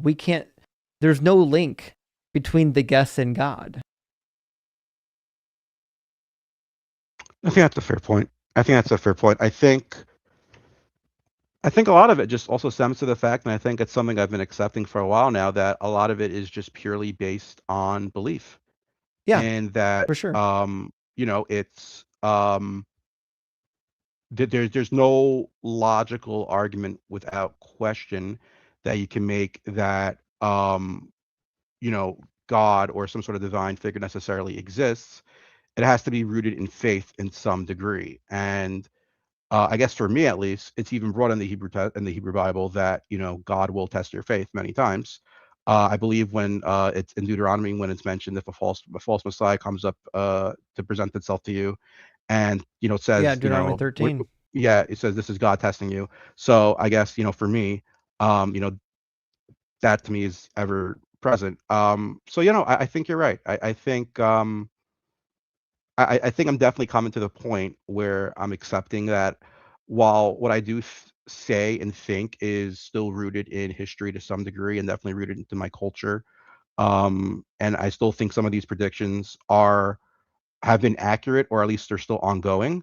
I definitely agree with you and concur that there is definitely an element of faith involved, and I don't think that necessarily makes God imaginary, but I do think it makes the concept of God to the point to be borderline impossible without having some degree of blind faith or trust. Now, I Mm-hmm. don't think that makes me I know that definitely doesn't make me an atheist, but it I definitely think it makes me more open and understanding to the fact that um, you have to you can't argue that there's no degree of of just pure belief and pure just I'm going on a whim here, and still maintain your belief over some sort of deity. So I definitely would agree with you on that, and I'm happy to come to that conclusion over the past few months I because think that's fine too. Like I had a Catholic teacher when I was in school, and I asked her like, "How do we know if this stuff is true?" And she's like, "You don't really know it's true. You either take it on faith or you don't." I think that's a fair position to be in, right? So I think it's much healthier for believers when they get to the point to realize that what I believe is based on faith. You either have faith that it happened or you don't, and that's fine. I think one of the reasons why we do these debates is partially because there's so many people out there that believe not only is my God real, but you're a fucking idiot if you don't believe in my God. And I think that's why these debates get so lively, is because people are under the impression that we're the idiots if we don't believe in your God. And I think when we get to a point where believers are willing to admit that, like, hey, I'm taking some of this on faith, I think that's perfectly fine. Like, I have no problem with a believer admitting that they're taking it on faith, as long as they don't think that, like, we're the dummies for not taking it on faith, No, for sure, and that's why one thing I love about my culture and religion is we don't go out and try to convert people. Right. We actually actively disencourage that. So I definitely agree with that. And I also agree with you that a big problem is you have people of religions imposing their beliefs into everyday lives, politics, etc., to those that don't believe that, and that's when you're just interfering and interceding on the basic rights of other people. So I definitely agree with that. One thing before I go, because I know you probably have other callers, and I'm reading the chat now. They're getting kind of bored with me. I'm sorry. I'm sorry. I'm not going to crash out. I try to be respectful. You were talking about earlier. You were unsure about the tribal inheritance of what was the situation you were confused about? Maybe I could help you with that. Just So something with I'm not sure of a case where tribal inheritance gets passed through adoption. so in it. So I, from my understanding, is that your ability to be part of be a Jew, be part of the Israelites, it comes through the mother, and your tribal affiliation comes through the father. But Right. if you're adopted by your father, you don't inherit their tribal affiliation. That was my thought. You're still considered part of the Jewish people. You just don't have a tribe necessarily. Right. And it's also, I guess, more so in the modern day, is when someone is brought up to the Torah to read, you're called by your Hebrew name, and your father precedes that. So it would be so my Hebrew name is Zavulun Yirmiyahu, and my father is Yisrael Meir. So Zavulun Yirmiyahu ben Yisrael Meir, Zavulun Yirmiyahu, the son of Yisrael Meir.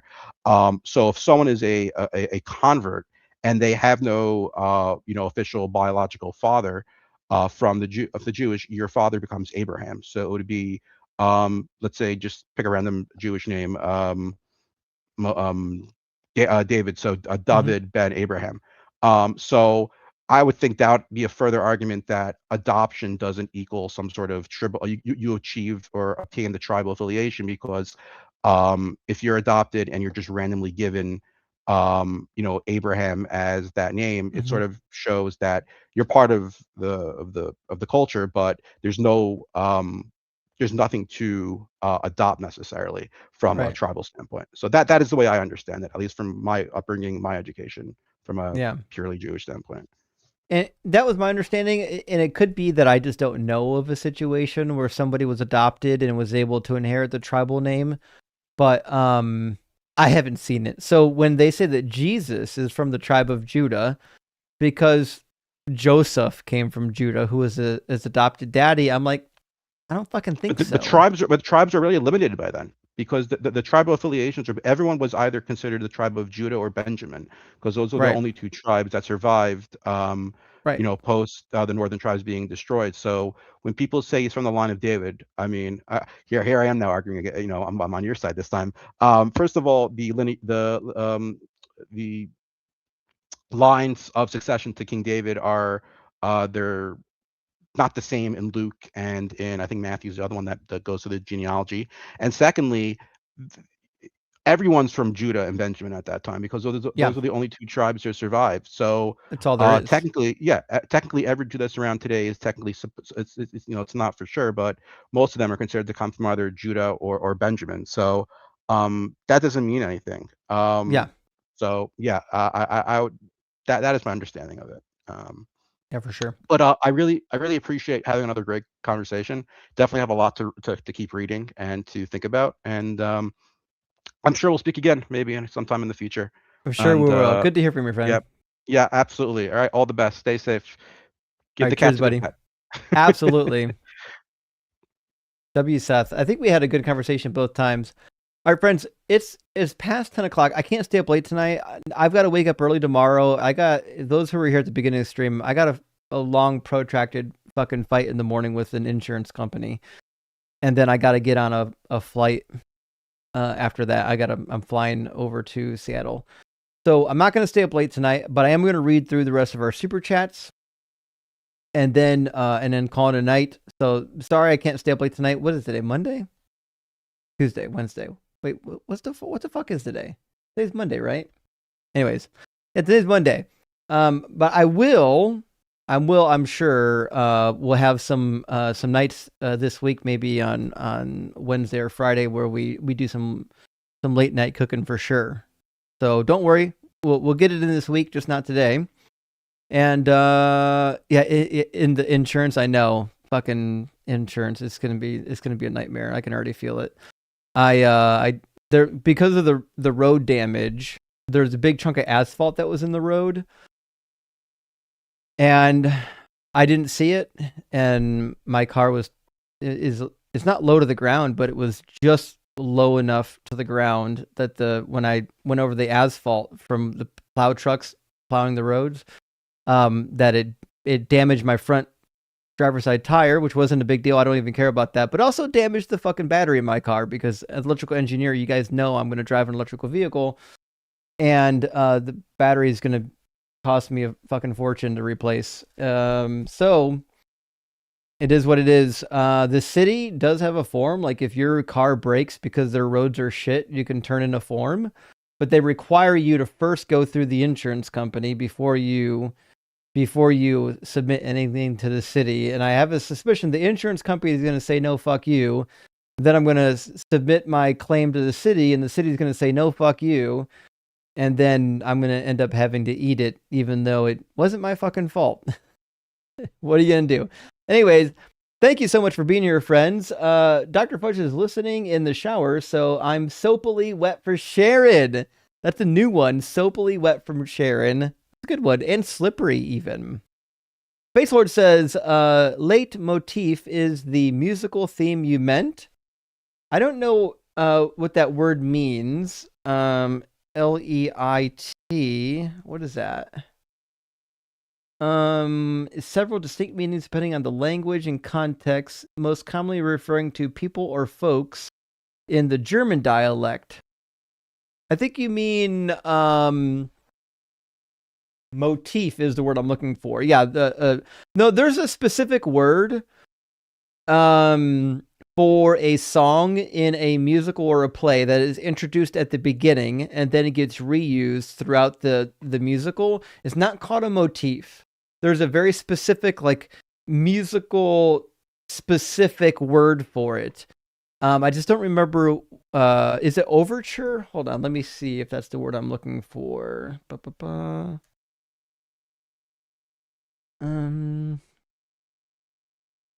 It is. It's an overture. An overture is an orchestral piece at the beginning of an opera, suite, or play or oratorio, or other extended composition. An introduction to something more substantial. So it's an overture. So when you have a musical number that is introduced early on, but then bits of it get repeated later on throughout the thing, it's called an overture. That's the word I was looking for.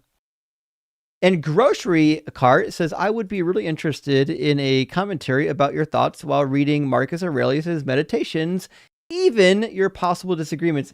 Surprisingly, I've never actually read Meditations. Like, I've always meant to. I know it's good. My mother has read Meditations, and she thought that it was good and that I would like it. That being said, I haven't got around to it. Now, some people in the comments are saying leitmotif is also the word, and they're saying I'm looking up the definition. It says a recurrent theme throughout a musical or literary composition associated with a particular person, idea, or situation. So that seems like it would work as well. Not it's one word though. Hold on. It's not two words. I think that's where I was confused. It's not two words. It's actually just one word. Leitmotif. But when I took so I took a class when I was in college on what did we call it? It might have been music history. I forget. But we had a different word. We didn't use leitmotif. There was another word for it. I thought the word I was looking for was overture. And I think that's the word we were using was overture. But leitmotif, depending on what language you're in, I'm sure is roughly synonymous with what I was conceiving. Jaw says, what happened to Jesus for the last 2 decades? Last 2 decades of what? I don't know if I understand what you're referring to, my friend. I mean, last 2 decades of his life?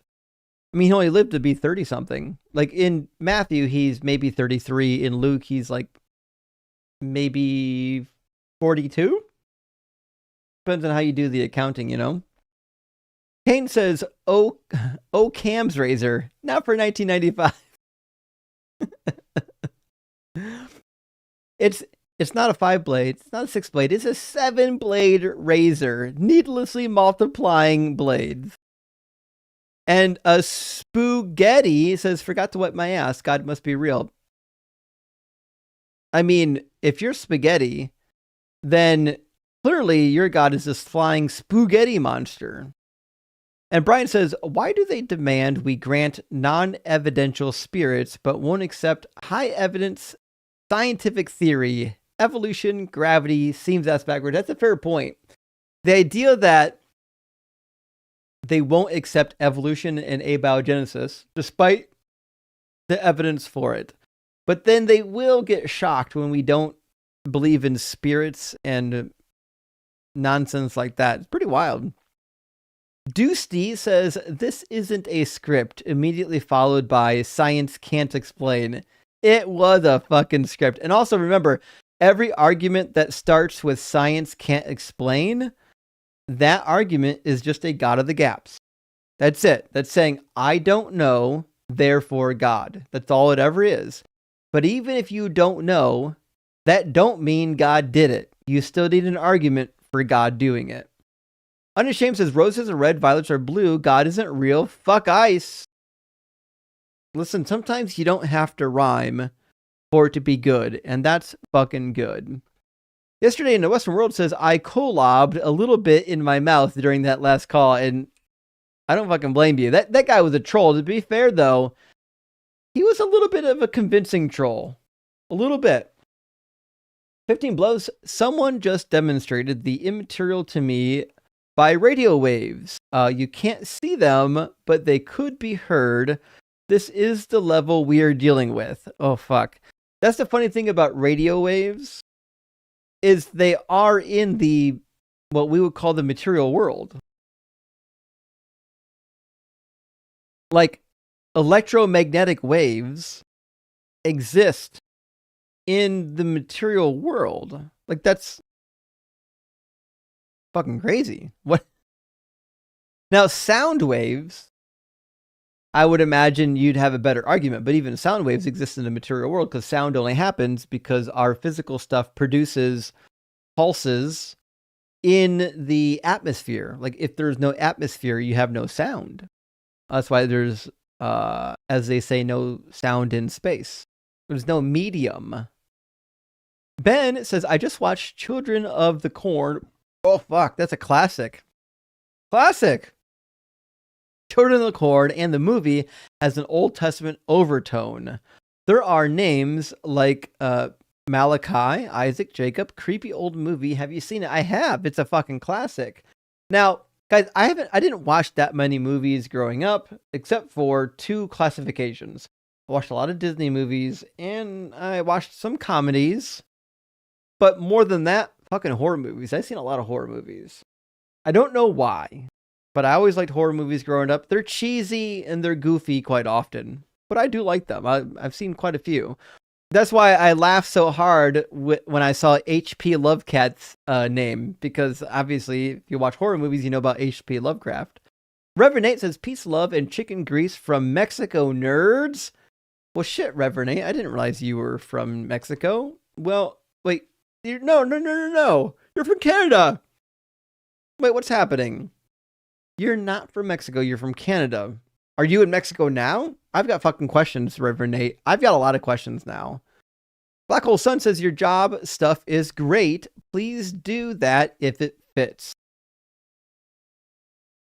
My job stuff? Fuck, I forgot what this is in reference to. It was too long ago. I apologize, Black Hole Sun. I don't remember what this is in reference to. Jamoa says, even if abiogenesis is wrong, there are more supported stances before the argument for God. Even religious scientists do not use God as their basis. This is a fair point. Listen, no matter if the scientist believes in God or not, the scientists aren't saying that God did it. And that's super important, because even the scientists that believe aren't saying God is responsible for it. Although there might be some that get close to it, like James Tour. He's a goof. Forge the God says, don't think, therefore I am. I'm not amped. Actually, why haven't we contracted am not into amped? I feel like we should. We've got a lot of words that we've contracted. Amped could be one, although I think it would confuse somebody a lot. Am not. Amped. I don't know. I'll work on that, see what I can do about it. Maybe we'll make it a trend. Evan says, Ahaz, F, we're cooked. Isaiah, great news. A virgin will have a baby in 700 years. Ahaz, what the fuck? I know. What the fuck is Ahaz supposed to do with that information? Why is God telling Ahaz 700 years from now, there's going to be a guy that dies for your sins? Hey, what the fuck that got to do with the 2 armies that are invading my territory, God? Never fucking mind those guys. I need to tell you, Ahaz, about this motherfucker 700 years later. Do you know he walks on water? Ahaz, meanwhile, was like, what the fuck are you talking about, Yahweh? I'm being attacked by 2 goddamn kings. I need some assistance down here. Yeah, but did you fucking know that he's going to divide fishes and loaves? Oh, for fuck's sake. Yeah, that's a crazy conversation. Optimus says, there is some wild cope. I agree. That guy was coping pretty hard.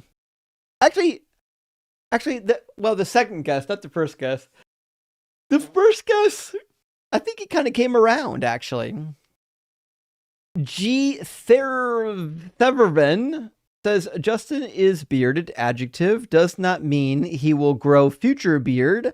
I think that is an accessible explanation of parts of speech for brain dead idiots. I agree. Listen. If you don't know what an adjective is, I don't know what I'm going to do with you. Like, that seems to be fundamental for understanding. And Not the Bible Jason says, I am not that Jason. To be clear, you are not the Jason who made the pact with Antiochus to cut off the offerings and put up the abomination of desolation. I know that wasn't you. Just happened to be the same name. 1 Million Ant says, Justin, what the fuck will you actually just look at the trees? I'm sorry. I did the other day. The problem is there's not enough leaves on them. In the summertime when the trees have leaves, they're much more like, they make me feel more like God is real. Like the barren trees make me feel like God is dead a little bit. Adam says Jesus rejected oral sex, which left the Pharisees unsatisfied. Fucking amazing. That was a great joke. For anyone who didn't get it, you haven't been watching the channel long enough. That was amazing. And Blessed says, hello, I love your stream. So Blessed, hey, thank you for being here. I really appreciate it. And I love you, friend. We've got such a great community here. Also, join the Discord if you haven't yet. Wool Light Mammoth, thank you for the super chat. Says, Justin, would you say JWs are more authentic Christians given their literal interpretation of the Bible and not believing Jesus is God? I do, actually. I think so. Like, I got some criticism as a liberal believer because I've told people, listen, the JWs kind of fixed some problems. Like, they went into the text and they're like, wait. There's some problems that need worked out here, and they fucking worked them out. But they did do some other weird shit. So I don't know, but so to the answer, yes on some things, no on others. Robert says, it's me, the only Twitch viewer you had last summer. And now you're here. Maybe I'll get back to streaming on Twitch. Listen, I don't know how Twitch works, right? Like, I don't know how someone gets popular debating on Twitch. Like, I know Hassan Piker is popular. He was just doing politics. I don't know how. I feel like politics grows way faster than religion in terms of debate. That's why, like, all the people, like a lot of these debaters that start out doing religion eventually do politics. Like, even Secular Talk with Kyle Kalinske. He used to do a lot of like atheist content, secular content once upon a time, and really it's just all politics for like the last decade. So like the money and the views are in politics. I just don't really want to do it. GP says organic compounds get wrecked by oxygen as well. Huh. That's a fair point. And oxygen levels on the Earth during abiogenesis were virtually zero. Fair point. The conditions for abiogenesis on the early planet are different than the conditions we have today, which means if those conditions are no longer there, we shouldn't expect abiogenesis to still be happening today because the conditions are different. Very good point. And holding my arms out.com, wild name. Thank you for the super chat. It says FOMO here. No chance at all that dude was Mormon. As soon as he could tell you which flavor of LDS, I called baloney. Troll score D-. Maybe. I was unsure. I suspected, but I had to talk to him a little bit more to make sure of it. And Cedar Sound says, does anyone ever add up the likely amount of money lost spending to tithes every year? Oh, fuck, it's a lot. There is a number for it, actually. If you go to the Google, you'll find a number for it. Surprisingly, the vast majority of people that tithe make up, how should I say this? Most of the money given in tithe is given to a small, select group of people that are dedicated tithe payers. Most Christians aren't paying tithe. That's all there is to it. Which means like 10% of the population, 10% of the believers are making up for like 90% of the believers not paying tithe. Most of the people aren't paying tithe. There's a small select group of people tithing that make up for everybody else. People are not as dedicated as you think when you look into the numbers. We had to learn a lot of these numbers and whatnot when I was in Bible college or when I was in the seminary. We did a lot of church statistics. Like, for example, we knew exactly on average in America what the dollar count per head is, right? So in the average church, your dollar count every week is between $12 and $20 a head. So if you've got that many people, say you have 100 people in your church, you know, based on statistics, that's how much money you can expect to bring in And there's a lot of like planning that goes into starting a church based on these metrics. So you can like, build a roadmap for your church finances. Still text says all apologetics boil down to one rule: make the book fit the lie. Yes. Apologetics isn't about knowing what's true. It's about taking the text and wrangling it in a way in which people can say that now it's true now. Charles says, remember Renee Good and Alex Preddy? Yes. Hopefully we won't forget. Hopefully we'll be able to build on our momentum, because these people were innocently and aggressively murdered. And Grocery Cart says, I just want to say, I might now know you personally. I think you mean not, but you're a favorite person of mine. I watch every time you go live. I love good debate. Well, thank you, Grocery Cart. I appreciate that. And I do love a good debate as well. We actually had some pretty genuine interlocutors today, which is rare. Usually we have nothing but crash outs. So it's an interesting day.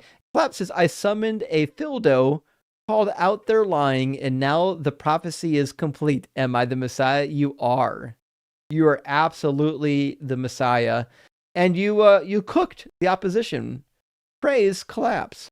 And Jesus had no loincloth. Fine brass tacks, or define brass tacks. I know. It's funny, like, he really wanted to get into the minutia of like, the detail is important, except when we don't like what it says. When you don't like what it says, all of a sudden you need context. You need to read it in parallel to these other texts, so on and so forth. It was a bit clownish. Briston T says, Frank Turek. I know, right? He's a clown, isn't he? Miss Anthropology says, the harder they try to sound smart, the stupider they are. Yeah, that's true. At least, today we didn't have an epidemic of Philbros using Philbro words. We had people using, I would say, more like common lingua. So I can appreciate that. Hank says, I like watching DZ live, except I can't skip past the kind of tedious, disingenuous garbage perpetuated by this ASMR Fildo goofball. Yeah, the quiet guy from South Africa. That was rough. Disingenuous? For sure. For sure. Fake humility all the way. Juju, good to see you. It says, it's giving mushrooms? Toads. It's giving mushrooms, but instead of revelation from a good trip at home, it was an accidental trip during the divine liturgy. Ooh. I haven't really attended a divine liturgy in a long time. Usually they're like in Latin still yet. We actually have one not too far from where I live. You can go to a Latin divine liturgy. Mike says, Hasir must be some kind of clergy. He is a master of avoidance. True. But he's not a true master of clergy until he's done something inappropriate with a child. Kiko says, next time someone is dancing around definitions or interpretations, you should ask them, what if it was this other way? What would it do to your faith? I don't know if I fully understand the question. Like, the passage we were talking about was like whether or not God causes somebody to cannibalize their children, right? So you're saying I should ask, what if God didn't cause them to cannibalize their children? I guess I don't. Kiko, I think you meant to say something, but I don't know if I understand it. Chewbone, thank you for the super chat, says, if the text said, and I will make them eat a healthy meal, he would never work so hard to change it. Dishonest to the bone. I know. That's the thing. These words don't mean words. Arguments only apply to the passages they don't like.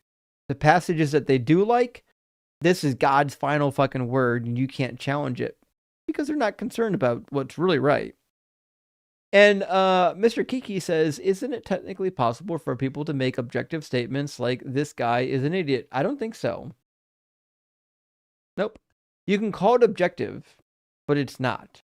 You can say that what you've claimed is objectively true, but you can't prove it. right? Until you can get past the problem of hard solipsism, you can't actually prove that your claim is objectively true because we don't have perfect access to the objective world. We must use our brains to interact with it, and that makes our interaction subjective, right? That's why, like, objectively true is always going to be either a false claim or it's going to be some kind of colloquialism, right? When someone says it's objectively true, they're just meaning that it's seriously true or it's really true or it's hard to debunk. But like I hate to use the word philosophy, but in like more like the philosophy standpoint, something being objective means that it's mind independent. That's what they're getting at, you know? Tiff says, all hail Doug and his religion of words, meaning words. Could you imagine? There's no way I would ever start a religion based on words don't mean words, obviously. That's why when the Bible says God is a rock, it means exactly what it says. God is a fucking rock, and his name is Doug. Design says there's no way a religious person would waffle about reading God's deeds if the text said Satan did the same thing. Fucking A, yeah. If that book said Satan was speaking and Satan said, I will cause them to eat the flesh of their sons and daughters, they'd be like, that fucking Satan is the worst. As soon as God says it, all of a sudden, words don't mean words. Ben, thank you for the additional super chat. Says, Hop on Pop by Dr. Seuss. Now, kids, before we start, let's see what Mr. Webster has to say about the word hop. Can you imagine? Tell a story to your child, and you literally have to go to a dictionary to find every single word. Jeff says, this caller might be the vat without the brain. Oh, fuck. That's rough. That is fucking rough. You're right, though. I might be a brain in a vat. His vat's empty. And Grocery Cart says, we have unlimited resources to understand the Bible, but here we are, people still claiming truths that have been debated and proven ungrounded. Indeed. It's crazy to me that anyone is reading this book thinking it's true. I understand most Christians haven't read the book, which is why they think it's true. But when you've actually read this fucker, it's hard to come to the conclusion that it's all true. Ben, with another super chat, thank you, says, I see that the Message remix back there on your shelf. Glad to see you got it. I did. I told you to your advice. I got the Message remix. Where? There we go. And, you know, some passages, I found the New Testament takes more artistic liberties than the Old Testament in this Bible, but it's still fucking funny. Hold on. Let's grab Romans. I wonder what it says in like Romans chapter 6. So what do? Keep on sinning so that God can keep on forgiving? I should hope not. If we've left the country where sin is sovereign, how can we still live in our old house? Or didn't you realize we packed up and left there for good? That is what's happened in baptism. Okay, so that's not a terrible rewording. What's he do with Matthew 5? I wonder who actually wrote this. It's crazy that not only the Message exists, but that somebody took the Message and was like, we need to fucking make it worse. Like, we gotta take the Message Bible, this fucking paraphrase, and make it worse. We gotta make it a teenage paraphrase. All right, let's do Matthew 5, verse 17. Don't suppose for a minute that I have come to demolish the scriptures, either God's law or the prophets. I am not here to demolish, but to complete. I am going to put it all together in a vast panorama. God's law is more real and lasting than the stars in the sky and the ground at your feet. Long after stars burn out and earths wear out, God's law will be alive and working. Trivialize even the smallest item in God's law, and you will only have trivialized yourself. But take it seriously, show the way for others, and you will find honor in the kingdom. Unless you do far better than the Pharisees, the matters of right living, you won't know the first thing about entering the kingdom. That's a crazy fucking paraphrase. Yeah, the Message remix is a wild ride. And Charles, let's all stand with Minneapolis and make them know we stand with them. Amen, I would even dare say. Verily, verily, I would say. And the real Doro, good to see you, says, glad to finally catch this live with 16 inches of snow and single-digit temps. I need a good roasting to keep me toasty. Toasty! Well, I'm glad you're here. Sorry we're not going super late, but thank you so much for being here. It's good to see you again, and thank you for supporting the stream. And T-Town says +1 to Twitch. Okay, all right. We've got some votes out here for people saying we need to stream to Twitch again. I can work on that. I'll get the Twitch stream going again. Space Lord says, when Kanye was on Alex Jones, Jones told him to tone it down. When Alex effing Jones is the voice of reason, you need help. I agree. When someone like Alex Jones on InfoWars is telling you, hey, you're being a little extreme right now. Things are getting fucking, your kitchen's on fire, bro. Chris says the Isaiah 7 guys always fails. Christians are wrong. Yep.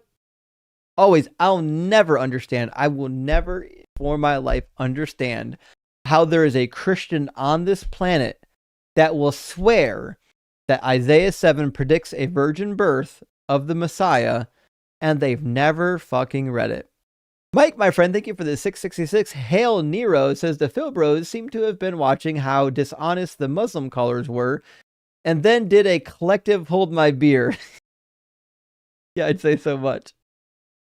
To be fair, that one tired Philbro that we had could have been worse. He really could have been worse. And Just a Ranter says, hey, could you make a prophecy list of short videos going through them, context, Christian interpretation, actual text? I actually have started on my channel. I've got quite a few videos on it. I'm also just writing a book on it right now. I'm trying to churn out like a chapter a week. I will, by Scout's honor, have it finished this year. I apologize, it's not finished yet. But yeah, I'm working on a book that goes really deep into every prophecy and demonstrates why it's bullshit. Mr. Yogi Bell says, Christian, you got to understand that was a barbaric time. Also, Christian, what the fuck? That can't be what it says. Only a barbarian would say that. I know. It's crazy. The different excuses they're going to come up with, sometimes contradictory. And Short Thumbs, thank you for the $5 super chat, says, just got my very first cat ever. Well, happy fucking cat ownership to you. Meow says 8 months old.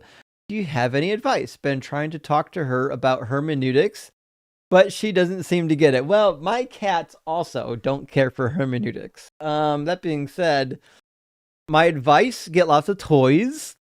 At 8 months, they've got a lot of energy. You need to play with them. That's the benefit of having two cats. They play with each other, but they got to burn lots of energy so they don't chew and fuck up your house. Also, you while they're young, touch their paws a lot. Get really used to touching and fondling their paws, because at a point when they're ready, you're going to have to pretty routinely clip their nails. Now, I don't declaw cats. I think that's mean to surgically fucking remove like the nips of their fingers so they don't have claws anymore. So I just clip my cats' nails. But the best way to do that, because they'll fight you, is when they're young, get them used to having you touch their claws all the time. And it'll be much easier in the future. Now, Faraday doesn't mind. Volta is a fucking hellraiser and he'll fight me, but he knows he can't really fight me. He knows that if he puts up a fight, I'll just squeeze him, put him in my arms and clip him anyways. So like he only kind of pretend fights me, hoping maybe I'll give up. But Chodicus, thank you for the additional super chat, says it is Yahweh or the highway to baby paste. Actually, if it's Yahweh, it is the highway to baby paste. It's Yahweh and the highway to baby paste. And with the follow-up, thank you so much, Codicus, says, I just realized Mary was a time traveler who was artificially inseminated in Yakub's laboratory. Maybe. I'm still of the conviction that I like I like the solution in the Talmud and by Celsus that Mary was knocked up by a soldier. She committed adultery on Joseph. I think that's what happened. And then she had to run away to Egypt to not get killed. And then when Jesus came back, they're like, teasing Jesus, you don't have a dad, you don't have a dad. And he's like, fucking, he's a virgin birth, right? Abraham the Chaldean, thank you for the $10 super chat, says, are the non-Yahweh theophoric names in Kings and Chronicles good evidence that the Israelites worshipped a pantheon? What's the right what?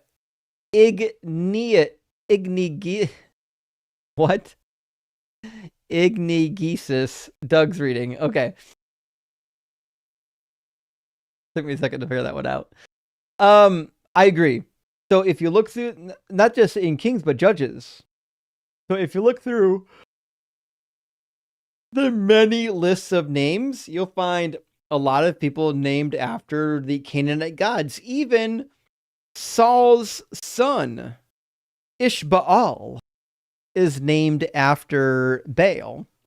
We've got children named after Anat as well. And we've got place names. The name Shamash shows up, and that's the Ugaritic / Syrian sun deity Shamash. The word sin, if that shows up in a name, is a reference to the moon god. We've got lots of Canaanite god names in the Bible, actually, tons of them. Tons of them. I think it's good evidence that these motherfuckers were worshiping the Canaanite pantheon. Why else would they be naming their kids after them? Penelope, actually, there's entire books written on this, by the way. If I remember correctly, I think Gordon Cyrus wrote on this. I'll have to double check. Penelope, thank you for the super chat, says, Seth reminds me of when I thought, if we're made in God's image, then God has empathy, compassion, intellect, self-control, and a sense of humor. I concluded that he couldn't be the moron in the Bible. I know. I get it. If you want to make sense of the bullshit we're in now, you could say, okay, well, we've got a bullshit God. But to me, what's more sensible? That you've got a bullshit God, or God was made from us, like we designed him, you know? Juju says, this is a survivor bias version of the ad populum fallacy. I didn't think about that, but I think you're right, Juju. It kind of is. It really is. Yep. And Evan says, arguably, Israelites owe their survival to Cyrus. That's true. And Cyrus didn't credit Yahweh. He credited Marduk. I do think it's funny that the Bible takes credit for Cyrus's doing. Yahweh does. And then Cyrus is like, fucking Marduk did it. That's a slight, man. Mister says, is Ezekiel 20:25-26 referring to child sacrifice? It is, yes. It's specifically referring to the law in the book of Exodus, where God says to give me your firstborn, everything that opens up the womb, whether animal or human. Ezekiel is interpreting this as child sacrifice, and he's saying that God did it so that he would horrify the Israelites. That's his interpretation. So either God commanded child sacrifice, or Ezekiel's fucking wrong. One of the two. Skeptics and Scoundrels, thank you for the $5 super chat, says prophecy and prayer is like chronic gambling. You never discuss your losses. Yes, that's the thing, right? Whenever something comes true, it's because of God. When it doesn't come true, well, either we don't talk about that, or I interpreted it wrong. I didn't hear God correctly. I calculated something wrong. It's always an excuse, right? It's kind of like everything good comes from God. Everything bad doesn't come from God. Okay. Hank says, please make it stop. Hank, it's over, baby. It's done. Amir, thank you for sending out a Deconstruction Zone gifted membership. I really appreciate that, friend. And Percy, thank you so much for the $10 super chat. It says, for your insurance battle. I'm going to fucking need it, actually. It's going to be so fucking bad. It's going to be so bad, guys. The insurance company is going to fight this like fucking crazy. The battery pack is like a third of the cost of the car, typically. Like a third of the cost of every electric vehicle is in the battery. So when I submit this claim for insurance, the insurance is going to be like, Fuck you. They're like, we'll cover some hail damage. We might cover a blown head gasket. We're not interested in covering a whole fucking battery pack. But we'll see. I don't know. I'm gonna fucking lawyer. We'll fight the insurance company if we have to. 15 blows says a few pennies to go towards the new battery. Well, thank you, 15. I really appreciate it, because anyone who knows anything about insurance company knows that they're gonna fuck me if they can. And it's not gonna be with lube. Dr. Fudge, thank you so much for the super chat. Says not an overture. The leitmotif. Overture refers to the whole piece. A piece that gets repeated is either a leitmotif or just a theme. I don't know. Hold on. Because the definition... Oops. My keyboard wasn't... The definition of overture is an orchestral piece at the beginning of an opera or a suite or a play or an oratorio or other extended compositions, an introduction to something more substantial. So I think what you're suggesting is this definition means that it's just the introductory of a longer piece. It's not something that gets repeated. Maybe. I mean, based on the definition I'm reading, that could fit, right? I wonder if there's another word for, let's see, another word for leitmotif. Hold on. Oh, I didn't spell it wrong. Okay, let's see. Some synonyms. That's a tough fucking word. For leitmotif. Not a lot of good ones. At all. The only other word they're suggesting is the word theme.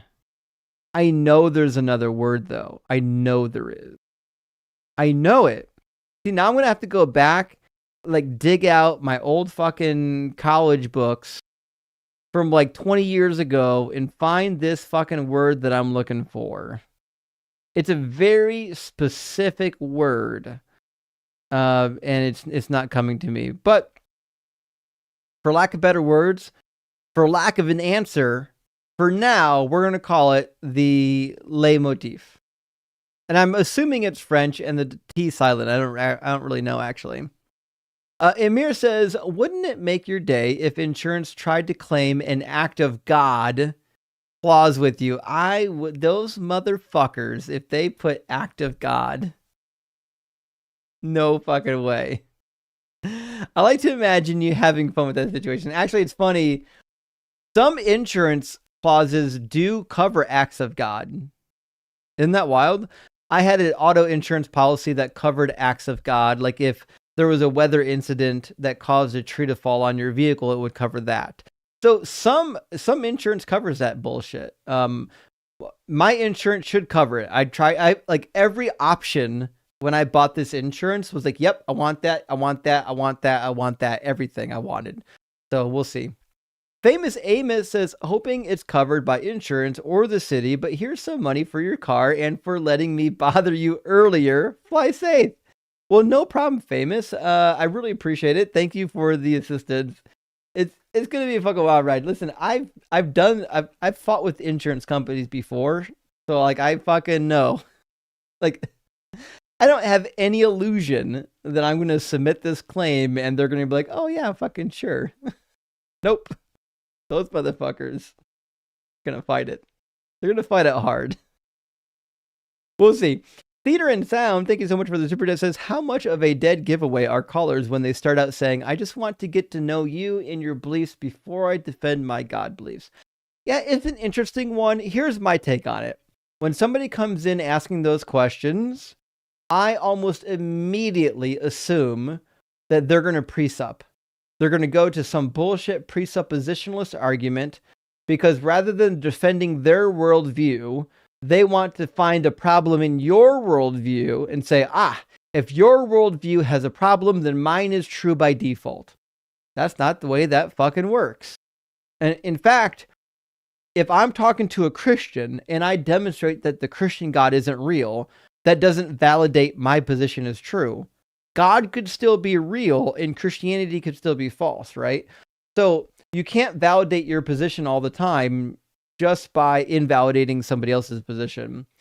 Dragon Sword says we need a Seth timer. Well, the reality was Seth is nice, and I don't think he's going to come back like all the time. So I wanted to give him enough time to think through it, and also because you guys know how I am. I think we can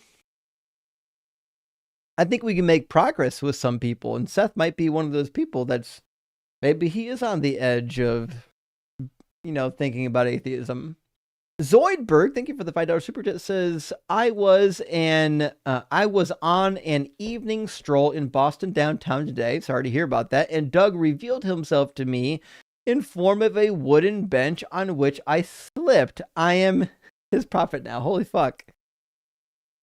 I didn't realize Doug was doing the Paul thing where he was like making people fall over and get hurt to become their prophets. Now that I know that's a thing, I'll definitely look out for it. I hope your head's okay. I hope you didn't lose your sight like Paul did. And hail Doug.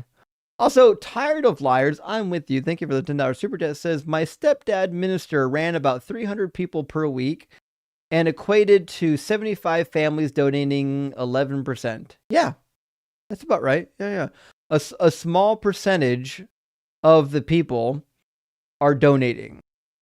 The bulk of what is given in church is given by a select few. You have a select few people that give probably beyond their means, and then most of the people give way below their means, right? That's usually how church funding works.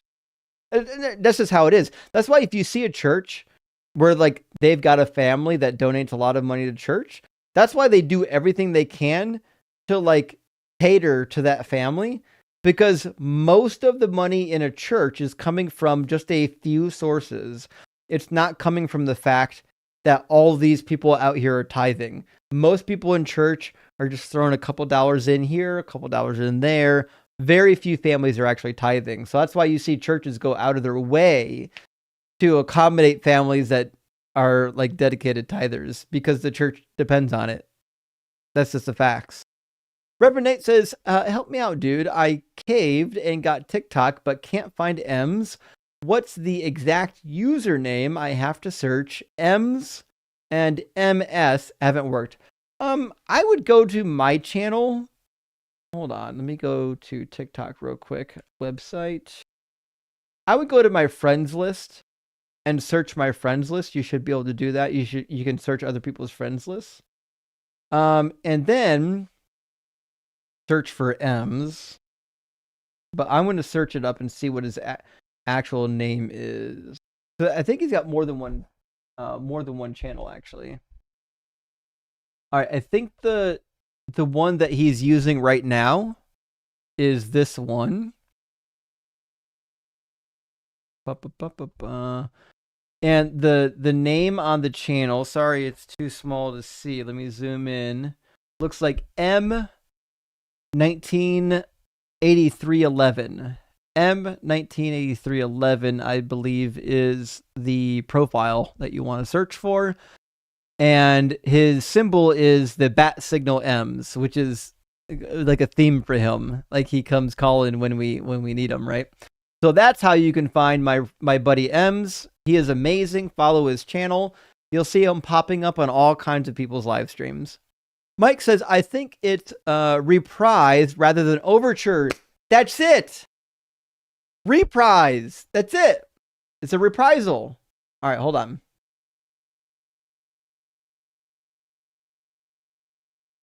Is that it? It might be. Reprisal meaning in music. In music, a reprise is the repetition of earlier music materials, often with variations in instrumentation, arrangement, or perspective. That's it! Yes, to create familiarity, emphasize themes, or provide narration development, like a song returning at the end of a musical or a motif appearing in a film While reprisal generally means retaliation or revenge, sometimes a song title or concept, but usually refers to a hostile act. Okay, so it's not reprisal. It's a reprise. So a reprise in music is a repeating theme that is slightly varied as it gets repeated, but you can still always find it. You can always find the reprise that is in the beginning that lasts all the way through it. It forms the supposed motif. Thank you, Mike Bannister. That was going to drive me up the fucking wall. Because, like, I know there's a word for it. It is in my head somewhere. I couldn't grasp it because it's been too long. But that was the word we were looking for. It's a reprise. Thank you so much. Flanker 130, artist formerly known as Flanker 420. Appreciate you as always, brother. Don't forget, if you don't sin, Jesus died for nothing. Rock hard for Doug. Yes, thank you, Flanker. Always remember, even if you're a believer, if you don't sin, Jesus died for literally nothing. So make Jesus' sacrifice worthwhile. And Jeff says, hey, Jay, how is Ox doing?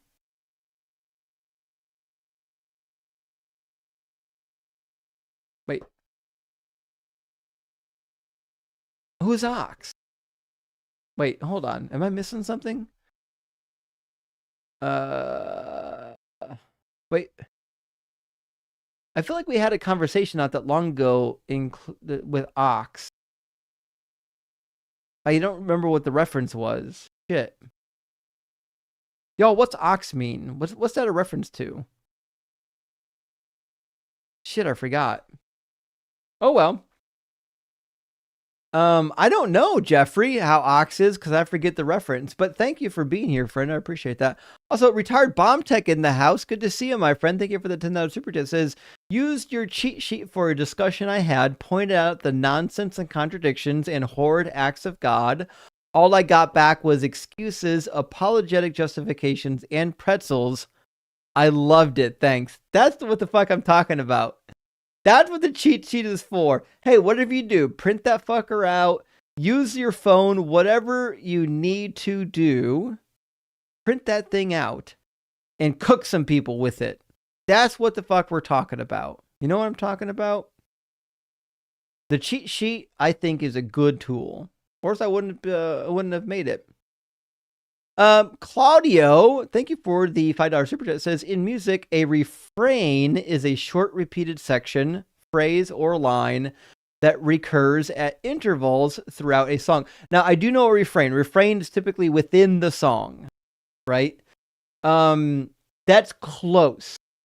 Reprise is the word we were looking for, where it's a piece of a song or theme that shows up in other songs and themes throughout the thing, even if it's part of the background, right? And you'll catch it in a lot of movies. You'll hear, like even one of the first ones I remember hearing was the beginning of the Amityville horror series. They've got those like kids singing like eerily in the background, and you'll hear it come into other songs at other parts of the movie. Also, Electric might have had it. Electric says, yeah, Ox was a veteran and had been deconstructing. Yep, Ox, you're right. Ox was a listener of the channel. It's not leitmotif, by the way. That's not what we're looking for. Ox was a listener of the channel who seems deconstructing. He's working through it. And we talked to him a couple weeks ago. I think we might have published that clip. I forget. Fuck, I don't know. But yeah, that's Ox. That's right. Yeah, I hope he's doing well. I hope we hear from him again. I'm sure we will. But friends, that is the end of the stream. I can't stay up late tonight. I've got a long day of fucking arguing and fighting with the insurance company. Also, I got to go to the intersection where my car was damaged and go take pictures to demonstrate that the road really was fucked up. It wasn't me. And we'll do the thing. But thank you so much for being here, friends. Who's live that we can go raid right now? Let me go. Let's see. Someone's got to be live. It's not even late, so I know some people are live right now. Let me see who's live. Let's see. Yeah, maybe later. Where is the live button here? Is there a live button on the website? I really despise the new updates that they've made to TikTok. Okay, we do have some people that are live right now. I think on TikTok and also Sarah's live right now. No fucking way. Okay. Y'all, let's go raid Sarah's live stream on TikTok. It's her live stream is Leaving Faith. Now, she's not currently live on YouTube, so we're going to send the YouTube folks somewhere else. But if you're on TikTok, I need y'all to go over to the channel at Leaving Faith. Tell her that Justin sent you and say hello for me. And if you are on YouTube, let's see who's live on YouTube that we can go send you all to real quick. I got to switch over to my other account. See who's live. Is anyone live debating? Who's live right now? Surely somebody. Fuck, I don't see anyone live on YouTube. None of our people are live on YouTube right now. Okay. I guess that's it. We got nowhere to send y'all on YouTube. Sorry, friends. Love you. If you want to go watch someone live, download TikTok and go see Leaving Faith. And that's that. Thank you so much for being here. Oh, we got one super chat while that was coming in. Jeff, thank you for the additional super doses. Theus, we have free will.